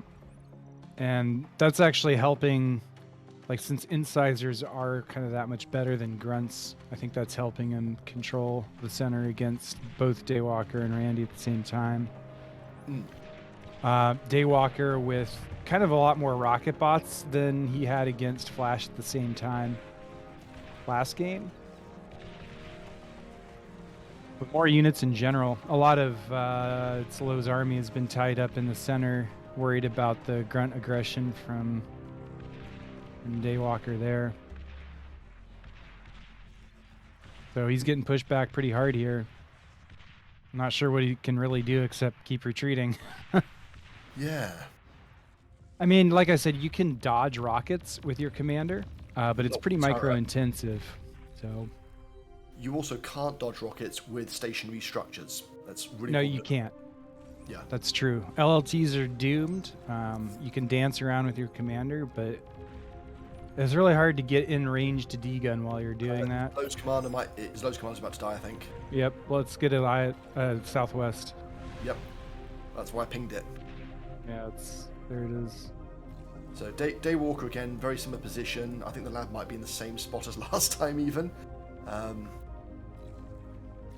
Yeah, I feel like I'm...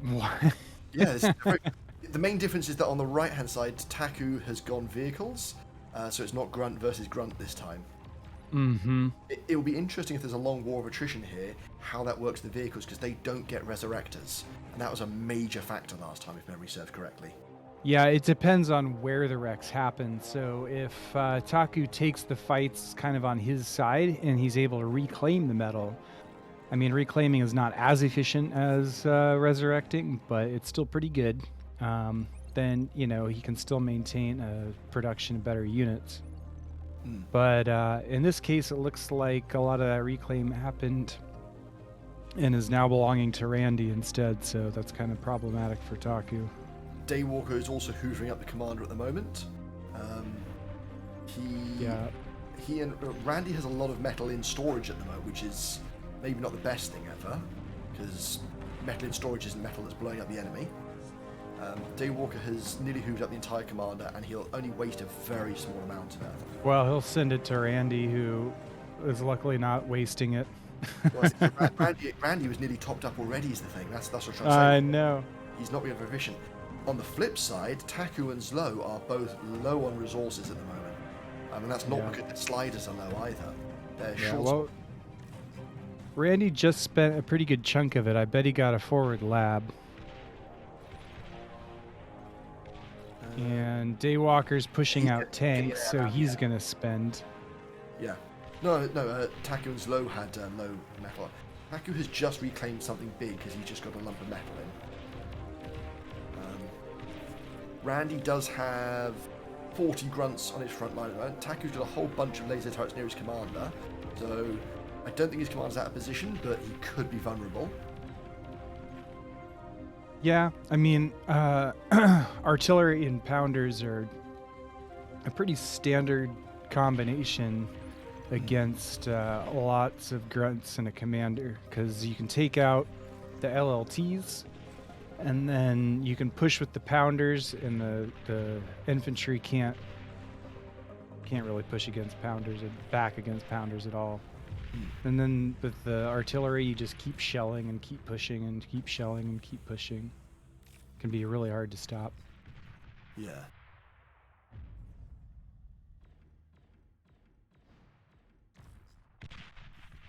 Given the influx of metal that Daywalker's gotten, try to look at where it's gone. Well, I'm not entirely sure either. I think you got the Geo. That's not that's not 2,000 metal though. That's significantly less than 2,000 metal. I don't know. Yeah, I know it's less than 2,000 metal, but And it doesn't feel like he's got 2,000 metals worth of units on the front line against Zlo, who does have 18 grunts and a thug. Oh, sorry, 21 grunts, a thug, and an aggravator. I mean, he spent on like a few nanos by his vehicle lab, and he spent on some tanks. But has just caught up, so they didn't need to pause. Just a heads up that any recent inactivity from him would have been caused by that. There we are. Sorry, I didn't mean to interrupt or disrupt, sorry. Is he lagging? He was, he's back now. Oh, he might be lagging again. It still looks like he's actually lagging, though. Right, yeah, he's got quite a serious command delay. But So I just turned off, I've just allowed spectator chat just so I can send that. He's on 30 seconds. I think they're... I think he's disconnected. Taku has paused the game. I don't think I can pause it as a spectator, unfortunately. definitely something No. going wrong there. Network connection issue or... Yeah.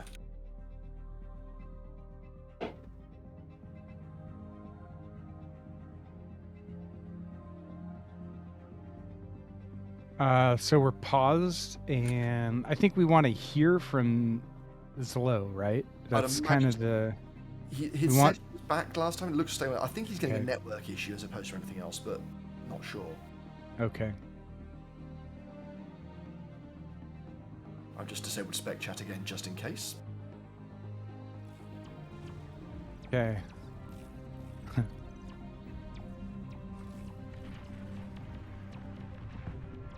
Yeah, as Firestorm did mention this, if Firestorm's one of our moderators, which is why he's able to access this, Zlo did access a bit of metal there. However, it would have overflowed to Taku, so it's not quite so bad. And Taku is not is spending it for sure. Oh yeah, Taku is spending it, but Taku is also losing it a little bit up top. Those LLTs that he built earlier, or the laser turrets he built earlier, they are getting smacked up. Oh, Randy, are you doing a Taku? Randy, so this is transport for his commander. Yeah, so actually though, but Taku's commander, remember Zelo lost his commander, so this is last commander for the team. Is getting pushed by thugs right now, got spotted. So Randy brings his commander up here in hopes to bomb. There's no AA here. So he can just drop in, and unless, Oh, 3%! So, focus down the transport with his commander, and because the explosion radius for the commander is different, coming out of not in the transport, he had to be landed on the ground. So Taku just barely surviving there. He was actually queuing up a self-destruct. He wasn't queuing up a landing, which I think is the mistake he made there. Yeah, you have to unload first. You have Taku to unload all first. out and said he built a transport specifically to evac his commander. Now the problem is that Taku is not going to get the metal from that wreckage. No, but Given there's the really no constructors nearby. No, but given the So- positioning, is it sensible for Randy to resurrect that commander or reclaim it?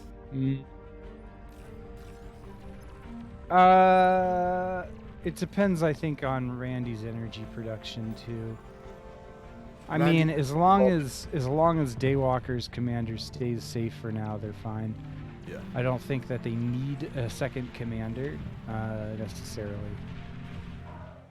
So, in a lot of cases, I mean, it's the commander. The commander wreckage is in a place where you want to try to make sure that you actually do deny it to the enemy too. Yeah. So if you're gonna have to keep contesting it, Hmm. I mean, he is in control of that area right now. For now, yes. But there's still a whole game going on here, so we'll see. This Then- push coming to the center from mostly from Taku has some potential. Yeah. There's too much AA for the shurikens to have an effect. Yeah, so it's incisors against brutes. Incisors actually have a higher DPS, I believe, 98 versus 85, but they have significantly less health and a bit less range, I believe. So, on the surface of it, it can seem like that's a really good idea, but they trade very poorly with brutes, or stouts for that matter. Oh yeah, of course.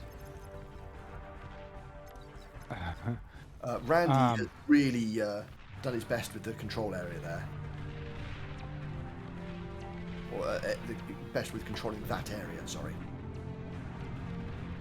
Yeah, I mean, Randy's got thugs on repeat right now, right? And he isn't likely to stop doing that necessarily right away. Hide the commander there for now. Yeah. I mean, to be fair, barring... Well, actually, I was going to say that's a really good spot, but if the enemy just do like a flyby of a bunch of fighters, that is one fighter missile away from ending the game. It's a long shot, but it'd be funny if that happened. And Randy has literally just built a fighter, or a couple of fighters. If he got fighters back there, yeah, and he hadn't dropped the commander, oh man. Can't, it's over water. Yeah.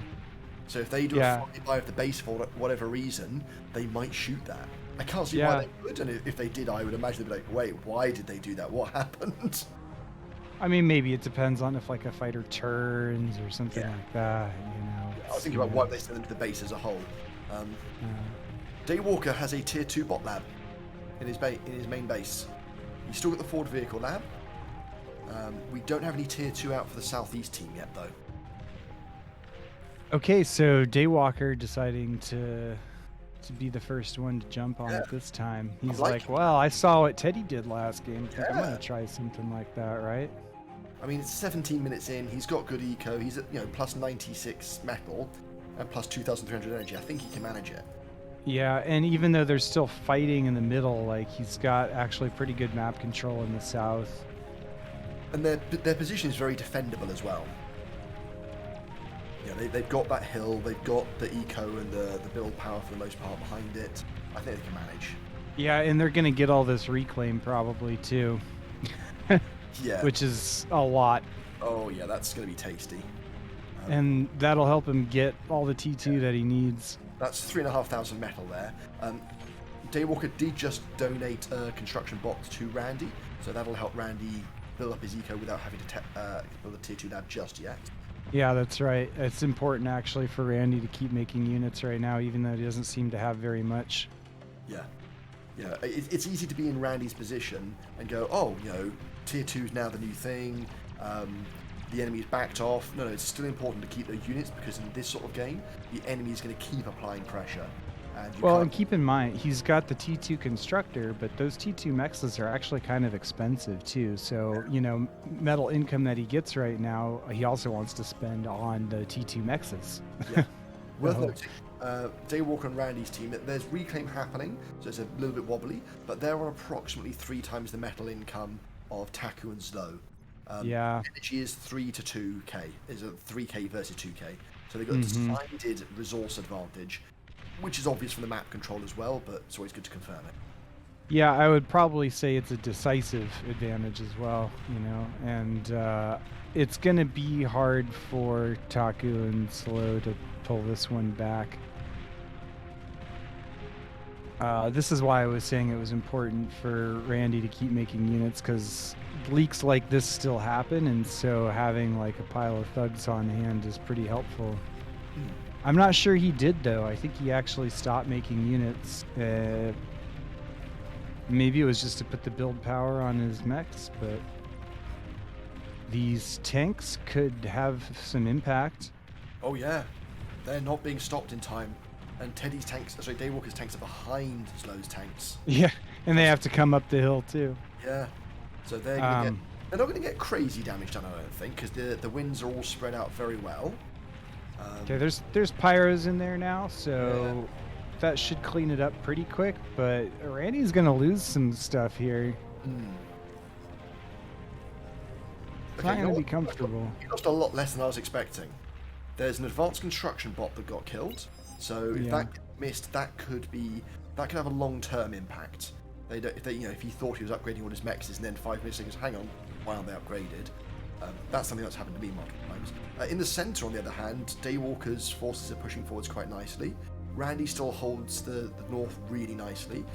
In the south, Slow might be making some progress, but I don't see how he's going to push through that line of turrets. Yeah, there's pounders and an HLT there. What I see isn't going to be enough to break that. No. Maybe if he gets a little bit more in, he can use micro to kill all that. But Taku is moving his commander. He's unloaded it. He's realized what we were saying. Yeah. Oh, there's fighters on the map. Maybe, yeah. Plus, I think actually it was not regenerating hit points inside the transport, was it? No, it wouldn't have been. Yeah. That's a good one. I didn't realize that.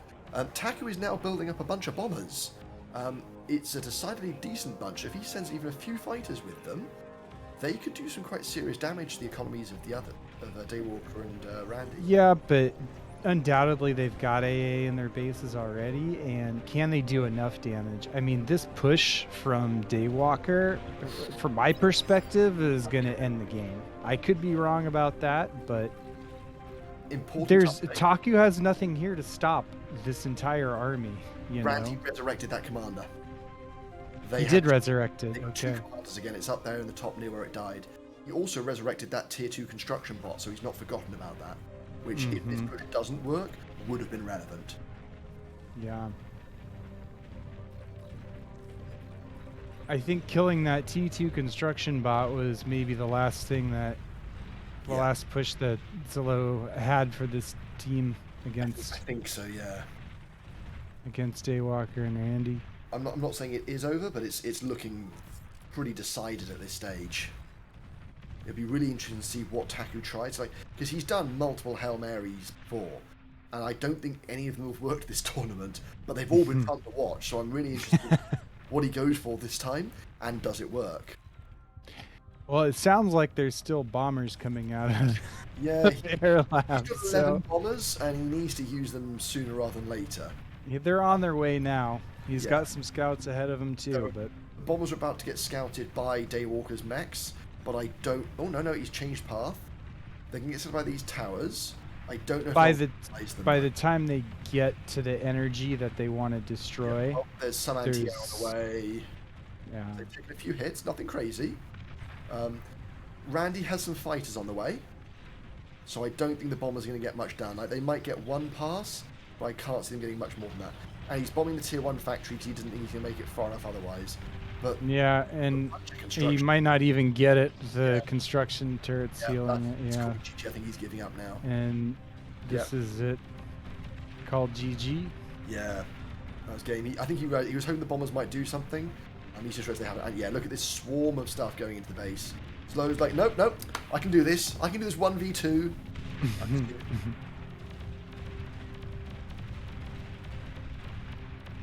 Slow just not giving up.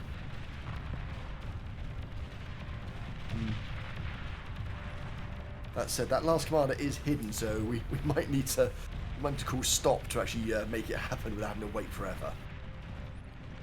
Oh no, Zlow's said GG now.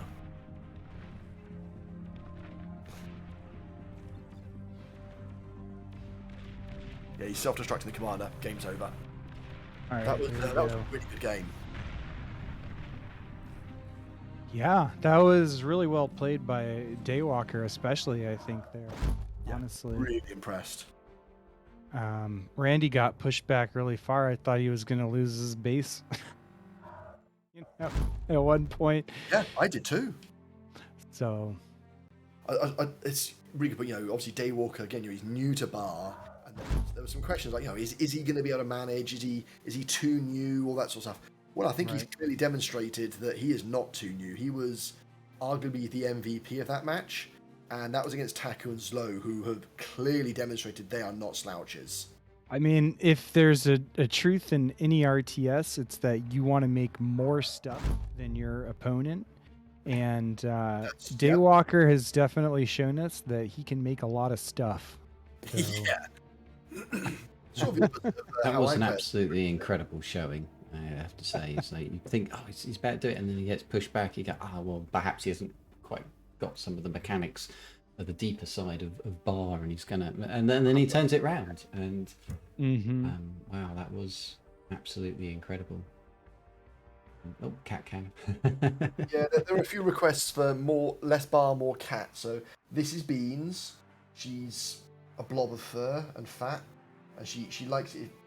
She likes really aggressively annoyance sometimes. She's weird. I'm beginning to wonder that maybe the Barcast would actually do better if we'd actually replaced ourselves with animals and just did a little voiceover thing, and the animals are just wandering around. If you want me to do that, I can try to arrange for next time. Having instead of just a video camera on some cats the whole time. Like I'll talk into a microphone, no problem at all. But the video feed will be of cats. I can try to do that for next time if you want. Yeah. Again. All feedback from viewers for the tournament. Post it to the tournaments. Let us know what we've done right, what we've done wrong, what we think we should tweak, that sort of stuff. We really do appreciate all the feedback. As I said, it will all be reviewed as well. Yeah. We got the leaderboard updated. Yeah. Great. Yeah. Okay. I'll now transition to it. So yes, up next, it's the finals. Grand finals. That's right. Let me check with Taku if that's going to be a best of 3 or a best of 5. I imagine it's going to be best of 3 because isn't it double elimination? I don't know. That means that it's only 8 o'clock. We've got time. It better be at least a best of 3, or I'm going to be disappointed. If it's not, if he says it's a best of 1, we go, that's right, cool, best of 3, excellent. Just because he's organising the tournament doesn't mean he gets to dictate everything. Of course not. Yeah, we outnumber him, and we all have green names as well. Yeah. and we're in control of the cast, so what we say goes, right? What's he going to do? That's right. Yeah. So that's right. Fantastic battle there between Taku's Zlo, Randy, and Daywalker. Fantastic. That actually turned out a really good map for matches, and a lot of very interesting battles there. But Randy and Daywalker did prevail in the end and have taken 3rd place in the tournament. So whatever the winnings will be from that, I know when it was $250, it's gone up to $270 now. It was $250. It was $35, I think. But now our attention is now going to veer towards the finals, where the 2 teams that have finally managed to claw their way into this delightful position. So Ragnar and Malady and Teddy and Flash, they'll be fighting it out for a bigger share of that $250 prize, $270 prize pool. Which thank you very much from our generous donators on that front. Do you actually have the list of the donators? Because I've got the ones that were up on the website, but I'm trying to remember who contributed to the last $20. You have to ask Taku on that one. I think that's all going through. Might be worth. I can tell you, but not right this second. All right. Okay. Well, at least I thank Zerpy Derp, Glass, and Sovgut for their earlier contributions, and thank our other mysterious contributor who will be named a bit later when we get the details together, because that was quite late breaking change. But we're very grateful for all your donations on that front, making the tournament, helping make the tournament what it is. And it's very kind, it's very generous, and all that. Those donations were going essentially into that prize pool for the players, so makes it a little bit more interesting for them. So in terms of what's happening, I think the players are moving into the arena, called the lobby. And just getting ready now. Kick off the finals. Yeah, so they're waiting for Malady, I guess, and then we should get started soon. Yeah, what map are we on? We are going to play Valles Marineris. Do you want to put that into chat, Rezo? You've got a green name, so if you just call map and that name, it'll actually change it. Aha, okay.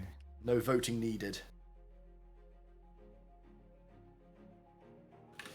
Oh, this map. I hate this map. I don't know why, but I just do really badly. The map itself isn't a problem. I just do badly when I play the map. I don't know why. I just do very badly at this map, and thus I never want to play it. So for those, so for the audience, that's Valles Marineris. Well, it's, as far as I can tell, a Spanish name, right? And meaning the map that the Teifion Marineris doesn't Valley, like, yeah. right? Or the Marine Valley, right? Or perhaps it's from Latin, I'm not sure. But Valles Marineris, Marineris is what I would say. I suppose Valles Marineris. That would make sense. Not very much water on this map for the marine side of it. Taku, well, no, it's it's a best actually... of 5 since we're only 5 hours in. So the players get to decide if it's a best of 3 or a best of 5. So if we just so I just ring all the players. They're all unready, right? So now you can't have the final. The final can't be double elimination, can it? Well, the rest of the tournament's been double elimination. Yeah, but the final is the final match. My understanding is that's why I'm checking whether Teddy and Flash have to beat Ragnar and Malady twice, because Ragnar and Malady haven't been defeated in any of the rounds before, but Teddy and Flash have. So, do they have to defeat them twice to take the? Oh, I see. Yeah, we had that for one of the 1v1 tourneys, I think. In fact, the last 1v1 tourney. Yeah, and that's how Ragnar ended up winning that tournament, actually. Yeah, maybe that'll work out well from here as well. So, in addition for the prize pool, what they're also playing for is Ragnar has a fancy rank icon, as if he had an awful lot of hours in the game, which has been gifted to him because he won the last tournament, and he has a fancy Viking hat. That will be given to Malady as well, if they win, or he will lose it, and Flash and Teddy will get those hats instead. They may not get the hats, actually, because the hat means you can't be picked up by a transport, so it's technically a bit of a nerf. So this is what they're really fighting for. It's fighting for their hats. Forget the prize pool, forget the honour, the glory, the immortalization in video on demand. It is about the hats. Just a quick update. Taku said the last donation is from Nilizan. Nilizan? Yep. He posted the tournament karting chat. Oh, brilliant. Well, thank you very much, Nilizan, for that.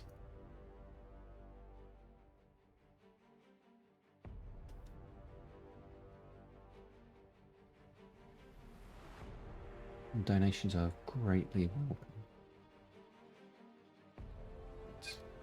So, okay, there's a little bit of sorting out what. Yeah. I think that they're. Taku has said that I think he wants to see about 5. Is what it looks like. Ice Quick is just linked to Valles Marineris. It's an area on Mars. Unfortunately, the Wikipedia he linked me to is from the Netherlands, so I can't read any of it. I was gonna offer this piece of trivia about the map, is that yes, it is actually a named location on Mars, and the map was modeled in some way, as I understand it, off of that location. And then also the coloring and the texturing was based on the Martian surface. So this is supposed to be something of a Mars map, I think, was the idea. And so then cool. it was named after. Yeah. A couple of replays to remind us what happened in that last match. So we've got that replay with the failed attempt to assassinate Taku's commander. So close. It was like just a few percent left in it. Yeah, if he had landed his commander and then self-destructed, then it would have worked. But and he had room, he had space, and he had time to land his commander too. That's the really amazing part about that. So just put the leaderboard back up for ease of reference for those who are just joining us now. Made really good progress through this tournament. Fantastic stuff. We're now at the finals. The teams are assembling for a I think it's a best of 5 battle ahead. Have we had confirmation about the double? No confirmation yet from Taku. You want to probably ring him again or just mention his name and it'll highlight it for him. All right. I think it's gonna be a best of 5, right?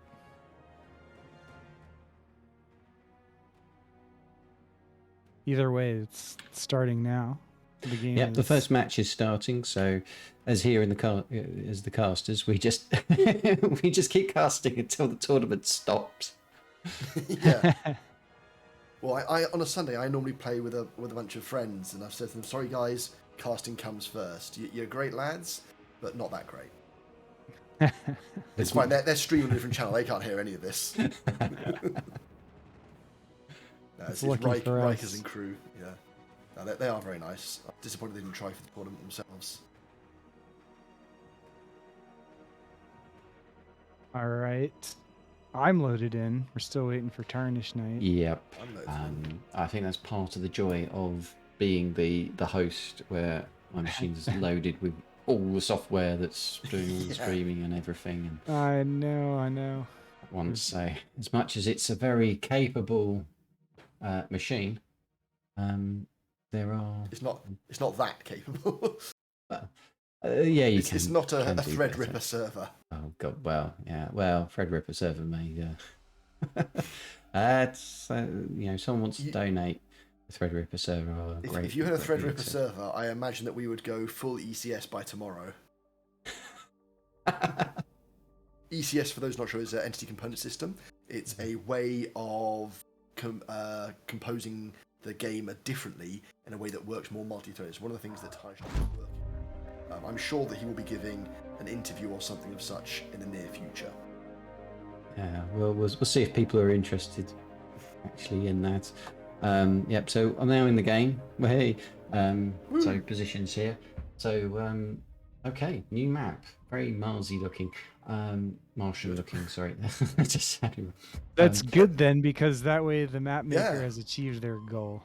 So yeah, pat on the back for that. Goal, look very Marsy. Yeah, exactly. So I'm glad to see Teddy. Teddy was originally going to start in the south, and I'm glad to see that he moved to the middle, because I feel like Flash alone in the middle would have been a really difficult game for him. So, but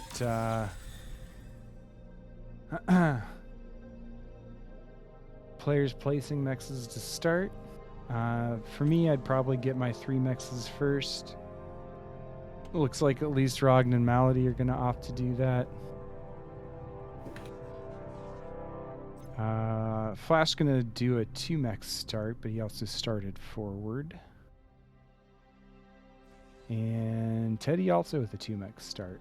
Yeah, Teddy going Cortex bots, Flash going Armada bots. Malady and Ragnar haven't placed ghosts for their labs yet. Yeah. So it's kind of interesting because, Flash and Teddy will both have their labs up first, both have units out first,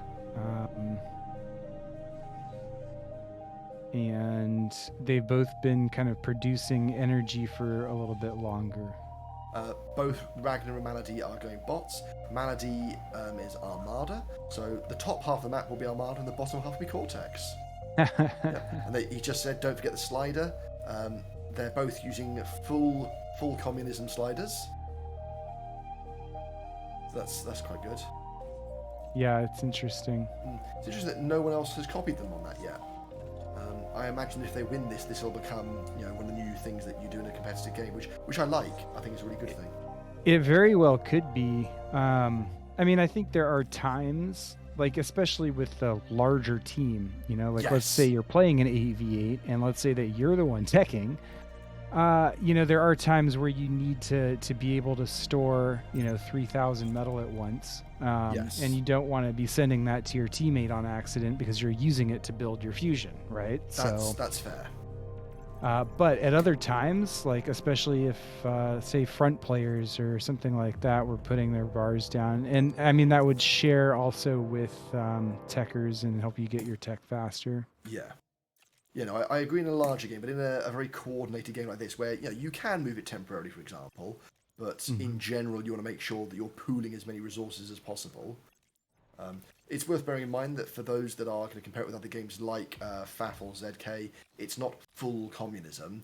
It's if I produce more than I need, it gets shared straight away, as opposed to half of everything I produce gets shared.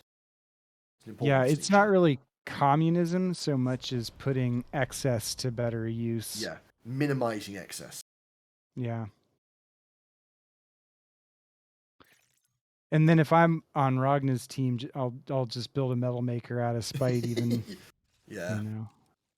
I did ask Ragnar, is he planning to make a load of metal makers, and he just didn't reply. So I'm hoping the answer is yes. Well, we call metal makers in the 1v1 tournament. If you see it here, make sure to let us know. Okay? Oh, I will be. Don't worry. I'm keeping an eye open for that. I mean, I'm very happy that we've had a lot of unexpected bombing raids. That's been a real bonus for me. Now I'm hoping to start seeing full-on teching strategies and stuff like that next. So Ragnar and Teddy both have been building a lot of constructors. Yeah. Teddy probably not going to get quite the scouting information he wants out of the south because Ragnar already had some stuff there, but looks like Flash is kind of expanding at his own free will. Hasn't seen much out of Malady at all. Just a handful of units in the center. Actually, it's more than a handful. I take it back. Teddy's going to get raided a little bit, I think, from this. He's going to lose that mechs. And I think the rest of these units will clean that up.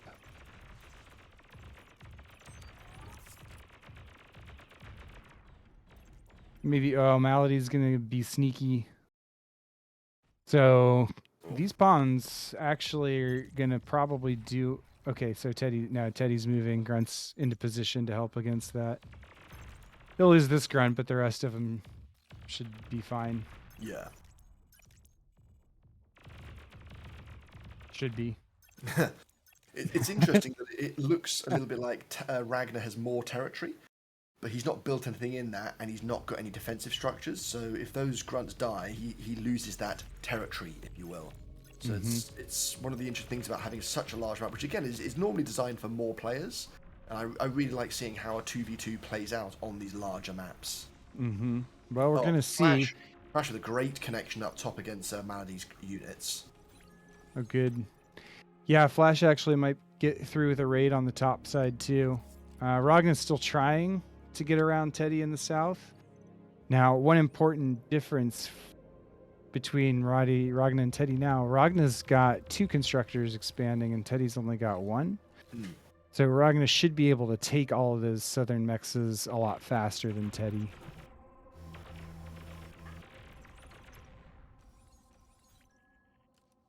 Malady taking care of Flash's units there. Turn it into some feed. Some delicious metal to reclaim. Or resurrect.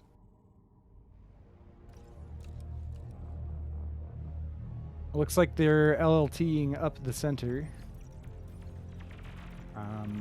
Is Malady going to degun that? Yeah. Okay. Flash is forced to back off here. That's enough pawns to take out Flash's commander, and Flash, because of the wind, has no energy right now. Yeah. Strike while the iron is hot, folks. Look at the E-bar. Look at the wind speed when you think about sniping a commander, because if the wind is super low, there's a really good chance that they're out of E and that they can't degun. And neither of them are out of E. They will be very soon. So obviously laser turrets typically get a lot more power, but by them shooting, that's using up 20 energy each time. And if wind has dropped really low, they're definitely not producing buildings at that stage. Yeah. Or units that matter. Okay, Teddy here bullying Ragnar's units. Force him back off that hill. So that's actually a really nice commander position for Teddy, I think. Ragnar's already got a forward lab, though, and this could prove problematic. There's really nothing in the center for Teddy right now except a handful of LLTs. And Malady's got pawns. Those pawns could actually run those LLTs over pretty fast.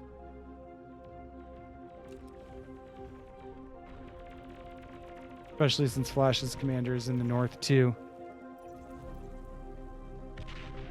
Okay, Flash bringing some reinforcements down to the center to try to keep Malady pushed back. Ragnar shelling with artillery already.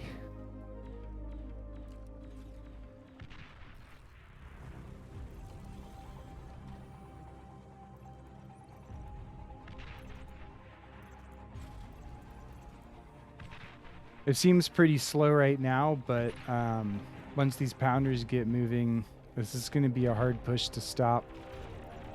Yeah. There's no commander in the center to help with this. It's not unsupported pounders. Well, okay, it wasn't unsupported. The pawns have now just raced on ahead. Yeah. And depends where they go. I mean, it would be really tempting to split them up. Teddy's got a lot of grunts coming out right now, so he's got a good potential for defending this. Flash is a little bit weaker, it looks like. Malady opting to head in that direction. And it's also, you just run straight over this hill. It's really... So now Teddy's... Locked, and there is a laser turret there, so I don't think we need to get too much done. Yeah, they've been completely blocked off. Ragnar's commander is a bit exposed. Yeah, but he's got some major infantry reinforcements on the way. And Teddy did manage to kill all those pounders and artillery. It cost him quite a few grunts, though. So Teddy's got a forward bot lab, and I think if I were Teddy from that bot lab, I would make thugs. But he's too focused right now on trying to defend in the center. I don't think he can do that. Ragnar spreading out to the south to take out Teddy's expansion. Teddy trying to get his units in place to stop it.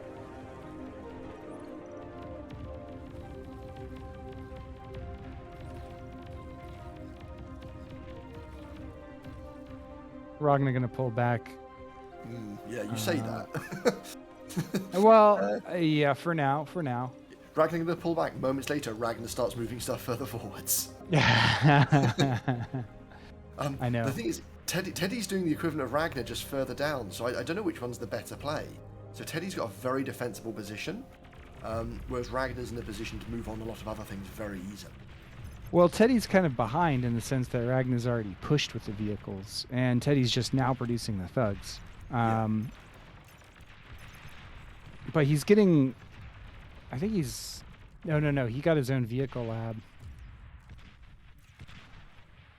This is a dangerous stack of infantry from Malady. This is... Flash's units are kind of like still way too spread out. So he's going to have a hard time engaging this directly right away. So this is the thing, like you hit small groups of units, 1, 2 at a time. It makes it a lot harder to stop an entire run by like this. Flash is going to lose a lot of wind, I think. Yeah, that is going to happen. Again, luckily he has spaced them, so it's one of the things I've seen that's you don't see in the bigger team games because there's obviously less space, but people bunch the wins up. Here in these games, they're not bunching them up very much at all, except the very initial ones, and it's paying off. Like, you know, Flash has still got some of those wins there. He's lost a lot, don't get me wrong, but he would have lost more if they were bunched up. Yeah, for sure. If they had chained, that would be far worse for him. They know where Flash's commander is, and they're looking to flank him and surround him. Yeah, unfortunately, I mean, I would take those grunts into Flash's base, but that's... Me too. That's my opinion. Okay, he's going to block the pawn reinforcements with them, which I think is also a good move. And he's... Where is he going with them? He's just bunching them up at the moment. Yeah, he's getting pushed away. Trying to find damage elsewhere, and also didn't kite at pursue the the same commander. time. They've redirected it into their base, and they've left Flash's commander alone. Yeah. Which, do they know where Teddy's commander is the question. They don't. Probably not. They may know it was down south, but they don't have anything confirming it's still down south. So Yeah. if they were aware it was down there, they might have played differently. Yeah, Teddy's actually just started retreating his commander a bit. Because otherwise his commander would have been quite vulnerable, of course. Okay, so Teddy getting on top of the rocket bots here because rocket bots are actually not great against infantry when you get close.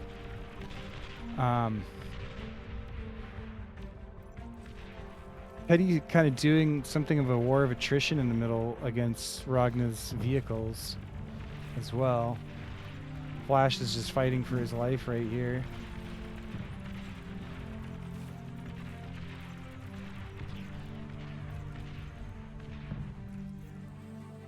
This is a lot of reclaiming Flash's territory. Yeah, and Flash will obviously take advantage of it as soon as he notices. He has got a resurrection bot queued up as part of his queue, but they're running around resurrecting stuff at the moment. So, bombing ready incoming. Yeah, the bombers from Ragnar are probably going to take out the rest of this wind. Yeah. They know exactly where it is, so it's easy to target. It's worth noting, Flash does have a couple of energy converters, which Ragnar is going to cite as the reason that Flash lost if he loses. I think it's worth bearing that in mind. It's not what happened. No, of course it doesn't happen. It's what Ragnar's going to say, isn't it? Look, I told you, you know, don't get energy converters, blah, blah, blah, blah, blah. You know?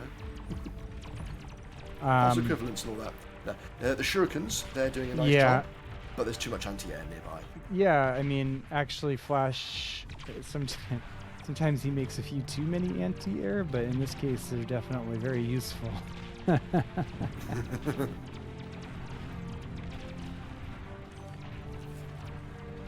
And they were correctly positioned. Teddy's commander is getting brave. I don't know if I'd have showed that commander. Yeah. Well, I mean, I think it's okay. I mean, there's still 2 commanders for each team, right? True. But at this stage of the game, with that many forces nearby, you're not using the commander to fight too hard, showing it... Well, unless it's bait, is the other possibility. No sign of a tier 2 switch just yet either from anyone. Oh no, I mean, I don't expect the Ragnar malady would even bother at this point. I mean, so either, I think they feel confident, and I would if I was in their position as well, that they can just end this game on T1.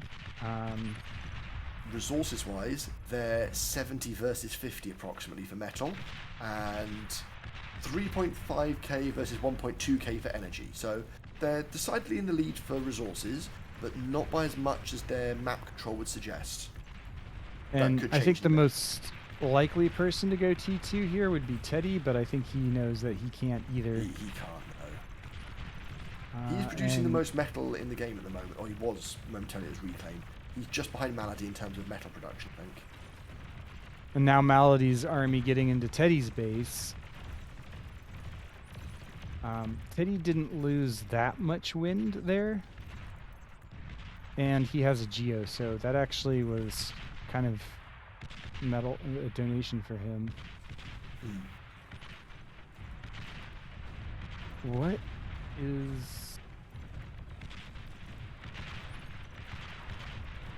feeding that plasma? Oh, that's artillery. Okay, I thought it looked like an agitator plasma shots.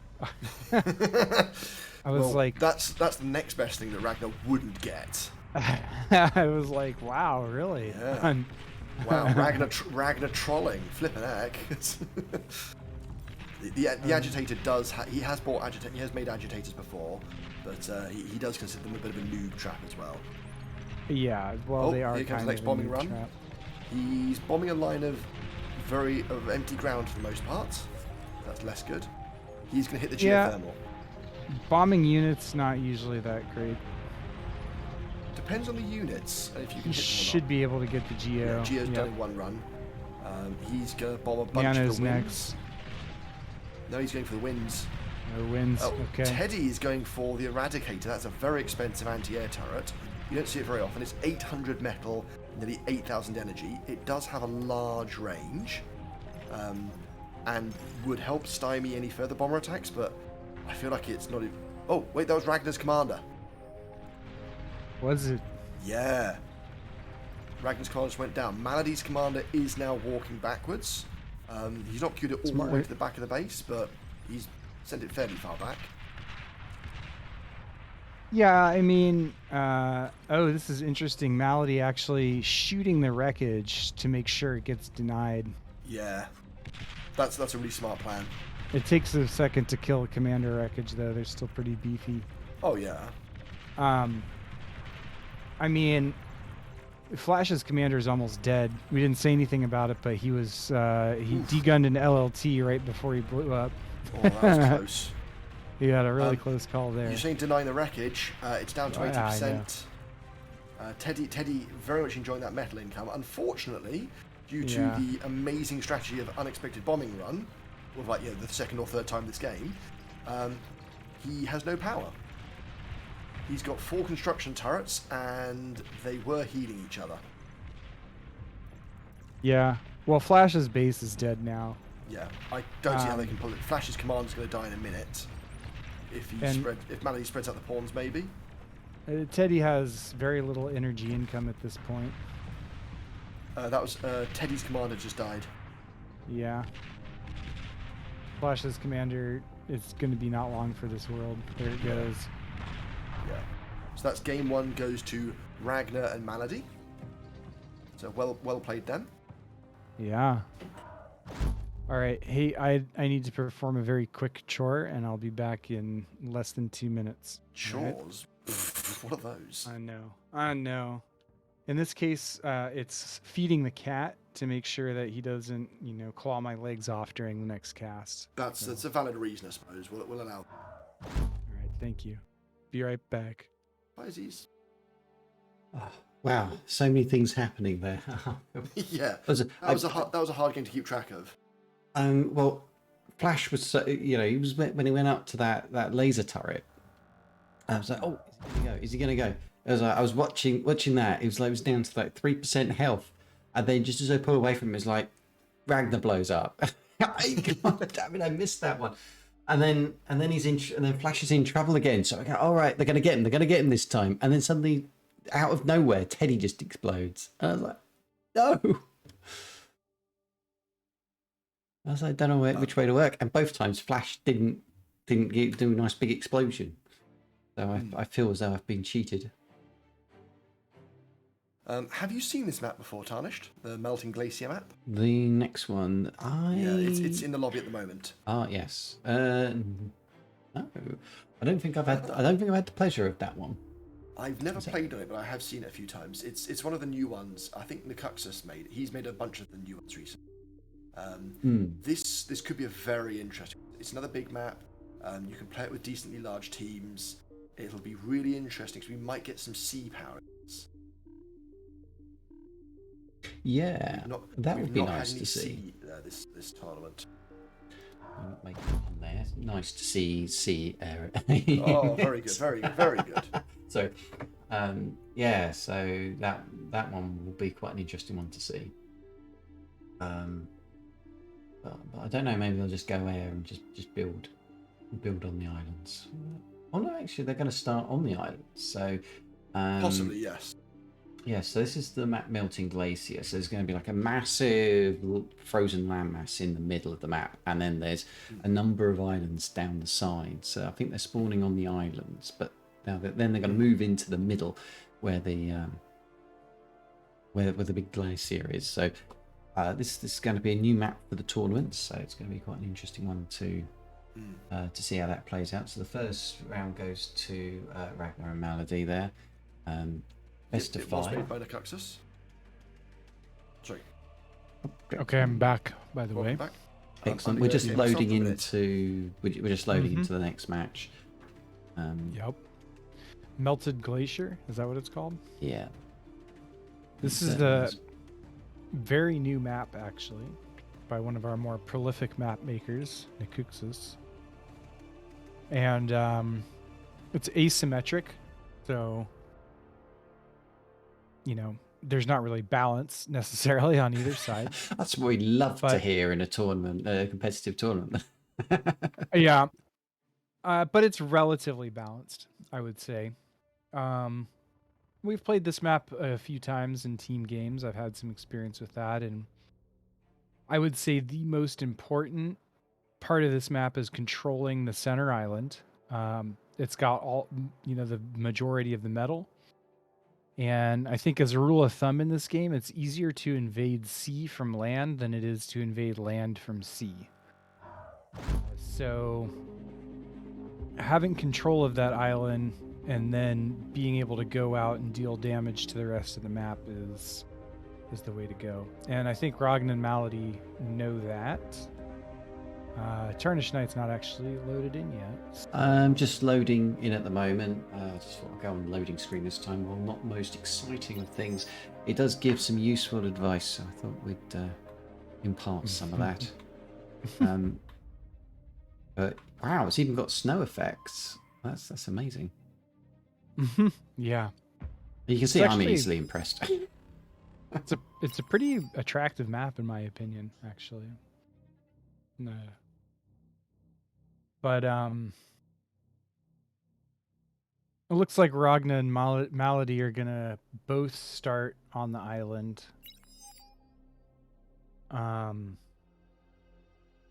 Flash and Teddy are both starting off the island. So I think they'll be fighting an uphill battle the whole game to try to get map control at all, to be honest.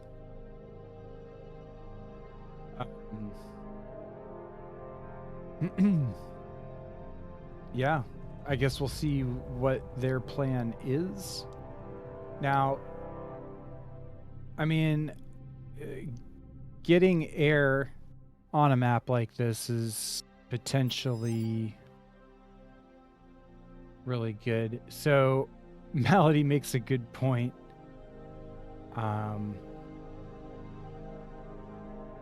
Should be split 12. Oh yeah. Okay, so we're gonna restart the game because the boxes were wrong. Okay, right, well, go back to tournament standings for a moment. But the start boxes were wrong.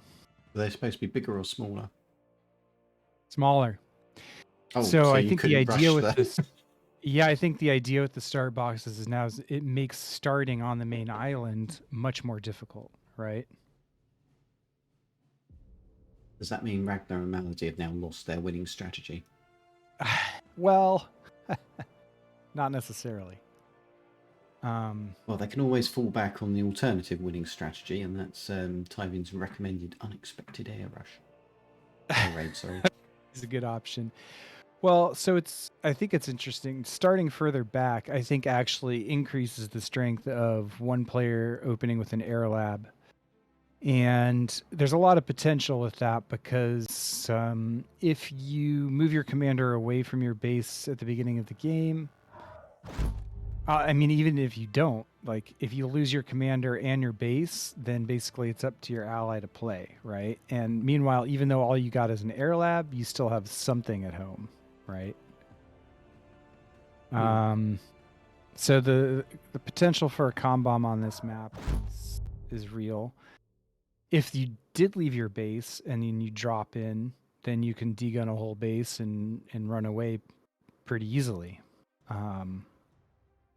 So having air and having a transport at the beginning of the game is potentially very powerful, right? On a large map where it's hard to scout or get control of the skies or anything like that. So we'll see if, and then also, you know, it helps you get to the middle island faster and maybe control a part of the middle island. That's really important. But we'll see what these players decide to do. I do feel like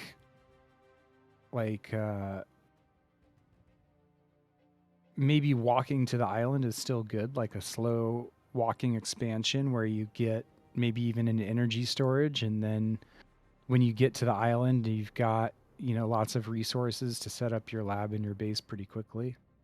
But you don't recommend that the players, despite starting back further, you know, make a rush for the island now. Oh no, I do. I still think that getting onto the main island and getting yourself established quickly is really important on this map. I'm back. Sorry for the delay on that one. Oh no, it's okay. We're to restart for the starting zones were too big. So my voice is starting to go, so I've made myself a hot chocolate with some honey, so hopefully that'll keep me going for the rest of the finals. Oof, sounds nice. It's the options hot chocolate. So, and then I That's have some. good. They're not jammy dodgers. Misshapen jammy filled biscuits. I love that. And I got a small description. tub of them. Yeah, I got a small tub of them for 99p from the butchers. Yeah, the place that sells, like, you know, steaks and chicken and stuff. They also sell. Am I on camera right now? No, you're not Okay, on never camera. mind, never mind then. We're in the match right now. That's fine. I wasn't sure if you changed over or not. we'll go back. Sorry, Teifion. Next Okay. time we'll get your beautiful visage, okay? But not during the game. You'll Probably for the best. Don't distract the players. you'll have to So keep some of them for after the match. The players are still deciding what they want to do, I think, and I don't blame them. This is not easy decisions to make for this map, right? So here we go. Ragnar and Malady did decide to start near each other. I feel like that's a pretty good idea. They're to support each other both physically and emotionally. Which was more important, emotionally or physically, in a 2v2 like this? I'm not really sure. I think, you know, having that faith in your teammate is really important. So I think that at this stage of the game, the psychological is almost more important than the in-game. You know, people are getting tired. It's been a long day for them. It's probably been quite a stressful day as well. Like, you know, I know that I feel a little bit worn out, but being a player, that must be really hard. yeah. Yeah, I wonder what we're going to see out of these players. Teddy getting some titles to start off, which is kind of cool. Title is really good on this map. I mean, wind is good, but title is also really good. Yeah. Wind A can steady be good. 25.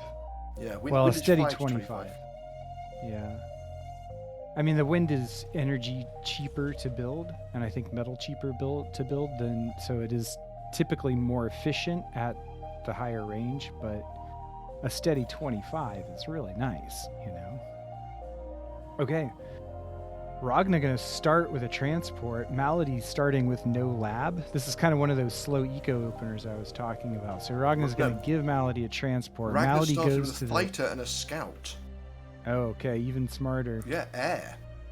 Malady's not got a lab, so Ragnar's going to transport Malady to the mainland. Meanwhile, Flash down the south has gone straight for a shipyard, and Teddy's also going for a shipyard. So this will make it very hard for them to contest Malady. I'm assuming that gives Ragnar Malady a massive advantage this game. Yeah, and so Ragnar also got a bomber. Ooh. Which is going to give him the chance to harass these bases. And I Teddy's think he titles are already very bunched. scouted. Yeah. He's not going for Teddy at the moment. If he went for Teddy's titles, that would be huge.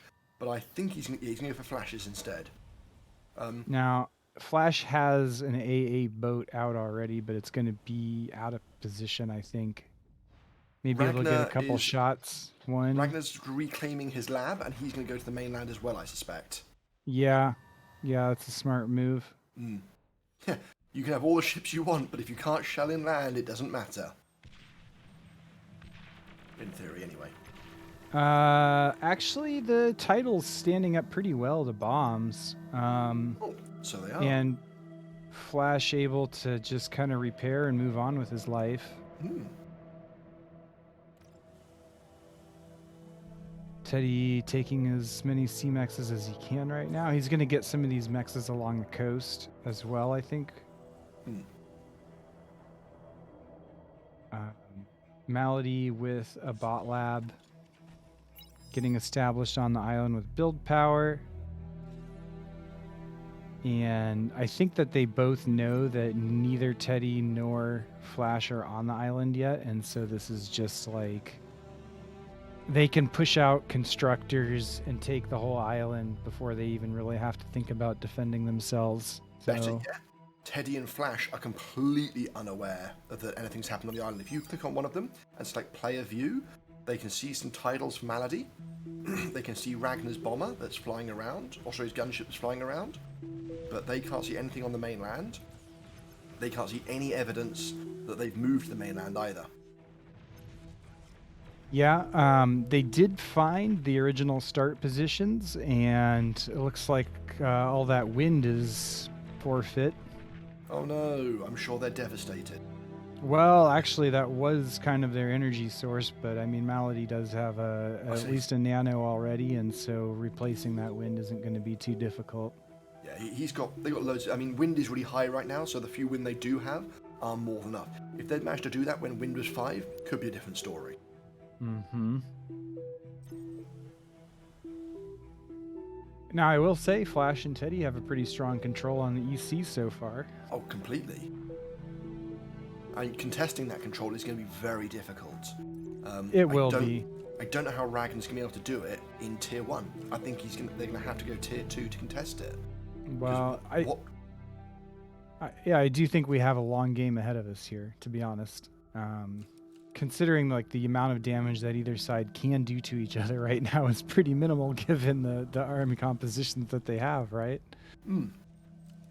So, assuming it is going to go Tier 2, who's going to go Tier 2 first? I suspect the guys on the island itself, because they've got cheaper Tier 2 labs and cheaper power. They don't have to go titles. Yeah, so this is the other kind of problem opening C, especially if we're predicting a longer game, is that sea economy is more expensive and slower to get than land economy. So it kind of makes up for the fact that at T1 ships get more power, and so like it's really hard to fight a navy with land forces. Hard, almost impossible. Yeah, because the strength of the navy is really that much at T2 or at T1. The range is one of the big things as well. But when it comes to teching and ecoing, like you fall behind land very quickly. It looks to me like Malady already has at least as many mexes as Teddy, even after losing his initial 3. The guys who Ragnar Malady, they're producing 55 metal versus the 66 of Teddy Flash. Okay, so they're behind on metal production right now. But only just, and that's because they spent all that time moving over to the mainland and lost their start mexes. Mm-hmm. If right. Teddy and Flash expand to cover everything except the mainland, I think they'll have more metal production, though. And Teddy has just pinged something down the bottom. He's pinged a Twilight being produced. So he spotted. Yeah, I've just put player view on. They now know there's a few things on the mainland. They probably guessed it a little while ago since they couldn't find anything on the west. Yeah, I'm sure that they know. And so like you can see them positioning boats kind of all around the island to try to monitor and see what's going on, right? But the problem is before T2, they'll have no way to really push much of anything on the island. With one exception. Flash is going hovercraft, Teddy is going seaplanes. Okay, so they can take that route. Ragnar got hovers too. Well, that's a good shout. How good will hovers be at trying to, jump into the sea? I think it's going to, again, this is where I was saying it's easier to assault the sea from land than it is land from sea. Now, hovers are a prime example, especially on this map, because the only way to get onto the island is up the ramps, and the hovers are going to be really slow going up. And so anything already on the island is going to have a huge defensive advantage versus things trying to come up those ramps. And hovers are just, and so that coming down the ramp into the sea is a lot easier. And once you're on the flat in the sea, then, it's kind of a numbers game of hovers versus hovers, obviously. So purely positionally, you're saying that you would rather be in Ragnar and Maladi's position, on the mainland, going from land to sea, rather than Flash and Teddy being in the sea around the mainland, but going from sea to land. Yeah, for sure. And with your radar on the high ground too, that lets you see any attacks that might be coming. So Ragnar should have eyes on this little incursion in the south.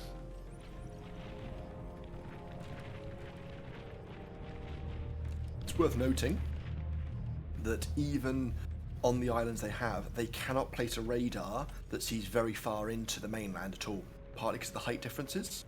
So they're going to be playing blind for a lot of this as well. It's not partly because of the height differences. It's entirely because... Okay. I was trying to downplay it a little bit, but it's the height difference. So they can get some of the edges. They can get sort of like a building or two that's right on the edge, but they cannot see anything inland. So they have no... Oh, okay, now they've got aircraft. That'll change things. In the north there. Teddy's got... In the north there, Teddy's got a decent down south, just a little bit. South a little bit. South a little bit. Yeah, there we go. The seaplane gunships flying around. Those are pretty beefy units. It looks like he's able to take out at least a bunch of mexes there. Malady getting some AA bots, and I think Teddy doesn't quite have enough of those gunships to do more damage. No. Now, those gunships were expensive. They were expensive. They were really expensive, actually. I think if he'd kept them together, they would have probably done a little bit better. He spread them out really a lot.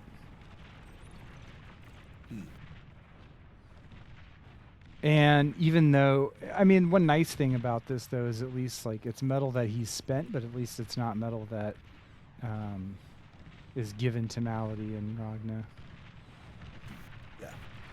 That is one of the big advantages of going air. Is you don't do gifted piece at all. Yeah, you don't gift the metal.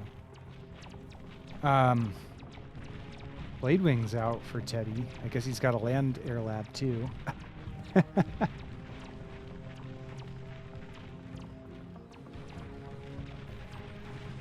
Yeah, air is, I think, really strong on this map, and it's one of those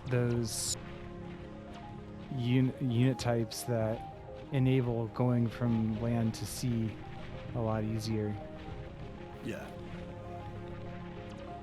The hover tank meme battle here between Ragnar and Flash.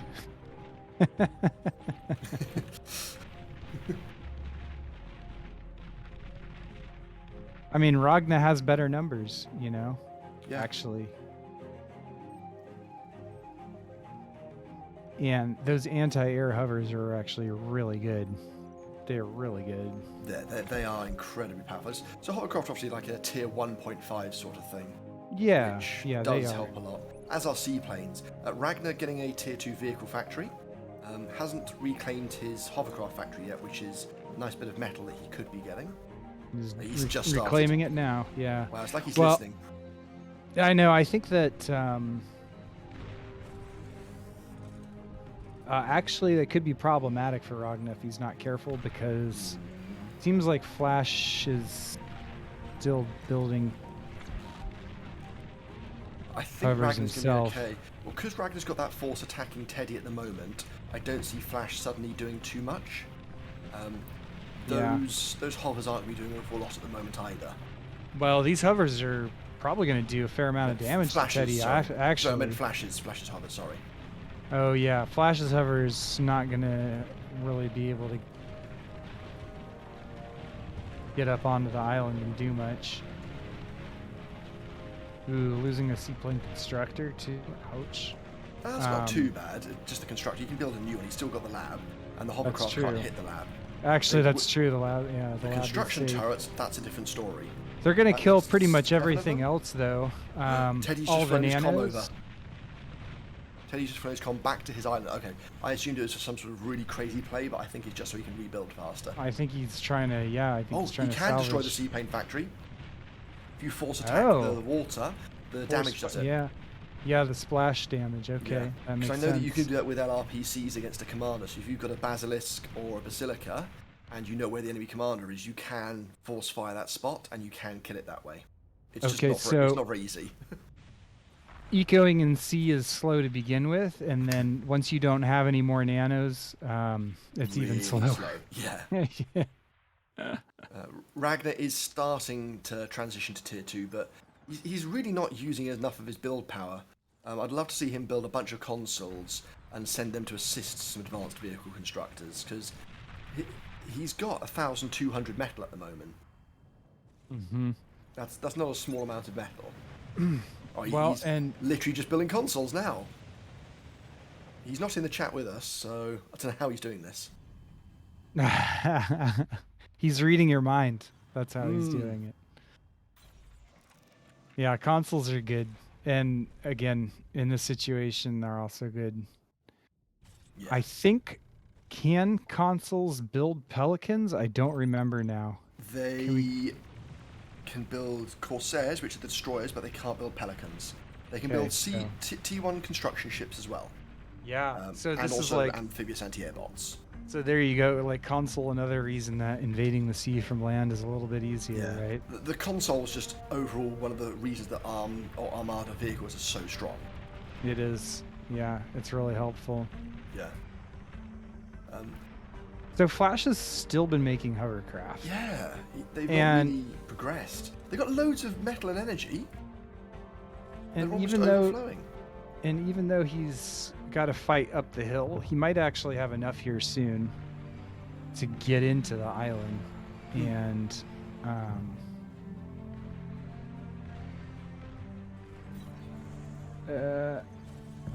so Teddy attempting to rebuild and actually go T2 with some of that metal from the hovers that Ragnar used to kill his base. Interestingly, Flash and Teddy have both set their metal sliders to halfway, and their energy sliders, or Flash has set his energy slider a bit lower, but Teddy hasn't. Right, so they're catching on to the strat. Yeah, they've not set them as low as Ragnar and Malady have, though. Okay, so Flash coming up the ramp with these hovers. Slow that is. Yeah, that's what I was telling you. You know, it's so extremely slow. Ragnar's got some Panthers here, or Jaguars. It's a quarter in the jar, and then they're not really that tanky. Oh, he's going back down the hill. No. Spent all that time coming up the hill, only to leave half the metal behind and then run away again. Yeah. I mean, that's a nice 3,200 metal on the floor there. It's a very nice gift. It's fine. It really is. Malady is not exaggerating there.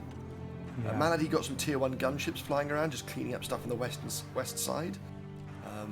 Flash's commander is building a bunch of missile turrets. Problem is, if they find that his commander's there, that commander is completely isolated. Yeah. And the number of times we've seen when they've only got one commander left, a commander snipe is a real possibility on these bigger maps. He can escape to the safety of the sea. Yeah, he could. Because they don't really have much to do for that yet. No. If they go tier 2 air and get torpedo bombers, that's a different situation. Well, yeah, and Ragnar's building a nuke, by the way. That's a pretty fast nuke. Yeah. Do they know that it's there? Because I saw something just blow up. And honestly, like, what's his E income? His is 2,000, so it's going to cost him a bit. But I think Malady's overflowing to him as well. Yeah, Malady's not got that much extra E income. I think Ragnar can manage, and he'll just build a bunch more winds. Wind is also quite high right now, so if wind drops, he's going to be in trouble. Well, awkwardness. He is pushing up the ramp again. Flash with an even bigger force of hovers this time. Yeah, he's got 34 crocodiles. And then he's got 5 of the possums, which are the missile ones. The rocket artillery could actually be really helpful here. So Ragnar's had to Ragnar, use bulls. yeah, producing bulls for the defense. I'm watching Flash's so view. It's really smart. I'll let you know if he sees the nuclear launcher. He's just spotted it. He just spotted it. It's actually straight away retreating. The problem is, do they have a tier 2? Yeah, so Teddy is already building a carrier. He's queued up 2, so he's going to build one, and then he'll send one to Flash as well. So yeah, I think the nuke's not going to do much now. No, it's not. It's not. And Ragnar's stalling energy. Yeah, I mean, honestly, Ragnar might as well just put the nuke on wait and then reclaim it or something, you know? Yeah, I think that'd be a smarter idea now. It was a lovely idea. And the thing is that the carriers, they don't have a huge anti-nuke radius. But it was a nice idea, but it was a fantastic here's the thing. idea. In a position like this, you're on land, your opponent's at sea. There's one thing that is really missing from the T2 arsenal of sea, which is plasma shields. Yes. So, on a map like this, to me, building some long-range plasma cannons will go a long way to destroying sea bases. Yeah. If he was to build an LRPC on the middle of that white X, he could hit both Teddy and Flash's base. And the LRPC would be almost half the cost of the nuclear launcher. And that's ignoring the cost of the nuke itself, which is non-trivial. Yeah, that's true. He's not queued the nuke up anywhere either, so I'm hoping that he's going to scout before he uses this. That's usually the wise decision. We have a bunch of seaplane gunships coming in from the east. I think they're going to go for the nuclear launcher. Yeah. They're targeting a move there. Teddy with a bunch of bombers targeting it as well. They really don't want to have that hang around. Yeah. I think they're going to destroy it as well, given the amount of stuff they've got. Yeah, that's gone. Yeah. That was a big investment down the drain. They're going to get the lab as well in a minute, I think. And if Oh, he's not those... careful, they'll get the commander. The seaplane gunships are nice. I mean, strong. Malady had some fighters, but not Nowhere really near enough to go against this. No. And there's still 6 of the gunships left. They can't chain the wind, unfortunately. now here's the thing: that's the lab and the nuke of Ragnar destroyed, but they're still there. And a couple of resbots helps, you know. Yes. The problem is that it's set the nuke so far back now that I would resurrect it purely to reclaim the thing instantly. Yeah, sure. I mean, yeah, I would just reclaim it though, honestly. Yeah. I think it would make a better fusion than a nuke. I would resurrect it just so I can get the full reclaim. So a wreck has half the metal cost. If you resurrect it, it'll reappear once it resurrects with almost no health. You can just reclaim it at that stage and get the full refund. Okay, so this is interesting. Ragnar's got a T2 ship lab here. Yeah, he's got pumping T2C. out cruisers. Now, honestly, I mean, T1C is really kind of better for this purpose, in my opinion. There's a sub incoming from the north. He doesn't know about, or Malady pinged it, but he's not. I mean, he's producing cruisers so fast. I don't think a sub's going to be that much of a problem, except that it could chain those top construction. Yeah, exactly. That would be funny. That's the problem. Ragnar isn't aware that Flash's commander is on that island just west of his shipyard and is about to build a torpedo launcher there. I think Flash is. If I was Flash, I'd be panicking when I saw T2 cruisers. Ragnar's just seen the commander, so he knows he's there. Flash is trying to get a torpedo launcher on the high ground. I don't know if Flash has realised what's there, but Ragnar knows the commander's there now, so I think that commander's not going anywhere now. The torpedo launcher is dead. He's trapped on that island. Yeah, he's done for. He's not going anywhere. In fact, Ragnar is bringing back his entire fleet just to make sure that he can get this commander. So again, if they get that, this one.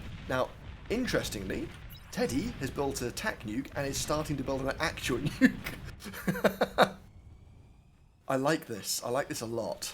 Yeah, so tac nukes are perhaps even better than long-range plasma cannons on this map because you can't block them with plasma shields at all. From the low ground, it might well be, but from the high ground, because you can see so much, your opponent has to build so many plasma shields to be able to do anything. Flash is trying to move a cloaked commander around.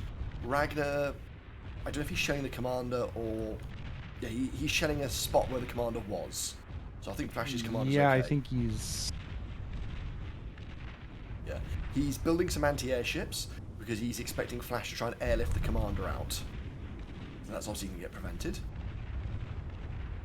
Well, I mean, and Flash has already shown some seaplanes, so you never know. Yeah. He's got more.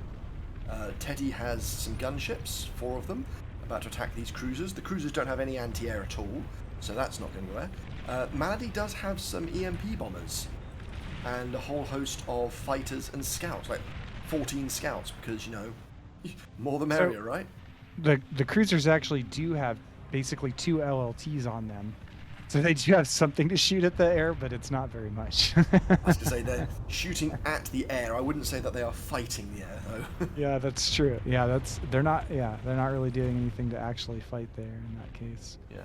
Ragnar has Malady's infantry trying to find a place to jump in and go swimming. Teddy sending some hovercraft up the top. There's no defenses on that ramp, but they're going to get to the top of the ramp and then they can engage. Malady does have obviously a bunch of stuff near there, but I think if the hovers are lucky, they might get some damage. That's just not much eco there, is there? Yeah, I don't think there's much to kill, to be honest. Flash's base is in there's some trouble, jaguars, there's some grunts. I don't foresee these hover tanks doing a whole lot particularly. That's a rocket ship now shelling Flash. Yeah. It is, because it has such a large AoE, it is dealing damage, but I mean, I was going to say it's going to be at this for a long time. It shouldn't actually take that many more shots to kill Flash's commander there. I don't know, Flash's commander is now moving. The thing is that Ragnar knows where it is because he's got radar coverage. Yeah. EMP bomber is going to disable these hovers pretty handily, and I think Flash's commander is about to die. Yeah, Flash's commander is not long for this world. Flash's base is no longer of this world. Teddy's nuke launcher is finished, but the nuke itself is like a minute and a half away at least, I think. Yeah, it's a core nuke launcher too, so it's 120-second load time. Yeah. It's a full 2 minutes.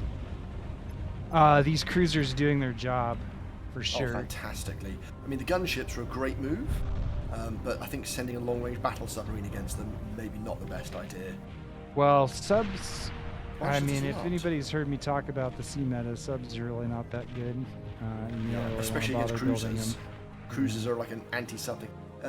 Ragnar now has an anti-airship with his fleet, and that has just taken apart the gunships. Okay, Flash's commander along with his lab is now dead. Okay. Yeah, Flash is basically out of this game. Just a huge number of cruisers from Ragnar gonna come in here and... Even if the nuke went off now, I can't see how this is going to turn it around at the moment. Like, what do you even nuke? I mean, it's a lot of wind. They know about the bulk of the dots on the map. He just sent a bunch of scout planes over, so he's got a decent idea of where all the wind is. But that's about it.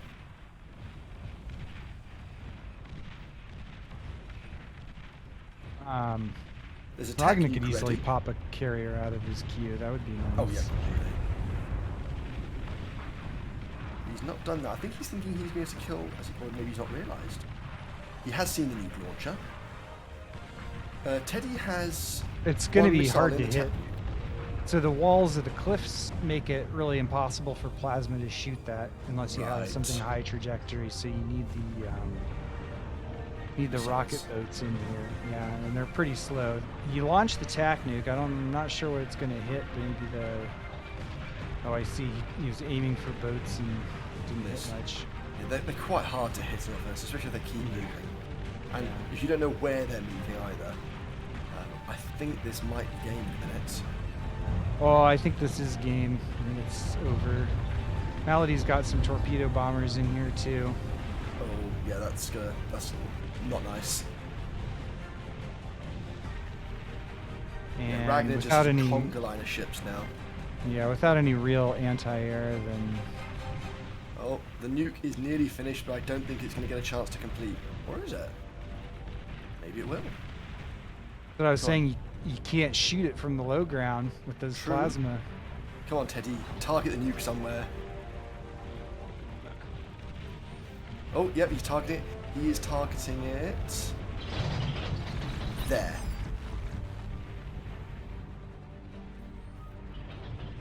I just, oh, it just got EMP'd. Oh, the nuke still fired, though. Wasn't fast enough. So that's going to be a load of wind goes bye-bye. I mean, okay, there's a lot of wind, but I think Ragnar's going to be okay. Yeah. Especially with a couple carriers. They just killed the last commander. Just found his commander and killed it. Yep. Well played, all the team. I mean, I don't know what Flash and Teddy could have done much different there while having that strategy, and that's part of the problem. Yeah, I mean, that just shows you that you have to contest the main island. Yeah. There's really no choice at all.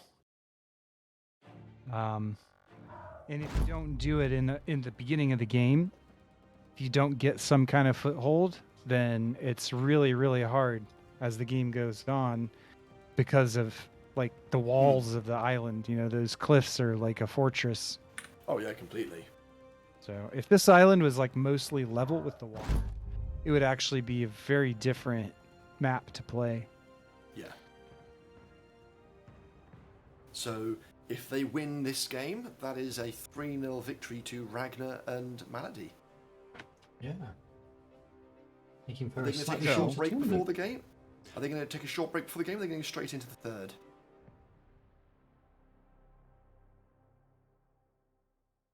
See what they want to do. I don't know. What that's up to I'll them. put Yeah. pulled I'll up. put the chat for them to see what they say.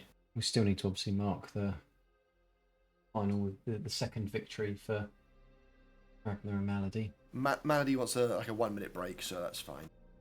I don't know if he means literally 1 minute or just give me a minute. You okay there, Rezo? Still yawn. Aww. You're boring, Teifion. So. Oof. Well, hey, I'd like to point out that while I've been casting, you've not been yawning. It's when I've stopped casting that you started yawning. Yeah, Just saying. Oh, Just saying. something. I mean, final map. Important question.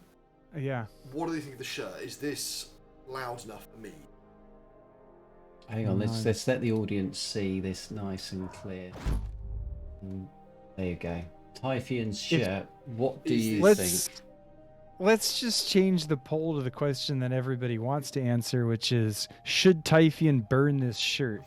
Whoa! What, while I'm wearing it? Or... Ooh, should I just take it off on stream or what? Oh, actually, I suppose I've just... Oh, God, yeah.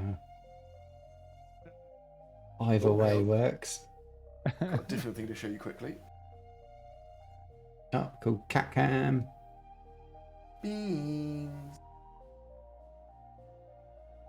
She's very cute when she wants to be. Yeah, they all are. Yeah, That's part of the racketeering that cats do with humans, you know. Yeah. Oh, look at me, I'm so cute and cuddly. Feed me. Well, with Beans right now. with our other one, Jam, she actually feeds herself most of the time. She goes out and catches everything. She's caught rabbits, or a rabbit, moles, lots of rats and mice. She's fantastic. Yeah, well, my cat, far from feeding himself, requires constant attention sometimes. So Didn't you build like a cat cage thing on the side of your house? And I did, yeah, in the backyard. We call it a catio. is that because there's a lot of like dangerous animals like coyotes that that eat your cat? No, it's to keep the cat on the property without, and still let him have a place that he can go outside. What? Why is he allowed outside, Rezo? Well, I mean, we live in the city, and here in the city, people like to put food out for cats, and so my cat, being very food insecure, goes to these various feeding locations and doesn't hold himself back. And so at one point we had him at the vet, and the vet's like, yeah, he has to lose weight. So way to make that happen and make sure that he's got a restricted diet is to keep him inside in the house at all times. And another thing is, I mean, the street that we live on, it's not the quietest street. It's not like overrun with traffic all day long or anything, but you know, I worry about his attitude crossing the street, which was just to strut out there like, I own this place. Stop. I'm going to keep going, you know, like, Yeah. and, yeah, drivers aren't always going to respect that attitude. So we worry about his safety. I just put the replay of Flash as he's about to go, and it just seemed to fit perfectly as you did describing there. He's walking out, there's all the bombs coming down around him. He can't go anywhere. He's like trapped on this on this block of ice. Or cat. All right.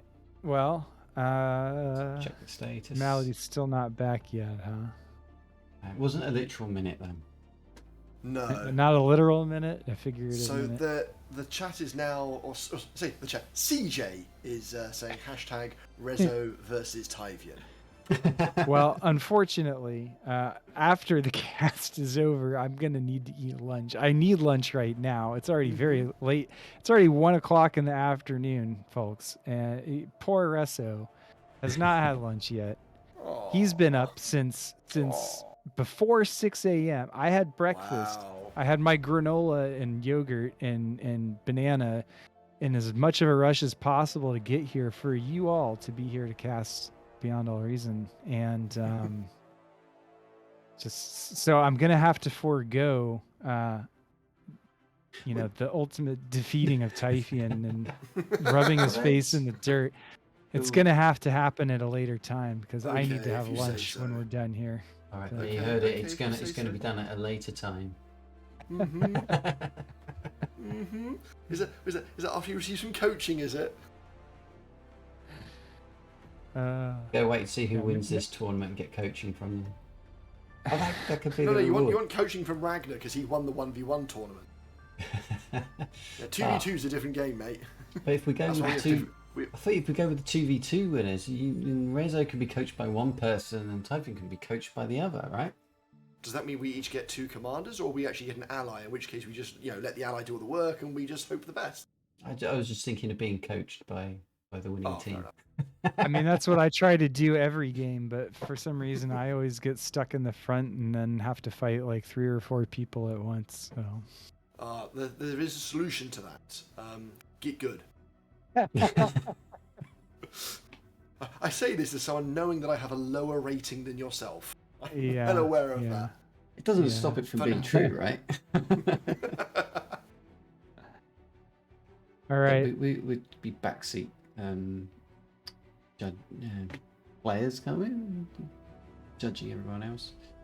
Sorry, the other cat has turned up, and I was going to show her to the stream. Ooh, that turn it away as well. But Oh, we you gotta can get away if cat. you want.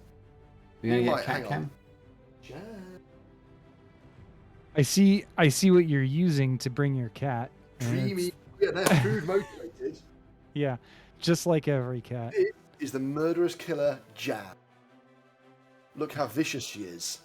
And look how placid she is. Well, you're not Like prey, belly rubs? at least not right now. Yeah.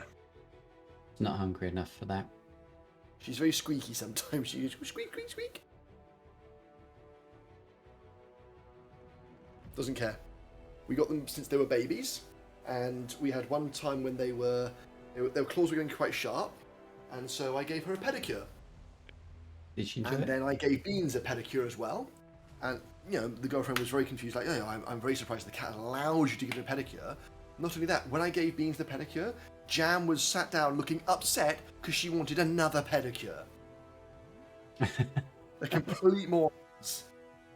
You've obviously got the magic touch. Every time I try to clip my rabbit's nails, they want to be anywhere but where I'm clipping their nails. Oh, I didn't clip them. I gave them a pedicure, so filed away. It's just the very edge, the very tip of it. I would never cut a cat's claws because you could hurt the cat. Well, yeah. It's like with rabbits, their claws always grow, and so you do have to clip them, but obviously you have to watch because they've got the quick that actually runs through the claws, so you have to be aware of that. Essentially, the pink bit, so you don't want to cut anywhere near that. Otherwise, the rabbit will feel considerable pain from that. So you obviously got to avoid that. But still, Rabbits being prey animals don't like being picked up and whatnot, so we tend to have them wrapped up in a bunny burrito. Yep, we do that. For tablets normally. So this 1 minute break is definitely longer than a minute. Yeah, yeah, I know. 1 minute for I've been me, thinking please. that At too. 21:07, it's now 21:16. Tell you what, I can try and fire up another.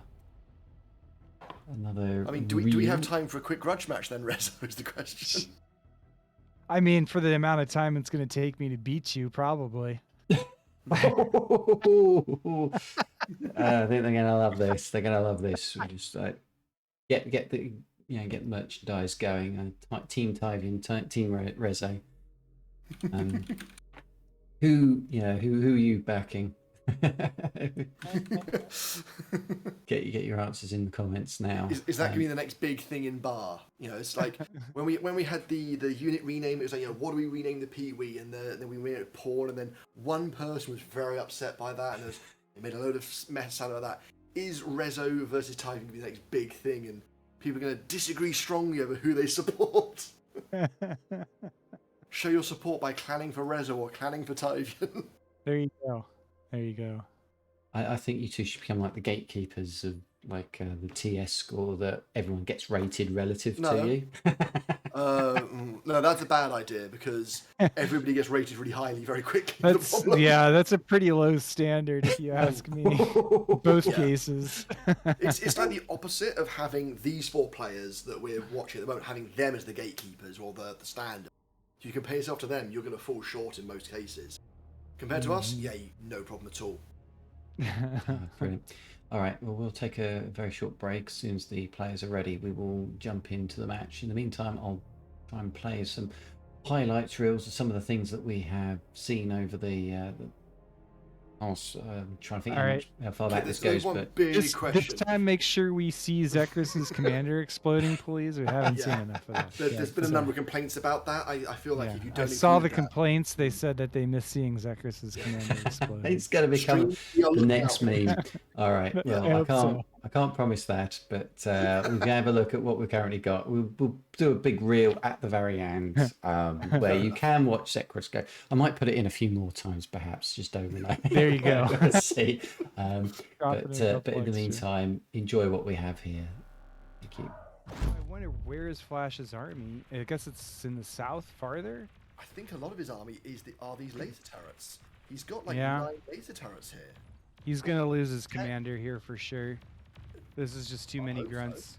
Yeah, his commander's dead. He's overextended. Yeah. He does. Now, can they get the reclaim? Yeah, he's got 2. He's base. He's got radar. Teddy knows. Teddy's well aware of what's going to happen. Teddy can see the commander. He's walking back straight away. Yeah, so maybe aware. If he loses the lab but kills the commander, that's. The other commander died. Oh my God, Taku. He gets in and deguns the base. He's getting hit by the LLTs. He should. Taku's commander is 9%. He just barely got the cloak and escaped. Wow. I missed what happened with the other commander. Did you see what killed him? I think it was in a transport, and I think it. Oh, Taku, that's not good. And Taku is walking while cloaked, so that is trying to sap 1,000 energy. That's a ton of energy. And he turned around to build a turret. Oh, there's a whole load of shurikens to go and stun the turrets. They need a handful of units. This might be it. Game. Yeah, Taku, wow. That was better. So each individual hit very low. He's using the forward grunt as a spotter. So again, for those not familiar, when you've only got radar coverage, the dots move around a little bit and your shots aren't nearly as accurate. Okay, massive flanking movement with the grunts here on the right-hand side. Yeah, so what happened is, I mean, the shard for Teddy to hold, I think to Teddy's advantage, Randy doesn't really have any res bots behind this. No, he just has a conga line of grunts. Teddy with some pyros coming in. He must have got a twitcher out of the lab, I think, before he reclaimed very it. Very effective. I was going to say that Randy Flashes here push. I think Daywalker could defend this from Flash, but his main base has been eaten, and Randy's main base is about to be eaten. This will be all of Randy's energy production, so even though he's got a T2 lab on the other side of the map, he's not going to be Metal. I don't know. Yeah, I know it's less than 2,000 metal, but And it doesn't feel like he's got 2,000 metals worth of units on the front line against Zlo, who does have 18 grunts and a thug. Oh, sorry, 21 grunts, a thug, and an aggravator. I mean, he spent on like a few nanos by his vehicle lab. Is getting pushed by thugs right now. Got spotted. So Randy brings his commander up here in hopes to bomb. There's no AA here, so he can just drop in, and unless Oh, 3%. Top focus down the transport with his Swarm of stuff going into the base. Hey everyone, sorry to interrupt the reel, but the match has just started, which could potentially be the final match of the final if Ragnar and Malady win this one. So yes, what's it called? Supreme Battlefield, I should say, down in what is it? Yeah, this is a classic map as far as I know from Supreme Commander, right? Oh, yes. Is it originally, or did it originate even before that? I think there's like the other name for this map is Seaton's Clutch. Is that right? Yeah, I pronounce it Seton's Clutch, but Seton's Clutch. I don't know if that map is quite the same as this one or not. I haven't really ever played Seton's Clutch. The big difference I remember is that in Seton's Clutch you don't have the causeway in the middle for the ships to sail in between. Sure. But the ships in Supreme Commander have got such reach they can actually shoot across to ships on the other side. So it's not such a big deal. But, no, this is a classic map, much scaled down version of Seton's Clutch. Yeah. Well, so we've played this map. I mean, I've played this map more than once. If you've ever played some of the bar scenarios, you've played this map too, because this is, I think, the Outsmart the Barbarians map, Yes, right? it's the Outsmart the Barbarians. And the start boxes here are a little bit unique in the sense that you start all the way down in the corner. And so that makes getting into either sea quite a bit slower to begin with. And just kind of generally expanding is a lot slower because you really only get one mechs to start off the game, and it's not even a very big mechs. Now, a big advantage to this map is that there is a lot of reclaim. So there's these rocks hanging out in different places that are worth like about 500 metal each. And oh yeah, I like this one. Yeah, there's Ragnar reclaiming one of those juicy nuggets right there. And so that's really significant for helping get your economy going. Also, there's a lot of trees. So you see Ragnar's even already on 2 res bots now, reclaiming trees to just, and he's just boosting out grunts, trying to get some early map control too. It's good to close off that center and make sure that you're going to stay safe up that way. Because then that leaves you open to contest the seas against the other players. All right, I see Teifion's back. Yep. Yeah, we started. I saw that because I'm in the game. It's great. And did you appreciate where I left the camera? Yes. Unfortunately, the audience didn't have a chance to witness. Oh, they missed out. The cat screensaver. Oh, well, light goes on. So, what are your thoughts on the way that they're starting? Because, I mean, the positions are basically identical, but the way that they're starting, what sort of differences are you seeing, and what are your thoughts on that?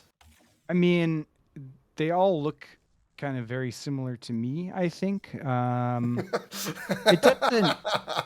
Well, I mean, I think it's, in a lot of ways, it's not a huge difference in the early game. Like, I see Teddy's already... He's got 2 res bots and pumping out constructors, and he's got a nano, and you know, like, it's a big map, so this is how you have to start. You know, like, you have to build your economy first, and you're not going to meet with armies very soon, so greed is good, you know.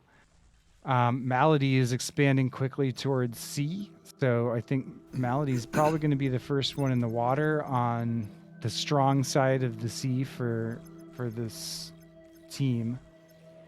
And the reason it's it's the strong side is you get, you know, the 2 rocks of reclaim up there, and you get easier control over the mexes on your side of the map. Looks like Teddy's on his way to his strong side of the sea, but he's going to build an air lab first, actually.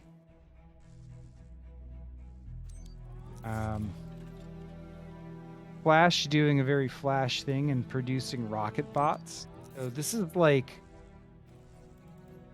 what I would expect to see rocket bots is when you're going to be facing off another commander in the middle and you want to kill LLTs. I'm not sure. I guess Flash thinks that's going to happen sooner than later, so.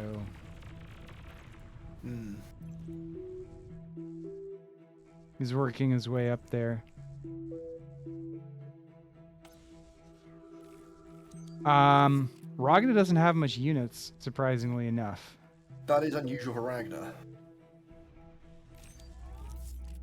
Producing grunts now. I think now he saw he lost a bunch of units to Flash, so he's like, okay, probably going to be safer if I have units too. Yeah, that's it. He's defending a choke point with his commander. He's got a tower there as well. I think he's going to be okay for this bit. Yeah. That gets pushed back.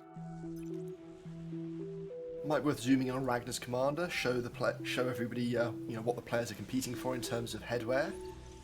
Oh, this is a Viking helmet. Yeah. Cute. That's what they're competing for, I think.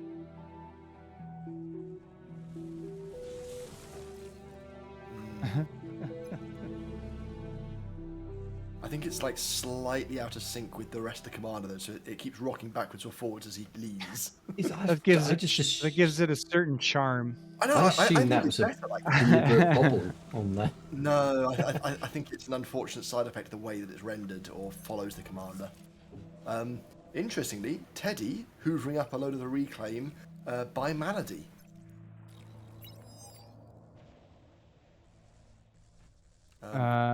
Yeah.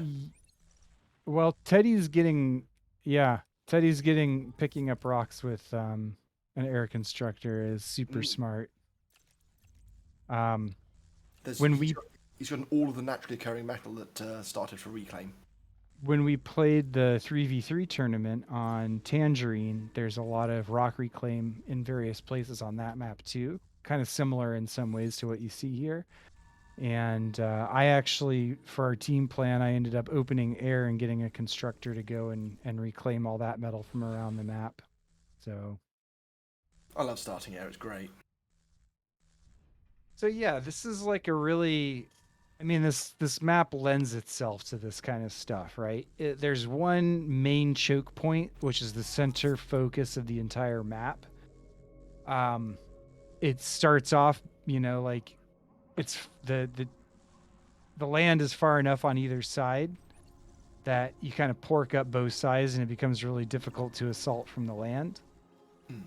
Sea power is great for trying to help control that choke because obviously the sea units are stronger and they can get a decent position. So like, I think we'll see a lot of fights concentrated around there. But also, I think this map is going to lend itself to some pretty quick teching. Ragnar's going for the unexpected bombing raid, while Teddy's also going for it. Unfortunately, Teddy has a lot more bombers and has scouts. So Ragnar's just flown into a bunch of anti-air. Not a lot, but some anti-air. Yeah. Teddy is now building some fighters to cover for this. So I don't think Ragnar's going to get much done. However, Ragnar is now building fighters as well, so he'll be able to defend Teddy's too. Got one of those mexes. Kind of missed the rest of them. Some wins there with that mex is really helpful, but yeah, I think if he gets one more load of bombs dropped, that was pretty good. 9 or 10 wind turbines there, I think. However, Teddy's bombing run is coming in. he's not going to hit an awful lot, I don't think. He's going to get a few mexes, which is nice, don't get me wrong, but it's hardly going to cause a massive problem. Malady's wind is spread out even more than Flash's was. And Ragnar has way too many fighters ready for this as well. Yeah. Yeah. A quick update on the overall production. Flash Teddy, they currently have 80 or 90 metal production somehow. They've got tier 2. Teddy's Underworld tier 2 mexes. Whereas Ragnar Malady, they're at 50. Ragnar Malady have 3k metal energy production, whereas Flash Teddy are at 1.7. So, yeah. You know, I mean, Teddy's already in the sea as well, in the southeast. That's the metal advantage then. He's got all the mexes in the water.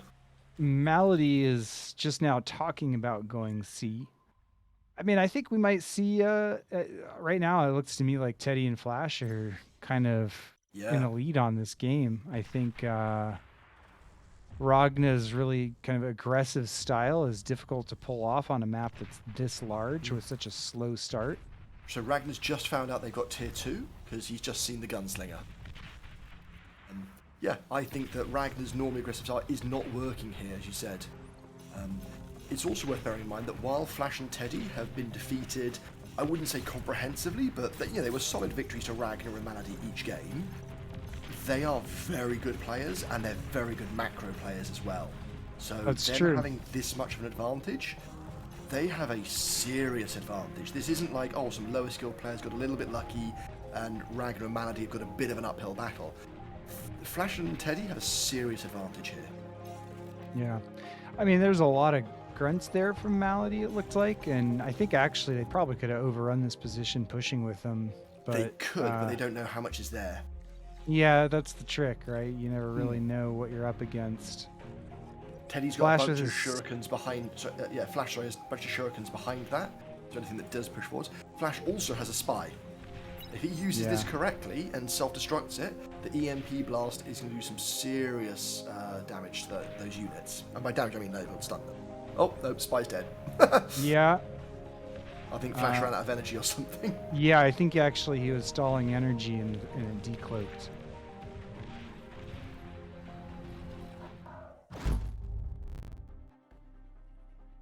So, like I said, lots of fighting is going to happen in this choke.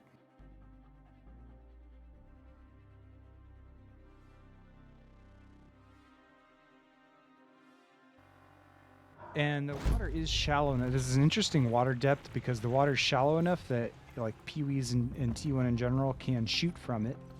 It's also deep enough that it actually lets subs pass. Yes, which I wasn't aware of at first. And you can actually park subs, and most land units can't hit the subs. All the subs are sitting there unless you like manually target fire with plasma. Well, even then, actually, I'm mousing over some of them, and a lot of them, they deal reduced damage to subs as well, and the sub's already in water, so it does, you already get reduced damage. And they can't target them specifically. Ragnar has got tier 2 up now.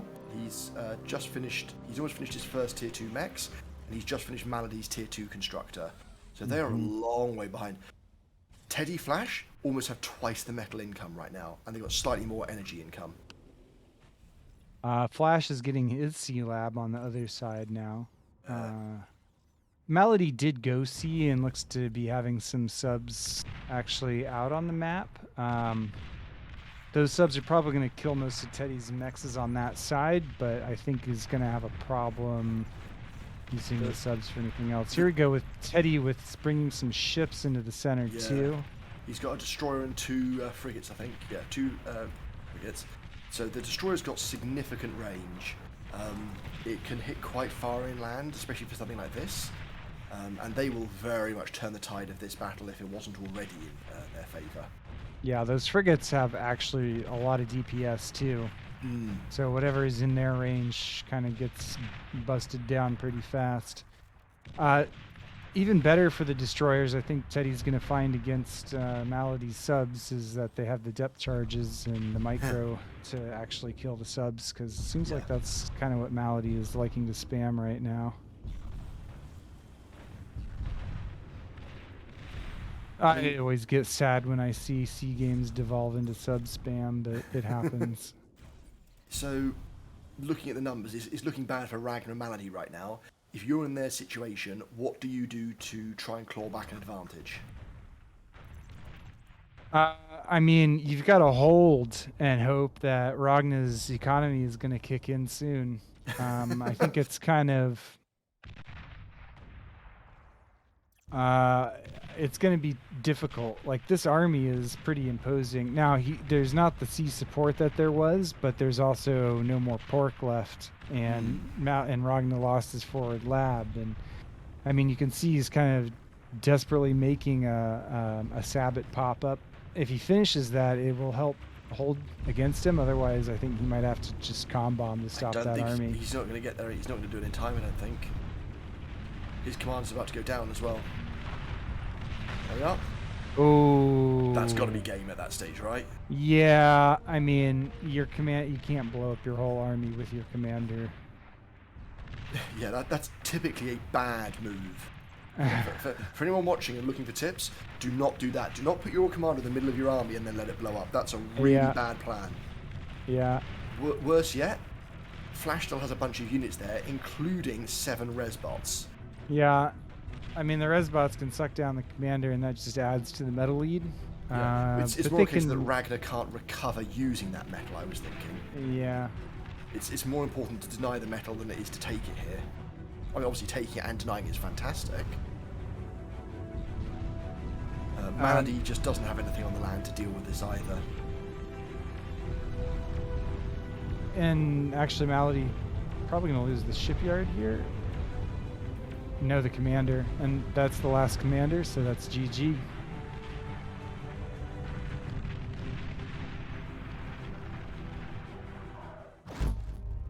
Whew, Pretty quick game for the map, that's for sure. That was a very quick game for that map.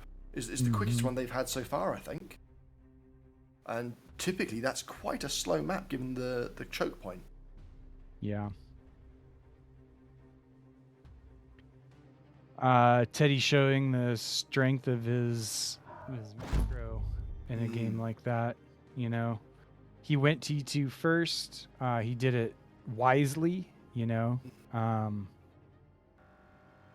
he didn't waste a lot of time and metal on units at the beginning of the game, and so that really paid off quickly for them. Plus, he got those.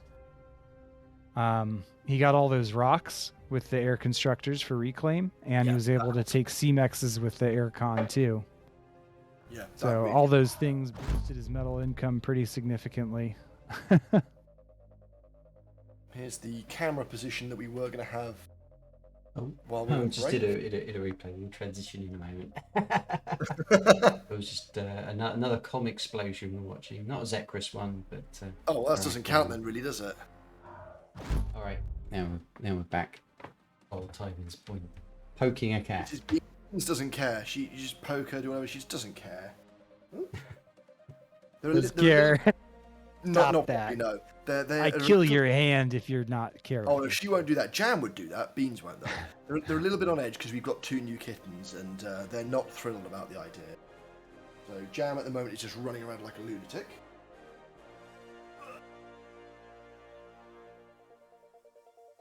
Yeah, no, I thought it was a really good game. I enjoyed that. I mean, I would imagine that chat is thinking this is a vastly better camera than my face. So yeah, let's just carry on chatting. It's fine.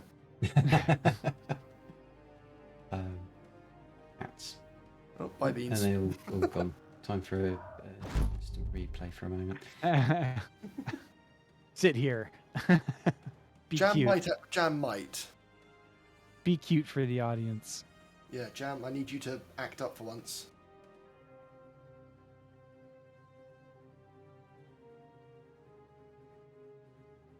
Beyond all cats. Yeah. So if, as you're saying, you've got to trust Ragnar's economy and stuff, like, but they were so far behind, was there any way they could have won, do you think? I mean, I think if they had gone a lot more all in on the attack in the middle, then there might have been something that could have come from it. but Malady's pawns were just sitting back behind while Ragnar was trying to push with the pounders and the artillery, and so like there just wasn't the success with that push that they needed. And there was really a huge timer, like because Teddy went T2 so fast, and Flash was already, had the Maverick or the gunslinger at the front. I think the ships helped, break that stalemate in that middle. And the ships came, and their extra range opened it up, so that the ground units could then sweep in and do the rest. Yeah. I think the ships were really important in making sure that more of the ground forces got through that choke point. So I think Teddy and Flash were going to win that engagement, whatever. But the addition of the ships meant that more of their land units survived and were able to push further in straight away. So, as you were saying, Ragnar was building that Sabo cannon, but if he'd managed to, that would have had a huge impact. I'm not saying it would have turned things around, but it would have helped a lot. His commander may not have died. Yeah, it definitely would have helped. Pushing so straight away. The players are loading into the next map, which will be Tundra. Yep. So while that's loading, I'll just reload the leaderboard, which still needs to be updated. I think it's actually... I was in the middle of doing that, and then... I've got 2 wins, and Teddy and Flash have 1 win. It's the best of 5 for the finals. So Ragnar and Malady are still on match point. We'll see if they can, put that away, or whether this is the return of the reverse sweep.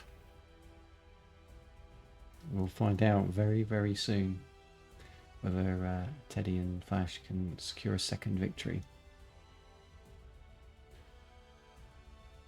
I have to find some way to keep on rolling this on and on and on. Yeah, we're headed in. Loads. Another C map, right? No, I'm just kidding. This is one we may have seen before. One of the elimination games used this, I think. Oh, yeah, right, this was in the pre-elimination games, and so I casted this map a little bit last night, actually, yesterday. What can you tell us about the map that may not be immediately obvious? Well, I mean, for starters, these middle mexes are all actually really important. You guys can't see this yet because Tarnished Knight has not finished loading in. They'll see it momentarily, I'm sure. Absolutely. Nearly there with the loading. So those center mexes are really important. And so a lot of strategies you see involve walking commanders towards the center mexes as quickly as possible, getting a forward lab, and then pushing from there. And at the same time, each player kind of has to expand to their flank and try to make sure that, raids don't get through on either side. So... Yes, so now we can see the mexes in the middle that Rezo has marked. So these are the ones with the elevated metal points. As you said, was it 3.6 there? Yeah, each of those are 3.6, and the regular mexes are 1.9, so you're almost double there. Positionally, they're also quite important as well. So if you've got a small fortification there, you've got quite a lot of control you can exert from that position. So it's not just about the metal income, because it is only 2 mexes. It's not a big deal, but the positional advantage it can give you is quite significant. I mean, the metal income is significant too. It really is. It depends how many of the other mexes you've got. In a 2v2, there's a lot of other metal on the other half of the map. Teddy has opened up Cortex bots. Flash has opened up Armada bots. Malady is opening up Armada bots, and Ragnar is opening up Cortex vehicles. I really like the combination of bots and vehicles for Ragnar Malady. Sorry. The vehicles can provide some really good range and staying power, while the bots are really good at going up the hills. And that's the main weakness of the vehicles, is pushing up the hills. But if you can take the middle and hold it, like Rezo said, that's going to give you a huge advantage. Yeah, I think it's actually pretty common on this map to open bots in the back anyway, and then get your vehicle lab forward. We saw that in a few other games yesterday, and I think just it's a generally pretty strong way to play. But yeah, the map is pretty open, and once you can kind of consolidate that front position with the large mechs, having your forward vehicle lab is really nice, and then having your bot lab in the back with the infantry to help plug any holes from raids or respond quickly to whatever might be happening. And honestly, I think the start position, so Malady opening bots and Ragnar going vehicles is important for their start position, because the big hill that runs forward from Malady's base is a prime route for bots to go and raid. So being able to cover that route is really important. Yeah, completely. Teddy is going for a pretty fast infantry rush, it looks like, this time. I wouldn't call it cheese, but It's definitely aggressive. It's very aggressive for sure. Very, very aggressive. It'll be interesting to know what the win has done to their morale as well. I mean, after the first 2 defeats, that they must have been on low morale, but now they're like, oh, you know what? We can do this. Is that going to change the way they play? And I'm thinking like the aggressive play from Teddy here. Very maybe. Yeah. Yeah, Teddy. I mean, I feel like I wouldn't normally see him do something like this, but certainly it's not outside his character. I know of a build he's done on Eye of Horus, which is basically you just pump grunts out, until the cows come home. It can work. So, in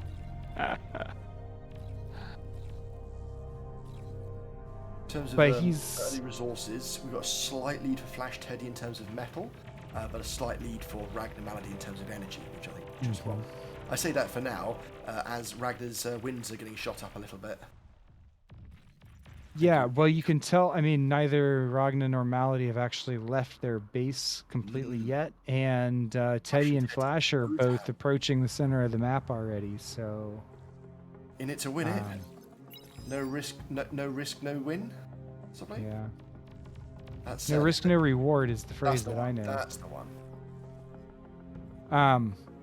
So that means that Ragnar and Malady have had the chance to be back there building up their energy, while Teddy and Flash decided that it was more important to get their commander forward. Worth noting that the combined forces of Ragnar Malady about 11 pawns and 5 incisors, whereas Flash and Teddy are on 5 pawns and 14 grunts. So pretty even forces right now. But I think that Ragnar's now moving his commander forwards, as is Malady. This could be an interesting clash in the middle. Do you think anyone's going to try and trade a comm so that their ally can move their comm in and suck up the metal? I doubt it. With all 4 commanders in the center, any kind of comm bomb seems kind of risky to me. Because you're necessarily going to draw the last commander for both teams into the fray, and that just makes a really volatile game. True. Teddy with a fantastic skirmishing attack on the right-hand side. He's got 12 grunts against 7 incisors. The incisors should win that engagement, I think, if he micros them well. They will ultimately, yeah. Teddy's just trying to kind of delay Ragnar's ability to expand for a little bit. Yeah, furthering that metal lead. They are now on 45 to 29 metal. That's non-trivial. So the incisors are chasing down the grunts at this stage. Yeah. Typically the fleeing unit has a slight advantage. I don't think that happens with lasers though.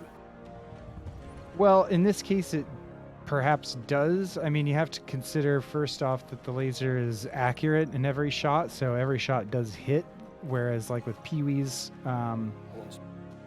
pawns, sorry, not every shot hits, right? But there's drop off on the damage for the lasers as well. So at that long range, the lasers are doing, I think, less than 50% of their listed damage. True. However, this was grunts versus incisors, so they're both lasers. That's what I was trying to work out, is the fleeing unit going to do better? Yeah, well, the travel grunt time- has slightly longer range, but at that long of a range, the laser damage drop-off means that they're really not actually doing much, and the incisor has more hit points, so... Jazz can- Cash just pointed out another decision. Risk it for the biscuit. That's the one I was. Yeah. That's the one I was thinking of. Yeah. I mean, you wouldn't be familiar with that, yeah. Oh, I've heard that one too, Oh, yeah, oh, for that's sure. cool. I know everything, Teifion. Flash Yeah. is getting very aggressive with that commander there. Well, with his commander. Yeah, he wants to get some space for himself. He was I- there first. Yeah, if he gets enough laser towers on the left-hand side of where he is and a little bit left, I can see him trading with Ragnar, because those laser turrets would prevent them from moving in and taking the corpse. Whereas Teddy would be well positioned to move in at that stage. Yeah, that's true. Okay, Ragnar with the forward bot lab gonna Ooh. produce thugs. Is Flash That's just gonna great. walk into that? I think that was probably a mistake. Yeah, Teddy has a forward vehicle lab at the same time. Yeah. So it's interesting that Ragnar has the back bot vehicle lab, front bot lab, and Teddy has the inverse. What's- And I mean, the great thing is they're both valid strategies. Yeah. You can see Teddy in particular, he's going for 2 artillery to 1 pounder. He's looking Yeah. to have a very static, slow-moving line. He's not looking to jump forwards. He's looking to prevent the enemy from building up too much of a defense, to punish them if they do, but also to prevent them from just rushing in a swarm of units. Thugs, really good unit choice for Ragnar here, I think. Yeah, thugs will be able to push pretty hard against pounders and artillery. I think it's kind of a matter of who can mass more of them first. I'd be worried for Teddy though on the right side with these incisors kind of overtaking the grunts. The incisors will be a lot slower going up the hill, but not by that much. That said, they're not winning the fight as comprehensively as I was expecting. Yeah. He's got 7 left. There's 4 grunts still. There's going to be a laser turret building, but I don't think that'll finish in time. There are 2 more just by that mechs in the middle of the hill. So I think that the right flank is safe for now. We can see here in the middle that Teddy is starting to shell things. He's got 5 artillery built, or 4 artillery, the 5th one's just finished. He's going to start shelling positions, and that's going to start really hurting Ragnar. He can't get any static defenses, because they'll just get shelled. Yeah, here come. Left There's flank. been, I think, some fair amount of back and forth on the left side too that we haven't really seen much of until now. But here we see Malady just kind of overpowering and getting into Flash's expansion. Flash should be able to clean this up eventually, but obviously he's going to lose those 3 mexes, and that's a lot of income in the meantime that he's missing. That Malady does have on the other side of the map. Including the big mechs. Malady is just took that big mechs too on the left side. I think Reclaim's playing a little bit of a role based on how it bounces around, but when it was at its lower values, Ragnar Malady are slightly ahead of Teddy, Flash and Teddy for metal, like 50 to 40 sort of ahead, which is quite impressive. Funny, actually, Flash stole that mechs first with a Twilight. Yeah, I did like that. So Malady started building a metal extractor. It revealed the Twilight, so he's now building a laser turret, so he can then reveal it again. Yep. Ragnar pushing into the artillery. I don't think he's got quite enough to do it, and Teddy's commander's there to support as well. He did get one of the artillery pieces, though. Down to 3. Yeah, he might have enough. I mean, this is... Thugs and incisors. Okay, and Malady shows up with some res bots to make Teddy's life more So difficult. here, Yeah. Flash has a lot of laser turrets on the left, and that's going to hurt him here because he can't move those. He can't move them to fight Ragnar's units. No, This is because the laser weakness of turrets don't static move. defense. Yeah, this is the weakness of static defense. You're protected. Your ally, not so much. If you've got units, you can move them over in 5 seconds. Here, not so much. Hey, Teddy trying to escape with his commander. I mean, the lab is lost. The front position is lost. It's bad. Maybe Flash can recover with the infantry going in there, but there's some pounders in there still.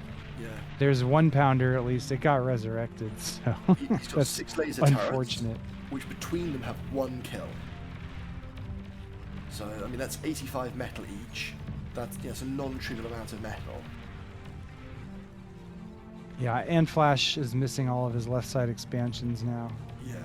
Oh, I don't. there's- These must have come in from the right. And I Yeah. think they probably went around the right side hill, Yeah. actually. There's only a small number of them. But yeah, so Teddy has just lost a load of power and some metal. He's also lost. I don't know if he had more build power there. I don't think so. But this I don't is think not so. looking good for them. You've got another incisor starting to fire at some of Flash's winds, and also one of his mexes. It's just setting them back that little bit further each time. Yep. Yeah, I mean, at this point, it looks like North is pretty heavily favored for the game. And it's going to be hard for Teddy and Flash to recover. I mean, Teddy's got a hand of 8 pawns versus 13 thugs. I don't see. And obviously, he's got his commander as well, but it's just not going to work, is it? There's even a pounder there with Ragnar. That's going to completely wreck the pawns. yeah, no kidding. He has to retreat. Yeah. I mean, his other option is to try to bomb with the commander, but that's also tricky against a player like Ragnar. Yeah. Who has a forward factory. Gonna pull the thugs back. Even then, you solve the problem temporarily. You kill the thug army that's there, Yeah. but you don't kill the thug army that's being produced. No. So, And you have nothing to counter the thug army that's being produced either. Like, he's got a trickle of units coming. yeah. I mean, an infantry can do well against plasma bots. There's no doubt about it, but you don't have enough, then it's not enough. No, Enough his is just commander's isn't got enough. Commander. He didn't even get all the thugs. There's still several around, and there's more inbound. They Yeah, know that's- what Flash's commander is. I think they're going to go for the throat now. Yeah, they should. They should. It's like they're ahead in terms of metal production. They're like 50 to 30 or 50 to 25, but they can still lose this game if they're not careful. Flash and Teddy are both very good players, and there's lots of metal to get. Oh, okay, actually no. Ragnar has another force of 7 incisors coming up the right-hand flank, and Malady has a conga line of pawns going down the left. Yeah, I mean, this is like, between the incisors on the right and the pawns on the left, that's any expansion that they've managed to retake, gone. Yeah. Middle is a rec field waiting for Rezzers to just have a big old party. Yeah, he's not even going to bother to resurrect stuff, he's just reclaiming it. Um, Doesn't have time to resurrect stuff, he's like, nope, need to go now. I mean, Flash is trying to resurrect a number of units kind of towards the center, but it's not working. Of those 7 incisors, 6 of them are now approaching Teddy's base. I think he has enough turrets to shut it down, but they're still going to do some damage in the process. They may The get thugs, we're seeing the thugs on Flash's commander in the center.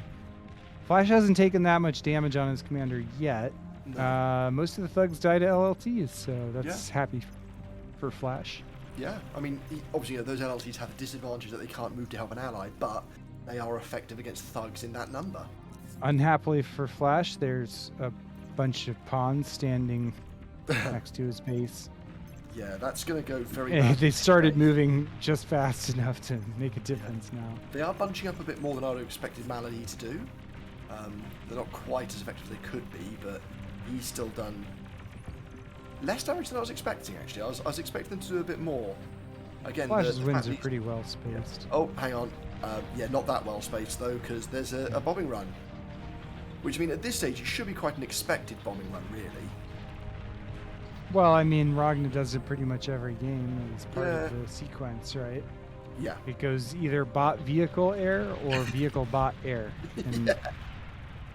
And Flash's commander is now at 55%. yeah, there's should be enough infantry coming in. As well. There's a bunch of pawns for Malady there. There's just a lot of pawns. Yeah, this is it for Flash. He's got no energy to D-gun. That's game. I checked with GG. Ragnar. He would be interested in doing an interview, so I will message about that. Malady, unfortunately, won't be able to do the interview, but we can get Ragnar on. So I will just contact him, assuming that you guys are okay with it. Yeah, no, that Fine sounds with great. me. Play the replay of the last moments of the match. Update the tournament standings. Oh, Taku, you want to play fifth for viewers? It's now 10 o'clock here, so I think that the tournament's gone for about the right amount of time. That's pretty good. yeah. I just do the instant Just waiting for replay Ragnar to again. jump off a channel so I can drag him in here. And Malady has to go. That's the reason they wanted to win that one. No, we could go to 5 games, but I have to go, so we'll just win that one instead. Yeah, let's just make sure we win this. I gotta get out of here. Sorry, Ragnar. Well, there's I mean, a motivation for you. Yeah, I'd half expect Ragnar to go, you know what, 2v1, I reckon I can do it. Right. So we'll go back to too many things going on to apologise there. Right, so back in the booth. Just waiting for Ragnar to get ready. I've messaged him on Discord and he normally responds fairly quickly.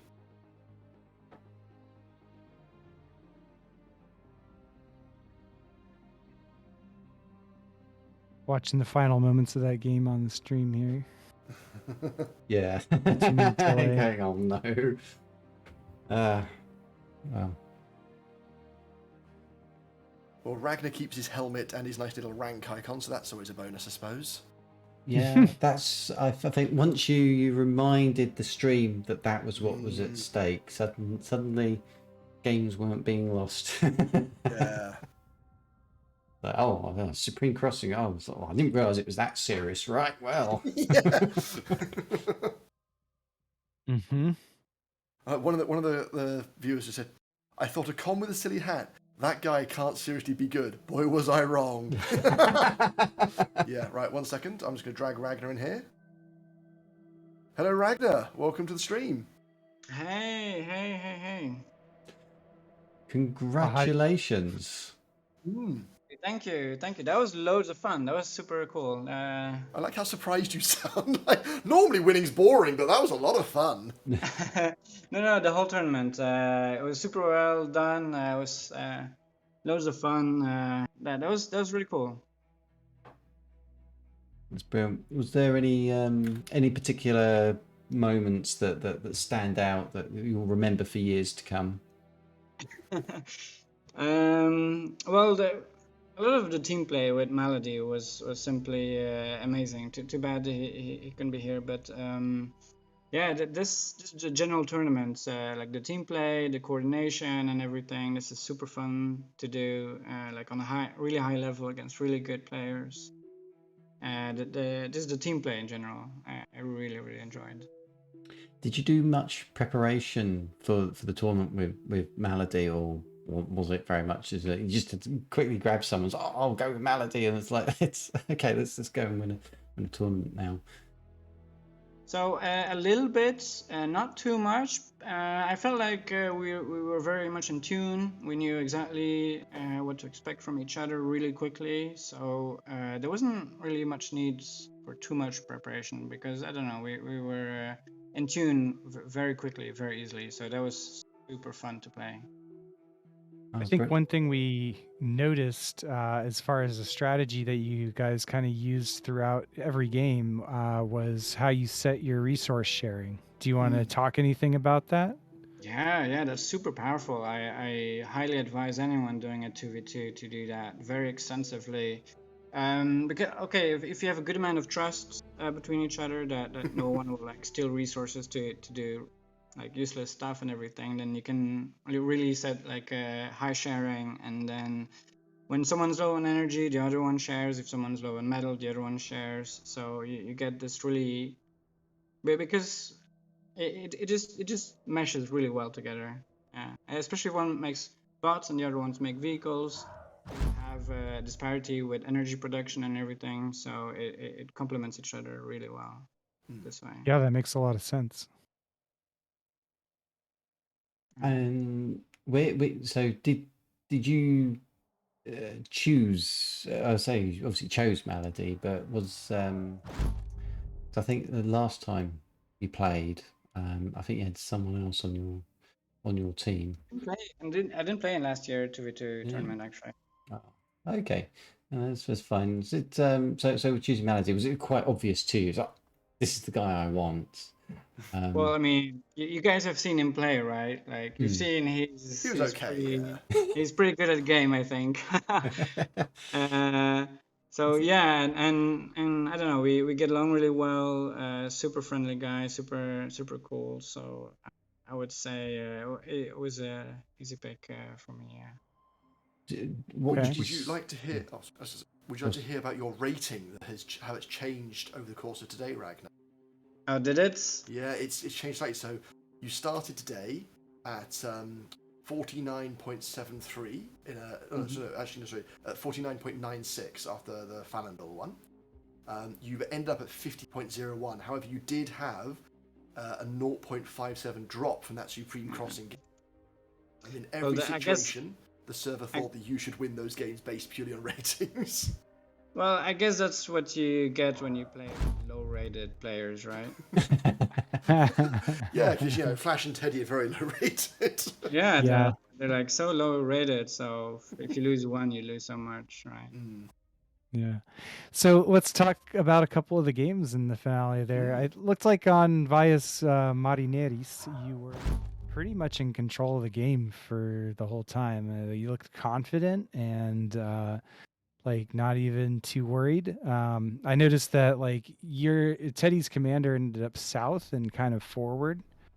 It seemed like his forward lab went up late compared to yours. So, no. Anything special pop out from you about that game? Yeah, so I did notice. I did think he would do exactly that, and I was a little bit worried because there's a lot of mexes there, and so he had control over a large amount of mexes. But then I was able to raid that really well. So I killed a lot of mexes there that he would have to rebuild and everything. And I saw he started making thugs, but only a couple. So I figured he didn't have much metal. And then we got the snowball running, and then Malady ran away with the game in the north. So. Yeah, for sure. And then in game 2 on Melting Glacier, That was fun. there was the remake, but it looked like you and Malady really understood how important controlling that center island was. I actually played a fun team game with Taku on this map, large team game, and then land ended up being super strong because one, there's tons of mexes there, and wind is super high, so land eco is super good there. And when we saw both of them going C, it was like, okay, wow, this is almost in the bag, I would say. Did you cry when you lost your nuke? It was bad because it was loaded too. I could have fired it first, and where would you have fired it? When I spectate people, I always get annoyed when people don't immediately fire them, and then I do this like a noob. So. Where would you have fired the nuke had it ready? I wanted to scout. I think I would have nuked Flash's initial base. I think there was some lab there. Maybe I could have done better, but there was also a carrier there. Yeah. When they scouted it with the hovers coming up the ramp, Teddy just pumped out 2 carriers real fast. Straight on. There was no hesitation. Straight into the queue they were. Yeah, you knew exactly what to do.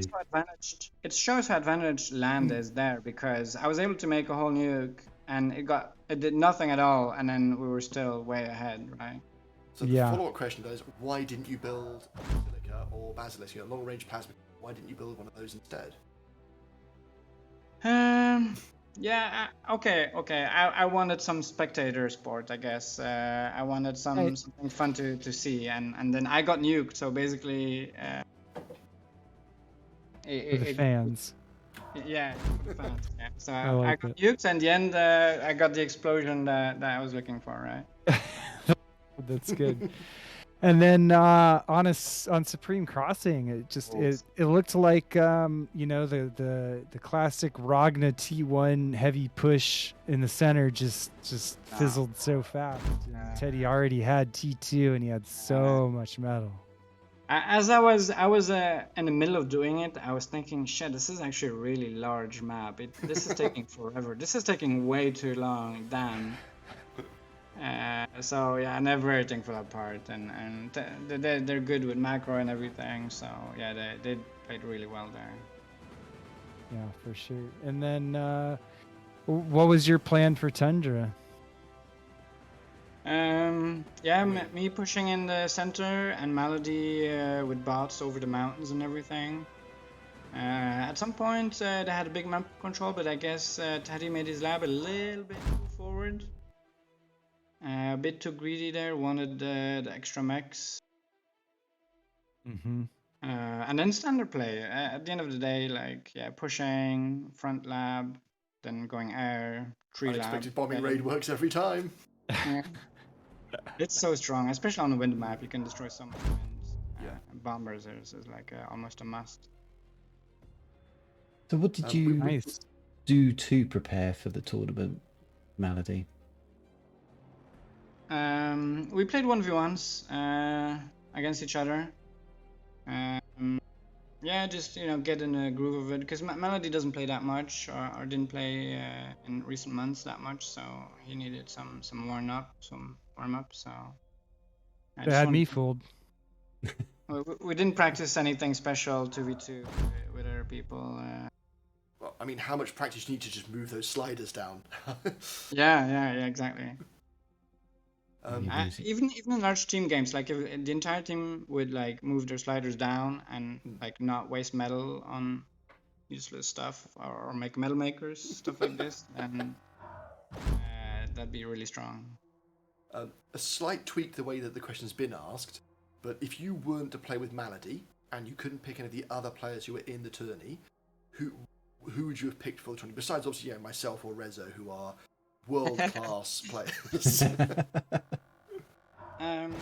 Well, Taku.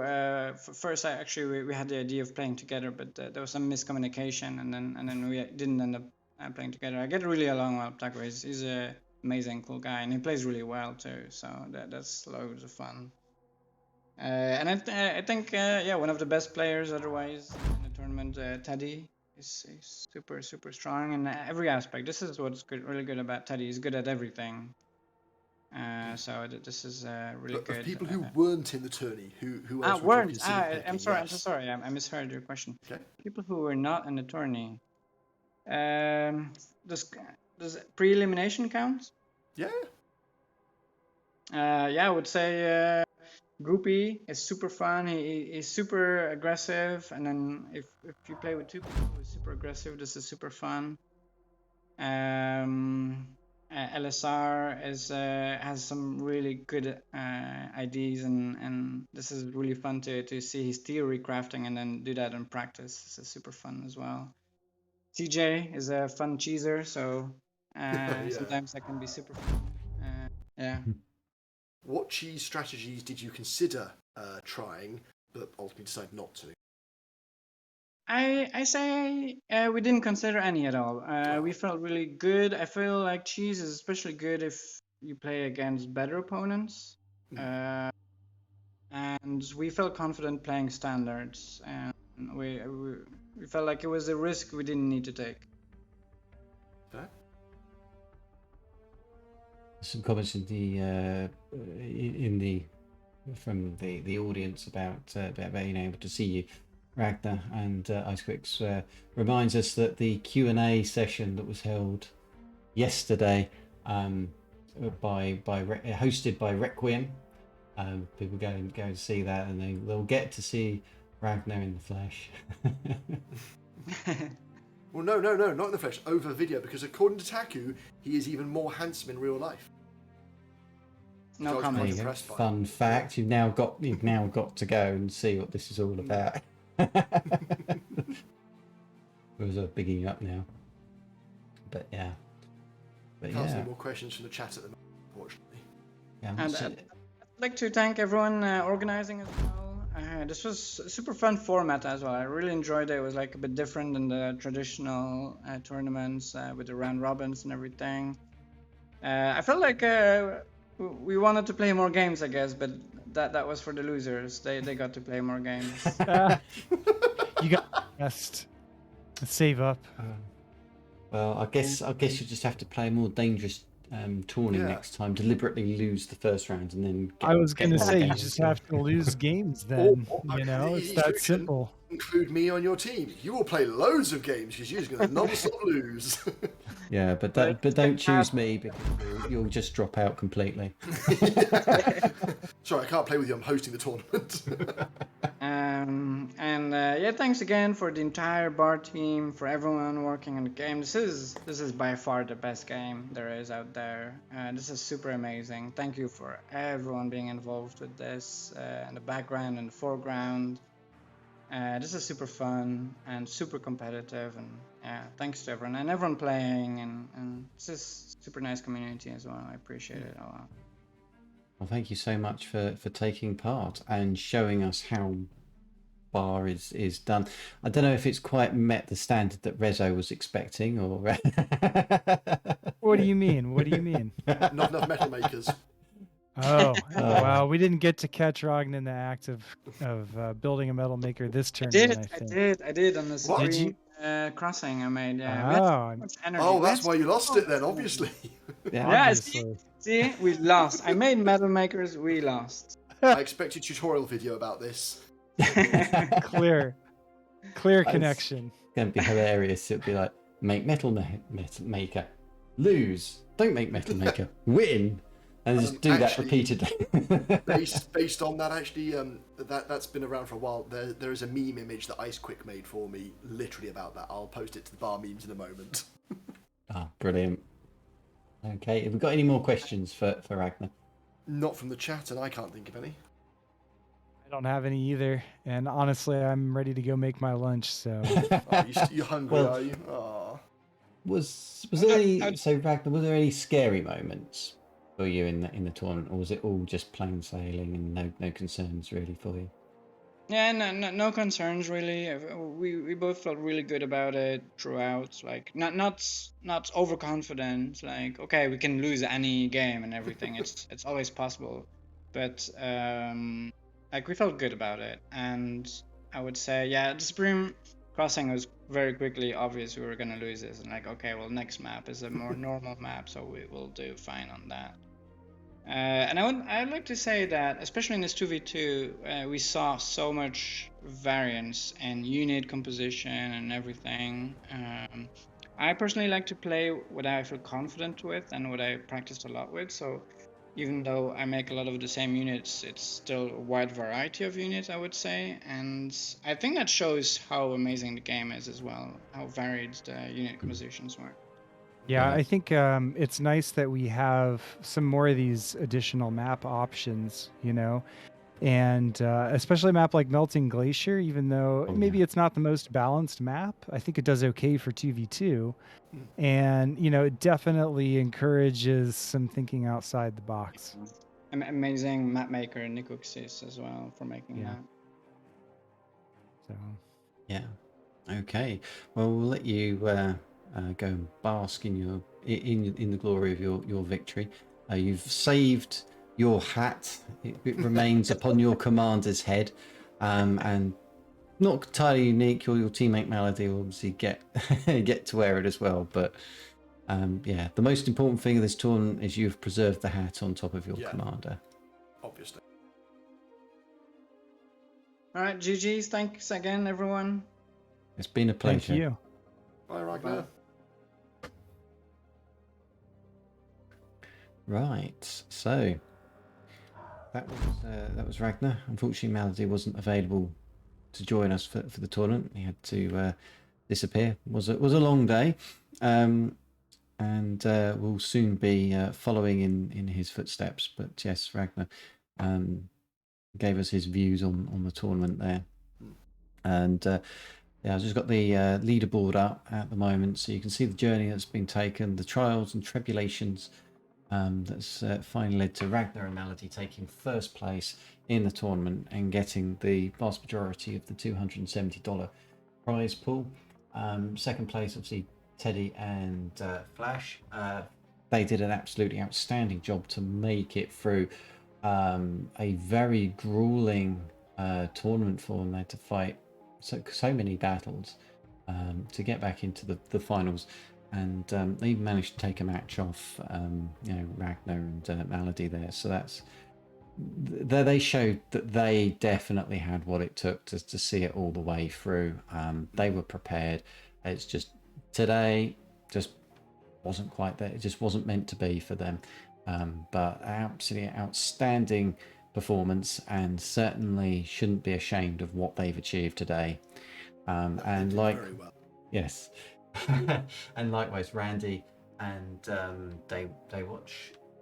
Daywalker, sorry. It's a teeny little things here because I'm sort of so many bloody windows open. But so Randy and Daywalker also had a pretty good tournament as well. Managed to claw third place for again a rather grueling set of matches. They've also entertained and can hold their heads high. But I'd say from the quality of play we've had from every team that's performed today, that they should all be patting themselves on the back. It was a very tough competition, and I don't think anyone could go away feeling embarrassed or ashamed. Not even Zechris, who we salute his commander's demise in the face of battle of overwhelming odds in that canyon of no escape. Absolutely fantastic stuff. Thank you to all who have partaken in this tournament, including those who didn't make it actually into the tournament but took part in the elimination stages. That was still fantastic. We've caught a few games of that on streams. We've been a bit more organised and planned a bit more up in front. Maybe we could have caught those actually on an official stream. That would have been really nice to do. But we caught a little bit of it, and the replays will hopefully be made. They are available on the website. I think that they're already sort of thing, because they were locked games, not private games. They should already be visible. I can find a few of them on the website. I just searched under Ragnar. I can see all of the games that he played recently. Yeah, Ragnar ones came up.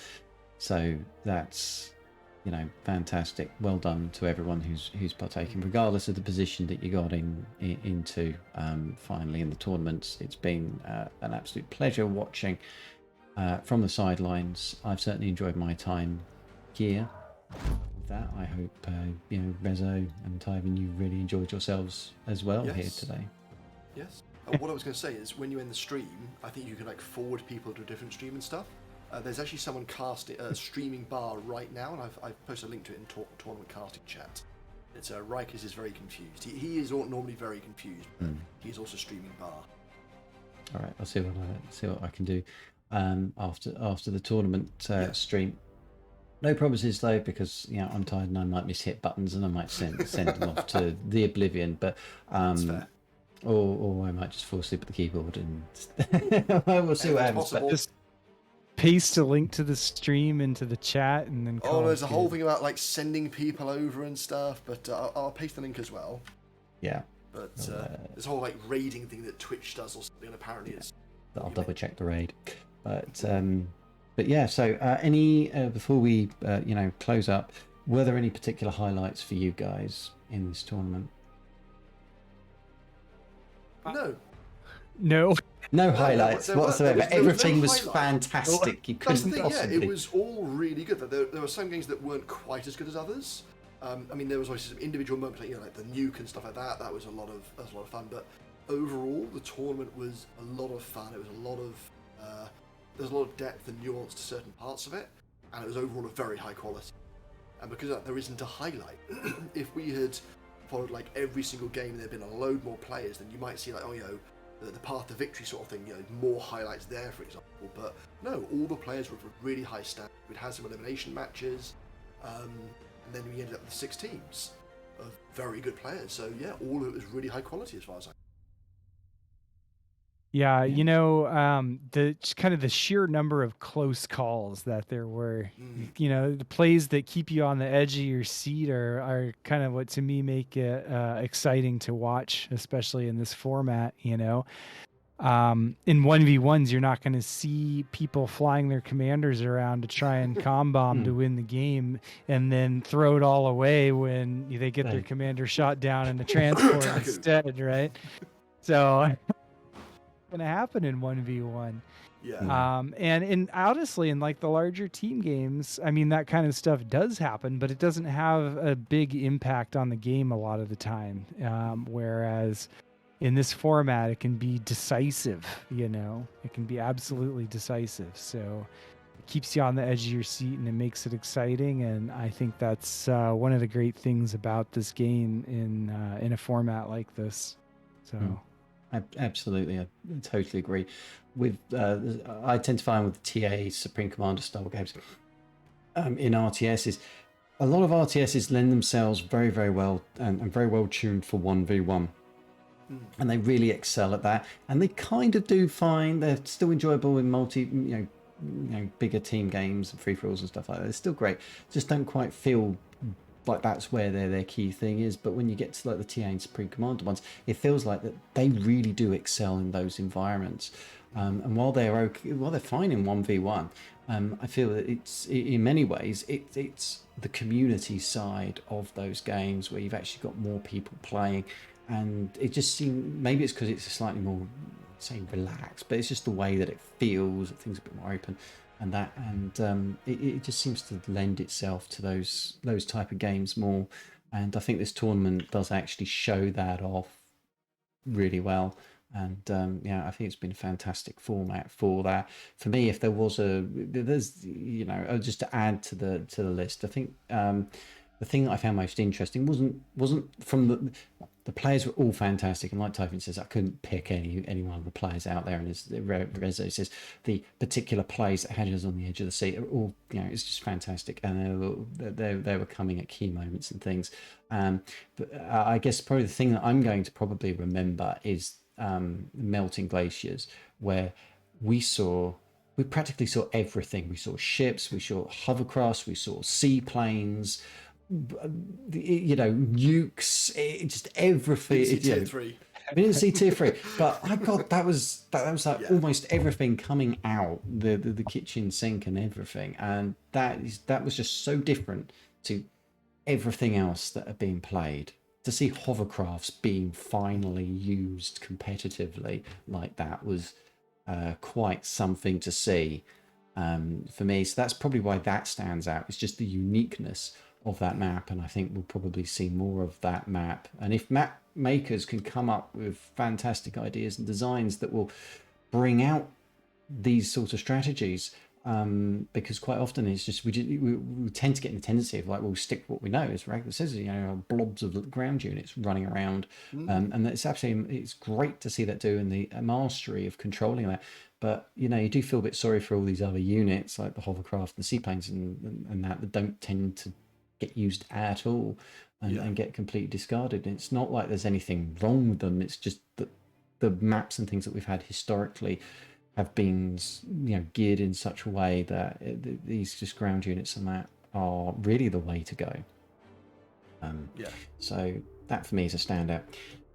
Well, anyway, I think we've come to the end of the tournament and the cast. I'll put the leaderboard up, so for those who just joined us, sorry you've missed an absolutely banger of a tournament. That would be some really bad timing. Oh, this stream's 7 hours. Yeah, it's looking really good. Oh. Yeah. I have recorded this, so it will be going up on YouTube, and of course it'll be available on Twitch for a couple of weeks anyway on the bar channel, so we at least have that. So yeah, absolutely, so you can always come back and watch that, or if there's any final bits. But if you haven't quite got time for that moment, the highlights reel will be following very, very shortly, so you can catch a lot of the interesting moments that we're able to catch. Maybe not all of them, but a good selection of those. I'd like to take the opportunity, to thank our players again for partaking and just, giving us such entertainment and something to actually cast with. Speaking of which, I'd like to thank our casters, Rezo and Teifion, for your insights and your entertainment, and of course the rivalry. We'll have a grudge match at some point. It's got to happen. At some point. Yeah, One maybe one's for speed metal. the next tournament, speed metal grudge match. Could be a thing. I'd like to see it. I'm sure the audience would like to see it. So thank you very much for coming here and helping add that extra light, that extra colour to the live stream of the tournaments. I know I wouldn't have been able to have done it by myself, so you've been absolutely fantastic on that. I'd like to thank Taku for organising this tournament, especially even just the stress of trying to do it on such short notice. 2 weeks from announcement, inception, deciding to do it, and it happening. It felt like it was going to be a tall order. It was a series of challenges. Obviously, we may have impacted some of the things that have happened, but overall, I think we've had a very, very good tournament that's is entertaining, as up there as the rest of them. So thank you, Taku, for organising that. It's not easy. I'd like to thank the bar team, everyone in the bar team, the contributors, core team, all the moderators, people involved in the marketing, all these roles, as well as the developers in there. So I thank you all for, we're all coming together and delivering such a fantastic product that is, touching so many people. And we're going to try and entertain more people, grow this thing. It's just an absolutely fantastic game. And to think it's free and open source is absolutely incredible. People actually tell us that, I'd actually pay money for this product. So we're truly making something fantastic. And this tournament wouldn't be half as good if it wasn't for everyone's efforts behind that. Yeah, definitely. Well, it's a pleasure to be here today and try to promote Bar a little bit to a greater community. So I'm glad to commentate some games and have some fun being here. So yeah, that is brilliant. So I'd like to also thank our donators for raising the prize pool of $270 for that. So that would be Zerpy Derp, Glass, Sovgut, and Nillerton. Thank you very much for your very generous donations. That is very, very much appreciated. It just adds that little extra edge to the tournament, makes the players fight that little bit harder. As much as we'd like to say that it's all about the hats, a bit of actual financial remuneration does also motivate the players as well, and creates an exciting tournament for us all to enjoy. So we're very grateful for your generous donations. And last but not least, I would certainly like to thank our wonderful audience that have been with us through this journey, whether it's been 5 minutes here in this stream, or you've been with us for the whole, I don't know, I lost count, as 8+ hours. It might be 8 hours, yeah. Yeah, however long you've been here, and we've been reading the comments. Sorry, it's a 2-minute delay on the stream for obviously anti-cheating purposes and stuff. Like, it's just as a precaution. We do read the comments. We do appreciate what you're saying, the good and the bad. We take it all on board. We welcome feedback about the tournament. So thank you very much for being part of this. It does matter, because ultimately it's the audience here that we're here for. We're organising the tournament, the players, everything here. Without the audience, it's just what are we doing? We're just a bunch of people sitting around having a bit of fun. But it just adds so much more when there's a live audience here paying attention, heckling us about Zechris showing his commander's death too many times, and then telling us off when we stop showing it, egging on Rezo and Teifion and all your comments, suggestions, everything in between. It is part making the casting a joy, and it's been an absolute pleasure. So thank you all. Is there any last closing comments, Rezo, Teifion, you'd want to make before I? Okay. I'm gonna go to sleep. Brilliant. Okay. push the button. Yeah, send the note to Rikers. He'd like that. Right. Okay. Well, again, thanks everyone, and I'll leave you with a highlights reel followed by the trailer, and good night, good morning, good afternoon, or wherever you are in the world. I hope you've enjoyed the tournament as much as we have doing this, and I hope to see you all again at the next one. Thank you very much. Bye, everyone. Goodbye, everyone. Hi. Come on, I'm afraid to say, unless they target down the. no, Unless they're they not going to get anywhere near. Oh, I don't Do know. you think so? Oh, he's not dropping them correctly. The cloak was super smart. Oh, very smart. Yeah, he just needs to stay still. Yeah. It's only Drop of 100 power if he transport stays still. tricky me, bro. Yeah. Okay, here's not good news for Glass. No, and he just lost a radar and as well. his infantry is off on the left side, busy trying to defend another go from Zelo. Glass doesn't have that much power. He can He's gonna comm bomb to try to stop the push. Taku's got his commander right nearby. Commander and okay, so looking for the surround. I don't think this is quite enough grunts. no, that can't be. Especially Not the stats really. right next door as well. But that one grunt did a lot just by running but around. this is probably enough grunts. It might just about. And there's a bomber as well. There's 2 bombers. Yeah, Zechris has no chance then. This is definitely enough grunts. And that's game. In some ways, how you're doing with your metal spending. You know, if you've got it built up and you know, you're like, oh, I definitely need more build power right now because I'm banking metal, right? Yeah. And that's a little bit harder to figure out in this case. As much as he could. But yeah, okay, Zelo's commander will survive. Let's had get to a line. Let's get a quick look at Zelo's commander. 14% Look at all health points. those D-gun ruts. Yeah. Melody's Oh, gonna now he's dead. yeah, that's for sure. The rest of those pawns. All right, so That said, that Both bombing are- run didn't do it, Right. especially a team game. but Taku if- going for a comm drop right in the middle of the base. He's about to die. There's a Whoa! missile Can we get on the comm there? Get on the comm there. This is Taku's last comm. If this comm dies alone, then it's about over. to get shot. It got shot down. Oh, shot down by pawns. Yep. That's If you GG. fire enough bullets into the air, they're going to hit something. If you look at his base, honestly, part of it. I mean, these Twilights, all that energy is expensive, and that might be part of why he doesn't have units right now to help defend. Ooh. However, So there you go. Yeah, see, that's the value of the Twilight right here. when Twilights die, they EMP everything that's nearby. Yeah, yeah, this looks really bad for Flash, and he doesn't have the statics in place already. His command's So nearby, he's gonna and he lose a does lot well here. this way.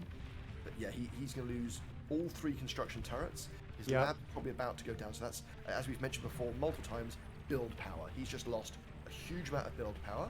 His force has also been pulled out of the front line. So Game. And No. Teddy's just barely holding on by the skin of his teeth with this commander right we now. have tier 2. Ragnar has a tier 2 vehicle factory. Okay. So he's only just finished it. He's just got Teddy's commander is toast, and that's going to leave a little hole here in the bottom for. It's going to lose all this energy, and his base coming from the front as well. There's just too much here for Teddy. It's coming in from all directions. Yeah, and once Teddy's base is dead, then it's just a matter of Malady redirecting forces into Flash's base. Flash, his commander here, and then Duck would be the only one in the game. And it looks like they might just do that. Claret does not have energy to D-gun. Yeah, so there's some free metal for Team East. Oh, actually, he's driving all the way around it. But again, you can see the wind isn't chaining. So I don't Right. think that much is going to get done. Oh no, Glass is now splitting away. So Zuk only has 1 force of tanks versus the twin attack. Duck's commander is in real trouble here, This is and game. this could be game. I think Yep. it is. Yeah. Yep. Over. Grunts just took out 2 LLTs and a max.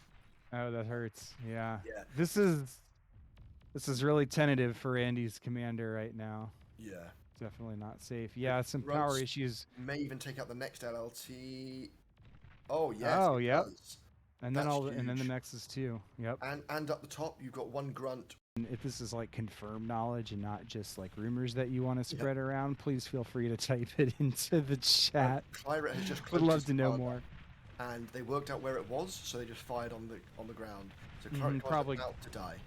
Probably got it on radar there. Claret's commander is toast, and there's still. Yeah, they've had it on radar.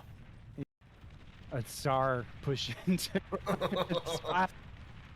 It's There's a not mammoth that's walking degunned. backwards and forwards at Daywalker's base, but with the wind this low, Daywalker is not doing great for energy. Yeah. Oh, and the lab just got finished resurrecting and then got It blown was- up again. Re-killed. Fantastic move by Randy there. I love it. Like, but I wonder where is Flash's army? I guess it's in the south, farther. I think a lot of his army are these laser turrets. He's got like Yeah. 9 laser turrets here. He's gonna lose his commander here for sure. This is just too I many hope so. grunts. Yeah, his commander's dead. He's overextended. Yeah. He Now, does. can they get the reclaim? Yeah, he's got 2. His base. Teddy He's has, got radar. Teddy knows. Teddy's well aware of what's Teddy gonna can happen see the here. commander. He's walking back straight away. Yeah, So maybe- 100% aware. If he loses the lab but kills the commander, that's. Oh, Oh, the other Did commander he- died. oh my God, Taku. He What gets the- in and what deguns killed the him? base. He's getting hit by the LLTs. He should. Taku's commander is 9%. He just barely got the cloak and escaped. Wow. I missed what happened wow. with the other commander. Did you see what killed him? I think it was in a transport, and I think it. Oh, Taku, that's